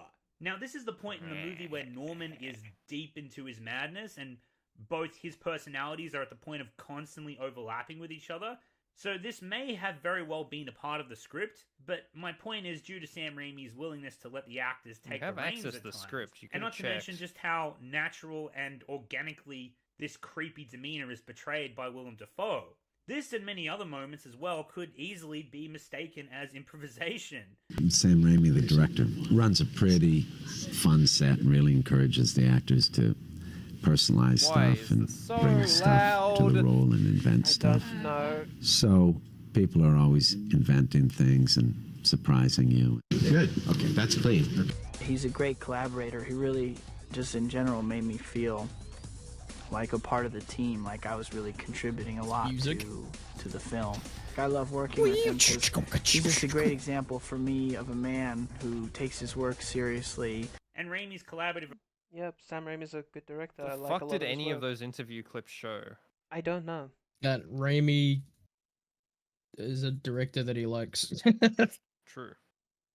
I think his argument was that directors are supposed to have the full control of the scene, but unlike them, Raimi lets his casting crew make their own decisions, and he works with that. show any examples of them actually doing improv then? I don't know, but He just said that Is they he- might be improv and then didn't provide any evidence. is he forgetting You the can fact that check. even The script if is available online. is he forgetting the fact that even if an actor improvs a scene, the director doesn't need to keep that in.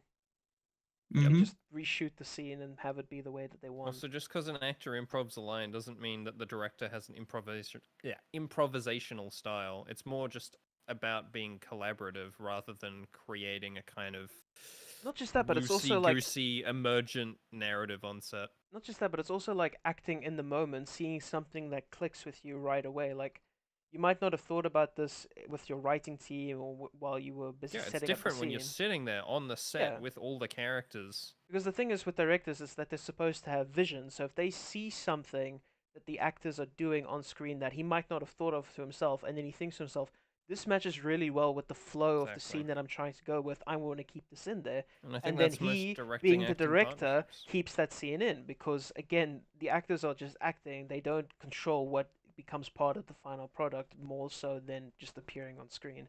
It's actually his Yeah. job to decide what goes in and what stays out.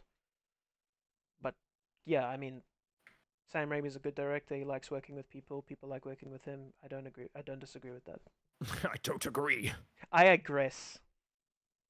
approach find to that very directing this film definitely disagreeable. worked to its benefit. Disagreeable. But back to Peter and the spider webbing, let's quickly and diligently address the elephant in the room. Organic web shooters. There's certainly a very loud minority of fans who dislike this creative decision, because it's not strictly speaking faithful to the comics, or for that matter, the animated series. When that spider bit you, did it give you power to make webs too? No, I did that myself. I make web fluid and store it in small I need to watch pressurized the show containers again. I really that like load into watching it these as web a shooters kid. I built. Wow, you must be super smart to think this stuff up. Now, there's certainly a case to be made regarding whether or not Sam Raimi was justified in making this decision, though I think it's safe to say the majority of Spider-Man fans love, tolerate, or are simply indifferent about this decision. I agree. I'm indifferent whether he had organic webs or mechanical. You really want doesn't Anomaly matter to me. speaking for you though? Well, I mean, he gave every example. He gave every viewpoint, so it's hard not to. You're right. I was gonna say, you'd have to do quite a bit to make them into non-organic ones, and that would take up time in the script that I don't think we have. It would really take away from the grounded, relatable nature of Peter Parker in this movie too. That's the thing that's always kind of like confused me or elegant bugged solution, me I think. about Spider-Man as a character is that people say he's supposed to be a grounded and relatable character, but a lot of aspects of Peter Parker as a character aren't relatable for the vast majority of people. Like, for example, most people aren't super smart. Most people don't do well in school. Most people Well, that's don't what I date mean. He's not supermodels. using his super big brain to make like incredibly complex technology, so it helps keep him more grounded. Yeah, because that's one thing I will say about the Raimi movies. They don't really explore his intelligence a lot. There's a few scenes where he's talking to Doc Ock, That's but why he feels so relatable. Yeah, so Doc Ock, there's the Norman stuff, there's a couple other things implying, especially with the contrast to Harry, but it's like, it's not the main focus. It's more just a hobby for him that he knows a lot about, and Yeah. everyone can relate to that on some level. yeah, I mean, even like small background details, like the periodic table in his bedroom and stuff like It's that. not like he's a Sherlock where he needs to have like this level of logic and cognition in order to achieve what he does to a high degree. It's more about strength of character. I'd say the best example of a smart Peter Parker who uses technology to the best of his advantage would probably be Civil War's depiction of Peter Parker, because in there he's a dumpster diver, looks for tech, and he builds his own stuff just out of whatever scraps he can find. Tasm is a bit. He was in Civil War. Tasm is a bit odd for me because I agree with you guys saying that him just basically buying everything after his uncle died seems a bit strange, and I talk about that more in my video, so I won't give too many spoilers away there. But yeah, I think the best interpretation of smart Spider-Man building web shooters would probably be Mighty Man. Mighty Man in Civil War, because Into Spider-Verse doesn't really dwell on that a lot. Spider-Man from PS4 doesn't dwell on that a lot. So really just Civil War, I Yeah, guess. Peter Parker in the MCU is definitely more of a tinkerer, and then he also has access to all these resources, so It's it is only more after... believable but less relatable. So there's the sacrifice. Yeah, it's less it's less relatable, more believable, but at the same time, it's not that fun when he starts getting access to bullshittery technology. Yeah, it's fucking lame. I like the idea of DIY stuff that I like cooked up in my bedroom instead of just like, here's my fucking nanotechnology. I can fold this into a pen and then turn it back into a suit and get into it. It's like, oh my god. But yeah, organic webs fits the more relatable, homely Spider-Man. I can agree to that. For one, fall into this category simply due to A, it doesn't impact or betray the foundations of Peter's character, and B, it has virtually no bearing on the story whatsoever. If this creative decision was relevant to these two aspects of the movie, I'm sure many more people would... Although, to be fair, if he had I love it. organic... Most people in the fandom are indifferent, but let me spend time refuting those loser minority people who are talking about Yeah, it seems to be how this is such a huge issue. It seems to be the majority of his assessment of this movie is not propping up the movie itself based on its elements, but detracting from the people who make stupid criticisms to it, which is very indicative of video essays in this ilk. Like, It's what I said Yeah. earlier on. He's just doing the thing that he does normally with the prequels videos. He's not talking about the prequels themselves. He's just shitting on people who like the sequels or think the sequels are good. He's just doing that now, but for Spider-Man. That's his entire MO, and he hasn't changed, so cool. Take an issue with it. But for those who do, there's a solid case to be made, with arguments that don't support Sam Raimi's choice in this instance. The first being the removal of the mechanical web shooters takes away from Peter's genius. The fact that he built his own web shooters as this poor, nerdy kid from Queens. Something that was meant to add significantly to the genius aspect of his character. And that is true, but the counter-argument here is that Sam Raimi in both this movie and its sequels goes out of the way to show many instances of Peter being exceptionally smart. Like the conversation earlier that we briefly touched on, where Peter meets Norman and tells him that he read, understood, and wrote a fully fledged scientific paper about Norman's research on nanotechnology. I read all your research on nanotechnology. And you understood it? Yes, I wrote a paper on it. Impressive. Your parents must be very proud. Now, anyone who's ever had to read a scientific journal and write essays or reports for university knows just how hard that is to fucking do. Trust me, if you're an early university student reading PhD scientific papers... Trust me, as I provide a random piece of paper that I found on the internet. Nothing I actually read personally. Cool. Don't worry, Anomaly, we believe you. You're very smart. Very, very intellectual. It's like reading an alien language. Having to know what all the terminologies mean and deciphering it to the point where you understand the ins and outs of the study is very, very hard. So Peter being able to do this with Norman Osborn's research in the 12th or possibly even the 11th grade, since he's speaking in the past tense, now that is nothing... What? Sure, I guess. Peter could have read that when he was in year 11 or year 12. It doesn't really matter. He's super smart. He's got an interest in science. He studies spiders as a hobby. Yeah, I don't... There's probably going to be a few other students in his high school who have the capacity to do the same stuff he does. There's probably going to be a few students in the entirety of New York, let alone America, that have the capacity to do that thing. He's not too unique in that aspect, but I can see what you mean by that. Short of exceptional. And like I said, this isn't the last example of Peter's genius, not by a long shot. Some spiders change colors to... That's a fucking random fact you can read in a book while waiting for your dentist. Harmonic reinforcement? Go on. This one's a better example, but it's in a different movie. Increase in energy output.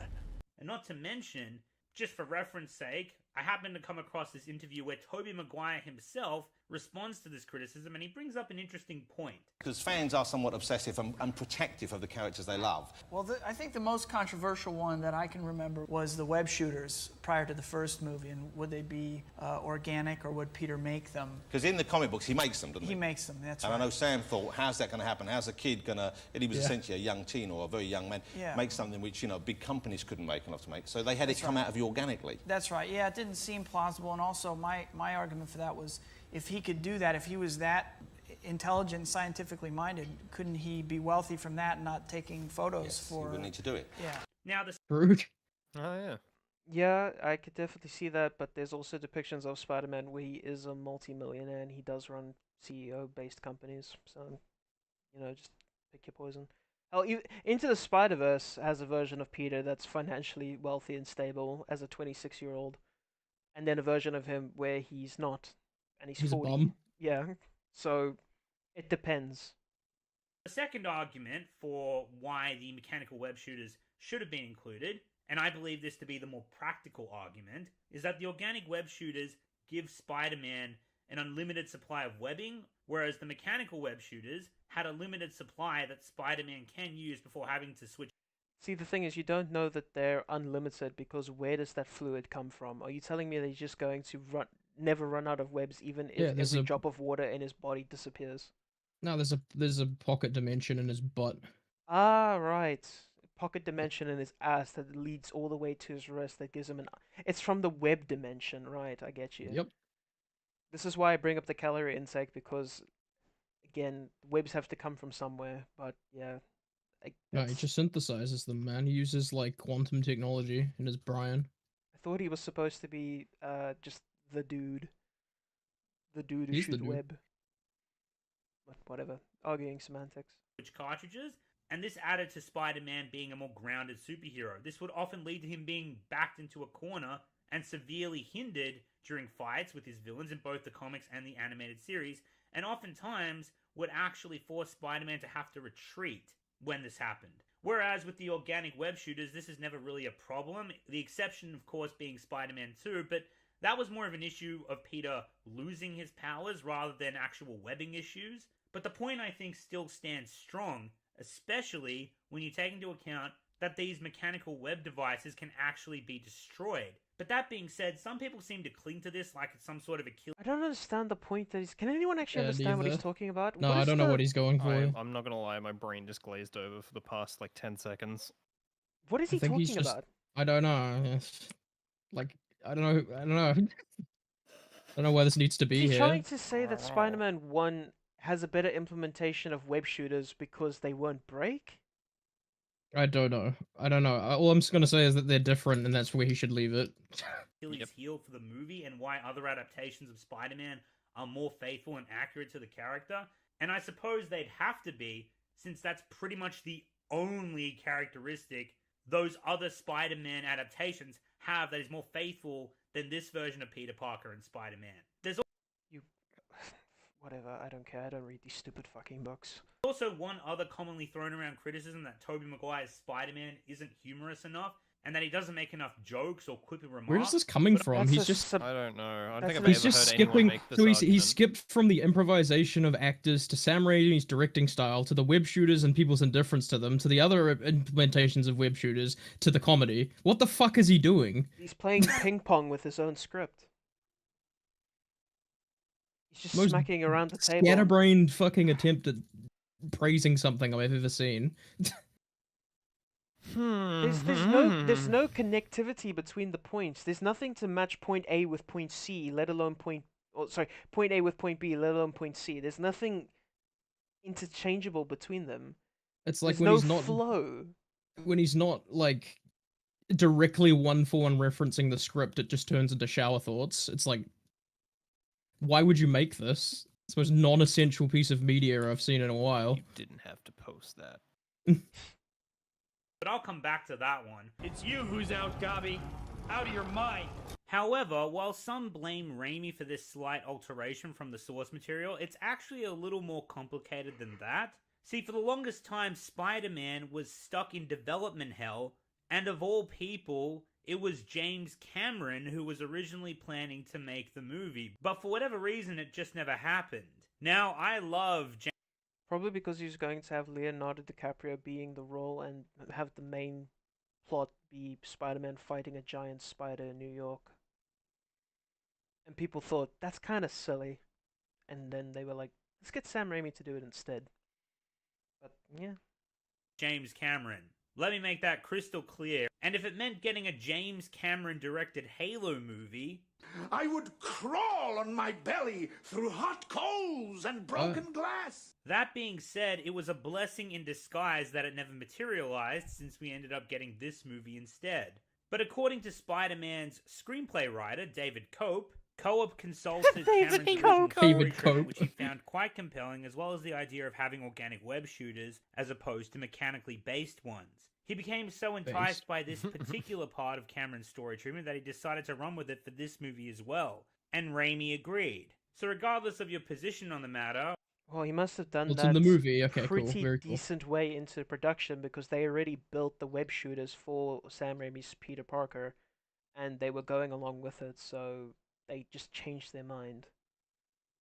Which is fine, you know, you do what you feel is best for your movie, but don't act like this is just a revelation that they had really early in. This is something that they changed because they thought that it would fit the narrative better or the world better. Well, there you go. Lastly, Sam Raimi has gone on to say that there was no real malice behind the choice to make the web shooters organic. Why would there and that be? he's a huge fan of the Spider-Man comic books. But in addition to feeling that the artificial web shooters weren't realistically plausible, He also thought that Peter having the innate Peter. ability to shoot webbing would also make his character feel more sympathetic and relatable to the audience, due to Peter feeling like he's even more of an outcast because of these abilities that he now possesses. Which never materializes because he's out of Yeah. school by then. So The only scene really is when he fucking drags his slimy web all over the kitchen floor. I was about to say, like, the webs would make him feel more like an outcast as opposed to sticky fingers and super strength. Really? I guess it's more contributing to the overall thing. The thing is that I feel like the webs would be easier to hide because you need to actively perform a specific hand gesture in order to activate them, where with the sticky fingers, not so much. He accidentally sticks himself to a fork the next morning. I just imagine his entire body stuck to the fork. I was like, how do I get myself out of this? It's just a big fork, a big tuning you're probably fork wondering upside how I down. got here. I feel like such an outsider. He's just walking to school with this giant fork, pinning his legs together. Waddles into class. Oh, there's that crazy Peter. I want to see this version of the movie now where he's just a giant fork. That'd be great. Now, in the comic book, which I'm a giant fan of, he is a genius, and we're going to keep that. He's a very smart kid. But when he can develop a material that even 3M Corporation can't seem to develop, it starts to distance him from a real human being. It distances him from the average kid in high school. So we felt that the best thing to do was, since he's bitten by this spider, and take... It's funny you mentioned this because Tasm Peter Parker can only make his webbing because of the shit that he buys from a corporation. Yeah, true. Takes on the powers of the spider, crawling the walls, the ability to leap like some leaping spiders have, the great proportionate strength of a spider relative to his size. We felt it was a logical progression to let him also spin his own webs, and in that way keep him a complete human being that we could identify with, and being consistent with, well, once he... I like the phrasing of that. Make him shoot his own organic webbing, so we feel like he's more like a human being, as if saying making your own tech makes you feel less human. I know that's not what he's implying, but that's just funny. Yeah. Raimi's face when he views Anomaly's video. He's even looking at the shouldn't have title, it's posted this. monetized again. You shouldn't have posted this.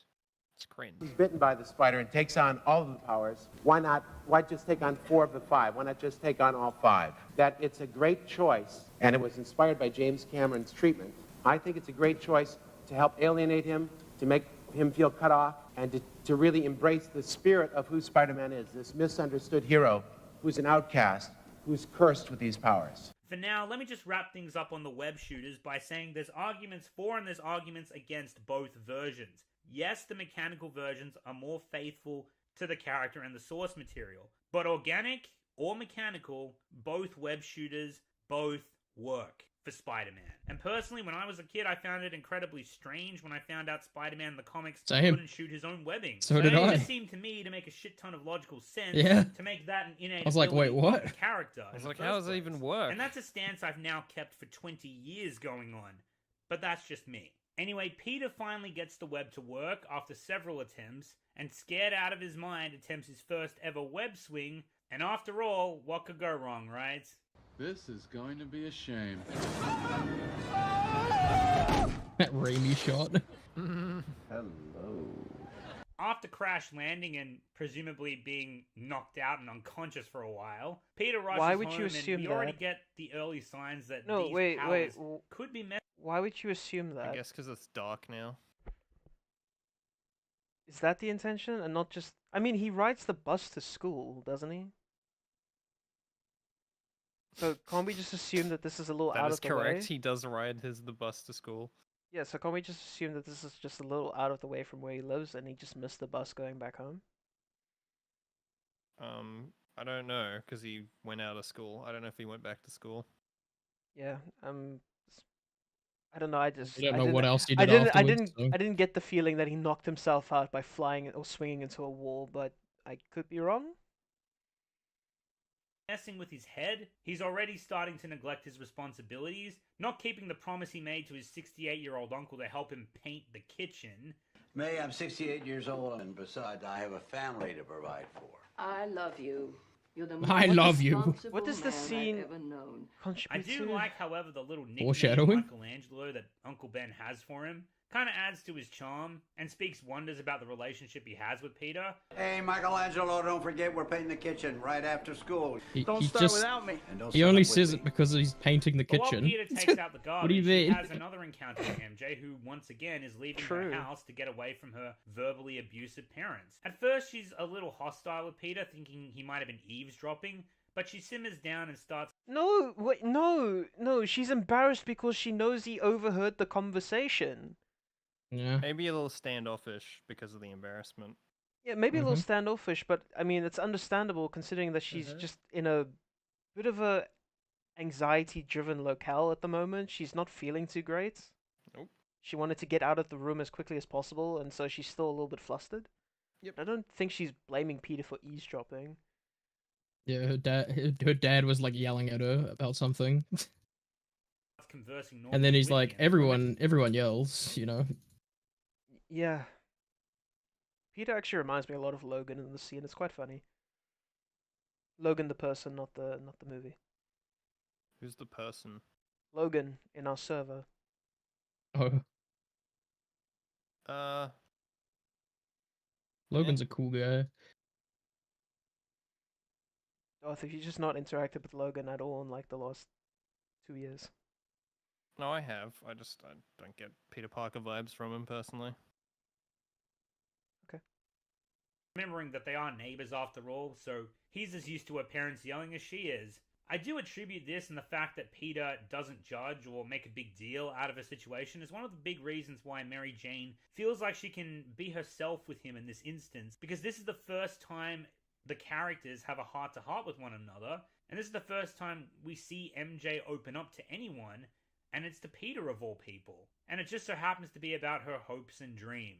Mary Jane kind of goes on this journey by herself because she comes from a very hard home life and she kind of covers it all up, and Peter's really the only man that she's shown a vulnerable side to, and it's been out, and he's accepted her for what she is. In the comics, as far as I know, Mary Jane is actually meant to be a supermodel. And at first glance at her character, you'd probably assume that's the direction her character would likely be heading in. A theater student at ESU, Mary Jane looks stunning in this faux leopard skin print. Wow, that outfit brings out the animal in me. Like I said, under the surface, there's much more to her than that. It turns out that she has an appreciation for the arts, and she longs to be a stage actress of all things. And this leads to one of the most adorable exchanges where we get a window into just how much history these characters have with each other. Despite not being all that close with one another, we see just how attentive Peter is as he recounts Mary Jane playing Cinderella while they were in early elementary school. I want to act on stage. Well, I agree with the recap. Has he said or added anything substantial No. to this? No, I thought so. Okay. Really? Oh, that's perfect. You're awesome in all the school plays. Really? I cried like a baby when you played Cinderella. Peter, that was first grade. Well, even so. You can also tell Peter's powers have started to give him some newfound confidence by his body language, his eyes, and the way he speaks to Mary Jane. And this does No, end up motherfucker, resonating. him actually speaking to Mary Jane gave him the confidence, not fucking spider powers. This is him taking the initiative. It's the thing that we mentioned earlier on where they actually have a topic to discuss now, and since there's something to keep the conversation going, Peter can just carry on casually. Rather than going, Peter is capable of, Much being like quite his wedding, charming, this being conversation quite is down to very earth. organic. He just Nice. needs to not overthink it. Yeah. There's not much to overthink if he's got a topic to talk about anyways. And I mean, it's pretty natural to mention things that you want to do after school since graduation is just around the corner. And It's I actually think also- it's MJ who brings it up to him, not Peter exactly. They're in both quite vulnerable positions, which makes it ironically easier to talk to one another. Yeah, allegedly Peter's Because trying we to put work up off so a many concussion. So... defenses normally. Peter's concussed, that's why he's so good at talking to women. Hey, Anomaly just said he woke up after being knocked out, so maybe that's the secret to talking to women. Just concuss yourself. Secret Please sauce. don't concuss yourself. I mean, getting drunk is a light concussion, so maybe there's something to True, it. true. You know what? Maybe we just need to turn our brains off and go monkey mode. Much like Peter did, we need to release our inner animals. Go Woman. Go monkey. Right, wife. With her quite a bit. Much like Peter notices and remembers little details about Mary Jane, she starts to be attentive to details about him. Hey, you have blue eyes. I didn't notice without your glasses. You just get contacts? Yeah.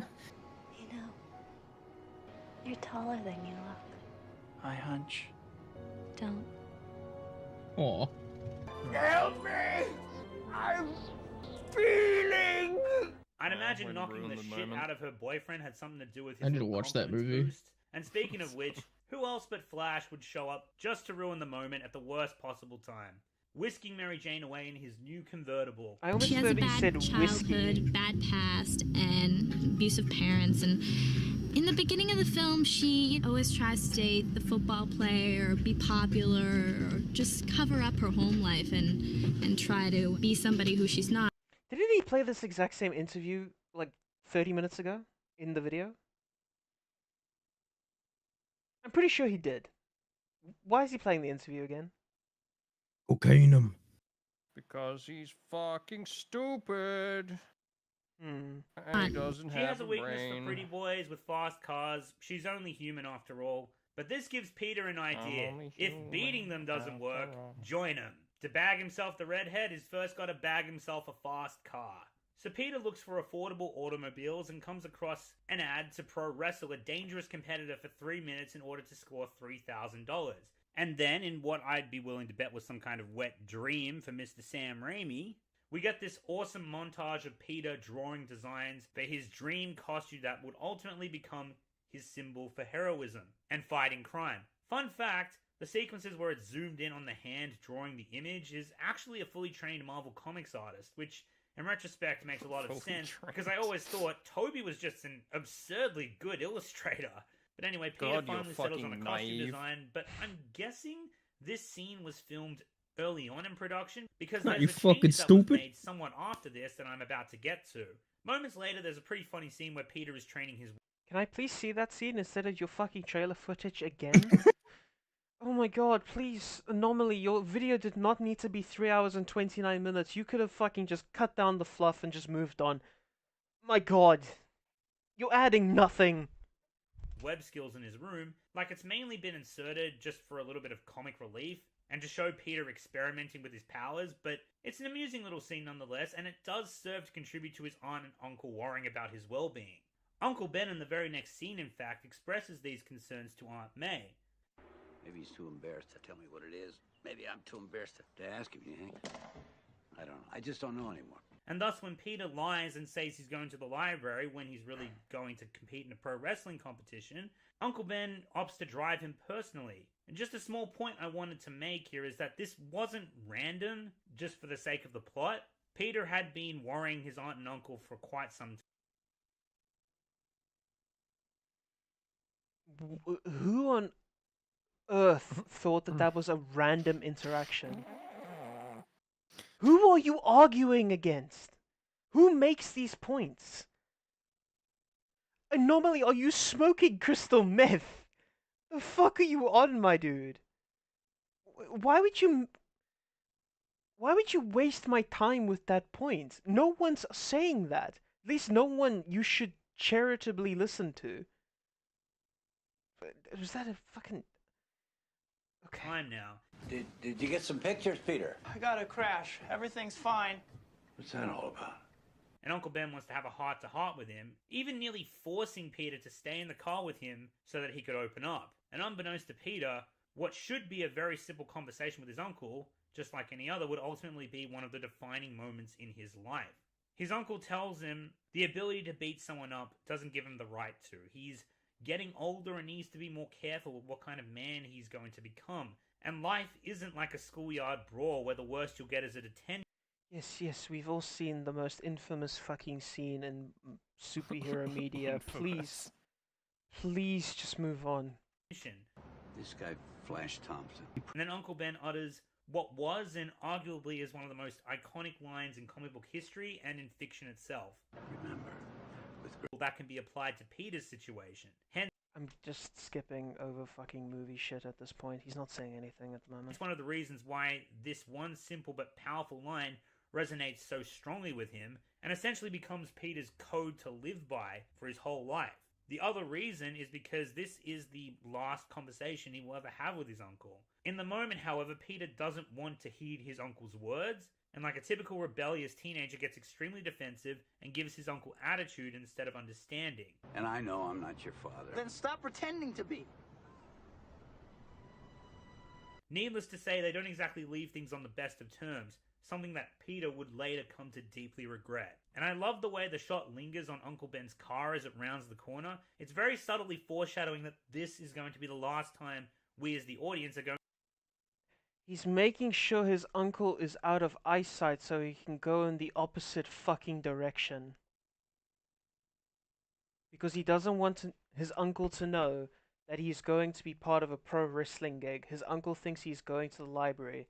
So in an effort to make sure his uncle thinks he's going to the library, he's going to wait for him to cross around the corner before he can leave. Big if true.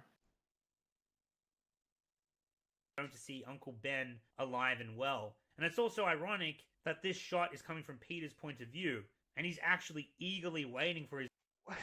You're so stupid. Why do you think it's from his POV, Anomaly? Why do you think you'd be looking for his uncle to leave? His uncle to disappear around the corner and out of sight so he doesn't have to walk into the library. This, folks, is a textbook example of why you should never leave things on bad terms with friends and family. You even said it. You even said the reason why he's waiting, but you didn't realize why he did it. What? Is he just giving additional, what's the word, symbolism to what's going on in the scene? Is he just adding information that isn't necessarily there? I feel like, are you guys still there? I'm worried you're dead. I'm ordering food. Help. Yeah, just never leave never leave a conversation on bad terms, or else they might randomly get killed by a carjacker. Yeah. But that's something this movie and this scene taught me that to this day I have not forgotten. So now we cut to the pro wrestling events, sure? and it is absolutely brutal. But here's You better where not we leave encounter YouTube on a bit bad of an terms. They issue. might die, and See, pro wrestling you'll have no in channel. the real world is fake. Or at least they are essentially scripted fights orchestrated by professionals. It's still hard-hitting and risky, but with industry insider tricks under the surface to protect the athletes from sustaining any real injury. Yeah, Matter that's, of fact, when a pro that's wrestler wrestling. gets injured, that's pro wrestling gone wrong, essentially. Oh my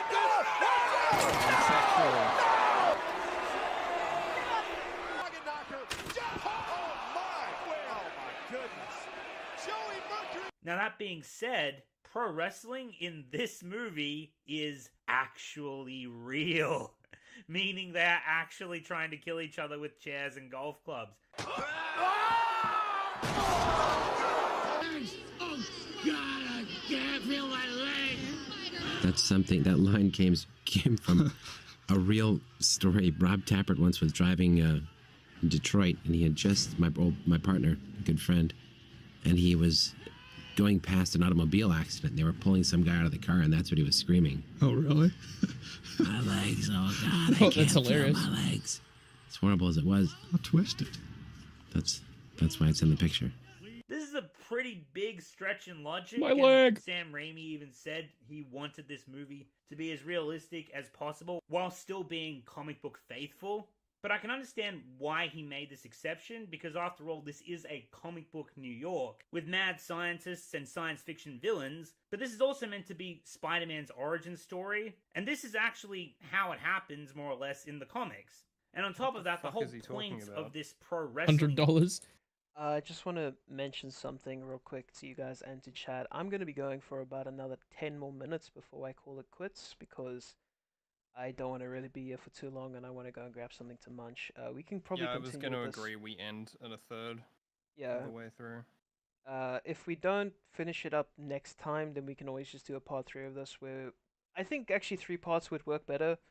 Yep. That way we just don't stay on for too long. We don't get burnt out. But yeah, no, this is a nothing burger of a video so far.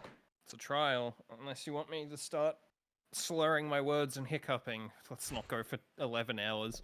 Yeah, no, I can already feel the brain rot setting in. Gig is that I'm Spider-Man's powers are meant to give him an already. unfair Like advantage that doing allows things him to on my win and make phone. some money. But that really wouldn't make much sense if this was regular old scripted pro wrestling from the real world. So with all that being said, I think it was a perfectly fine choice, and it does certainly help to serve the story being told, despite it being a stretch of logic from our own reality. Now we come to some of the most It's a awesome stretch of cameos logic for you wrestling to will not ever actually see. be fake. That being the textbook inclusion of Bruce Campbell. That's an odd thing to point out as the thing that breaks your immersion from reality. How dare they make the wrestling real in the movie that's fake? What? The lead star in Sam Raimi's flagship series Evil Dead. Fun facts, the car that Uncle Ben was driving actually is the same make and model as the car used in the Evil Dead series. And Sam Raimi makes a point to have it included in every single one of his movies that he'd had up to the And point that's why of making Spider-Man is a Spider-Man masterpiece. in I'm Rick 2002, Woolley. With the This is a exception of car? the Western movie he did called The Quick and the Dead because cars didn't exist in the Wild Wild West. In addition to that, we get the legendary Macho Man They did in Randy Lord of the Rings, Savage though. as Bonesaw McGraw. That is Randy Savage. I thought so. Oh, yeah! Anyway, Peter checks into the event, most All likely right. under an alias, since he obviously doesn't Slap him to a want Slim Jim. people finding out about this. And without going on another tangent, I always get a chuckle from the check-in lady who looks at Peter like he's about to die before checking him in. Yes. Down the hall to the ramp. As They he was gotta be saying ready. it, that's how funny it was. And so later on, Bruce Campbell, the legend, gives Peter his introduction, and what a reference to the comics. I mean, somebody had to say it. The Amazing Spider-Man! I also think it's adorable that Thanks for Peter putting the being comic such on an screen. out-of-touch I think nerd everyone and their frame. grandmother has human heard The spider Amazing sounds Spider-Man. edgy. My name's the Human Spider. No, he got my name wrong. Get you gotta out tell there, him. you moron. It's completely in character, and it works to show that Peter, while changing into this superhuman with powers, can't escape his nerdy nature. He's still the Wait, same but dork before on the you were inside. telling that he was escaping because his confidence from... Oh, whatever. Brain rot, people. It is a real thing. Check yourself before you wreck yourself. And here's what I was getting at. See, as I previously mentioned, Spider-Man using his powers to make easy money from pro wrestling is indeed from the comics, but in the animated series, he's using his fully completed Spider-Man suit, which is why I think this change in the movie was made after the drawing montage that we just witnessed, because in the upcoming chase scene, early animations clearly show Peter wearing the fully completed Spidey suit. I have a funny story about this. We did a test, CG, which was a very early iteration of this scene right here. I took the test. I called Amy Pascal and John Callie, and I said, we put Toby in the suit. We tested him climbing up, we put a wall on its side. And I want to show it to you. We were in pre-production. And I called them into the screening room, and they came down, and they watched it. It was CG. I said it was Toby in the suit. They went nuts. Really? They said, oh, my God, it's amazing. He looks so... So this must have been changed later the on. fuck and I was think it was that? a good decision. to anti- change it, Also, because it's Peter's a test poor footage, you kitchen fucking queen. spastic. This was in pre-production before even a script existed. Or was finalized, I should say. I honestly hope this kid fucking gets hit by that falling debris. I don't want Nothing Spider-Man but in frame. I want an pain. edit where he just gets squished. I've seen this fucking kid so many times in this video. Sure. You're making me wish child death, Anomaly. It's what your video's doing to me. And this is still early on in his superhero development, shall we call it. So I can understand and would even expect that he would have some kind of precursor to the I'm just iconic waiting for him suit, to finish not whatever just from point a this is cost so I can standpoint, pause and switch considering off. that he doesn't come from money exactly, but he's Hype. treading uncharted grounds. It just keeps making going. this up as he goes along. So he's not planning to fight crime or be a long-time pro wrestler. This stunt he's pulling is just meant to be a one and done to make some money. Yep, So throwing yep, together I something understand cheap that, yep. in the spur of the moment makes I watched sense. the movie, yeah. We had talked about different things, and the idea was Peter put this costume together out of what he had lying around or what he could easily get his hands on, and just, did a drawing on a sweatshirt and threw on some sweatpants that were the right colors and these shoes, and then wore those like motorcycle gloves and this movie of Spider-Man, which we tried to make it was important to have real good justification where this crazy outfit came from. These wrestling acts have the most outrageous outfits, and so he designed his own outrageous outfit, hence the Spider-Man costume. Anyway, the match gets underway and not... Okay, no, I'm gonna call it quits there. We'll carry on with this stuff next time, fellas, if you're still in chat. I cannot, for the love of me, watch any more of this person's content, otherwise I might actually just vigorously erupt into flames. Did you two have any final words that you wanted to give off before we carry on or with our days? Yeah. Okay, Uvu, Hit your empty. turn. Hit empty, yeah. I do agree. Well, block mind. If there's nothing else to add, then all I have to say is thank you very much for nutting with us today, folks. We will catch you again next time. May we nut again.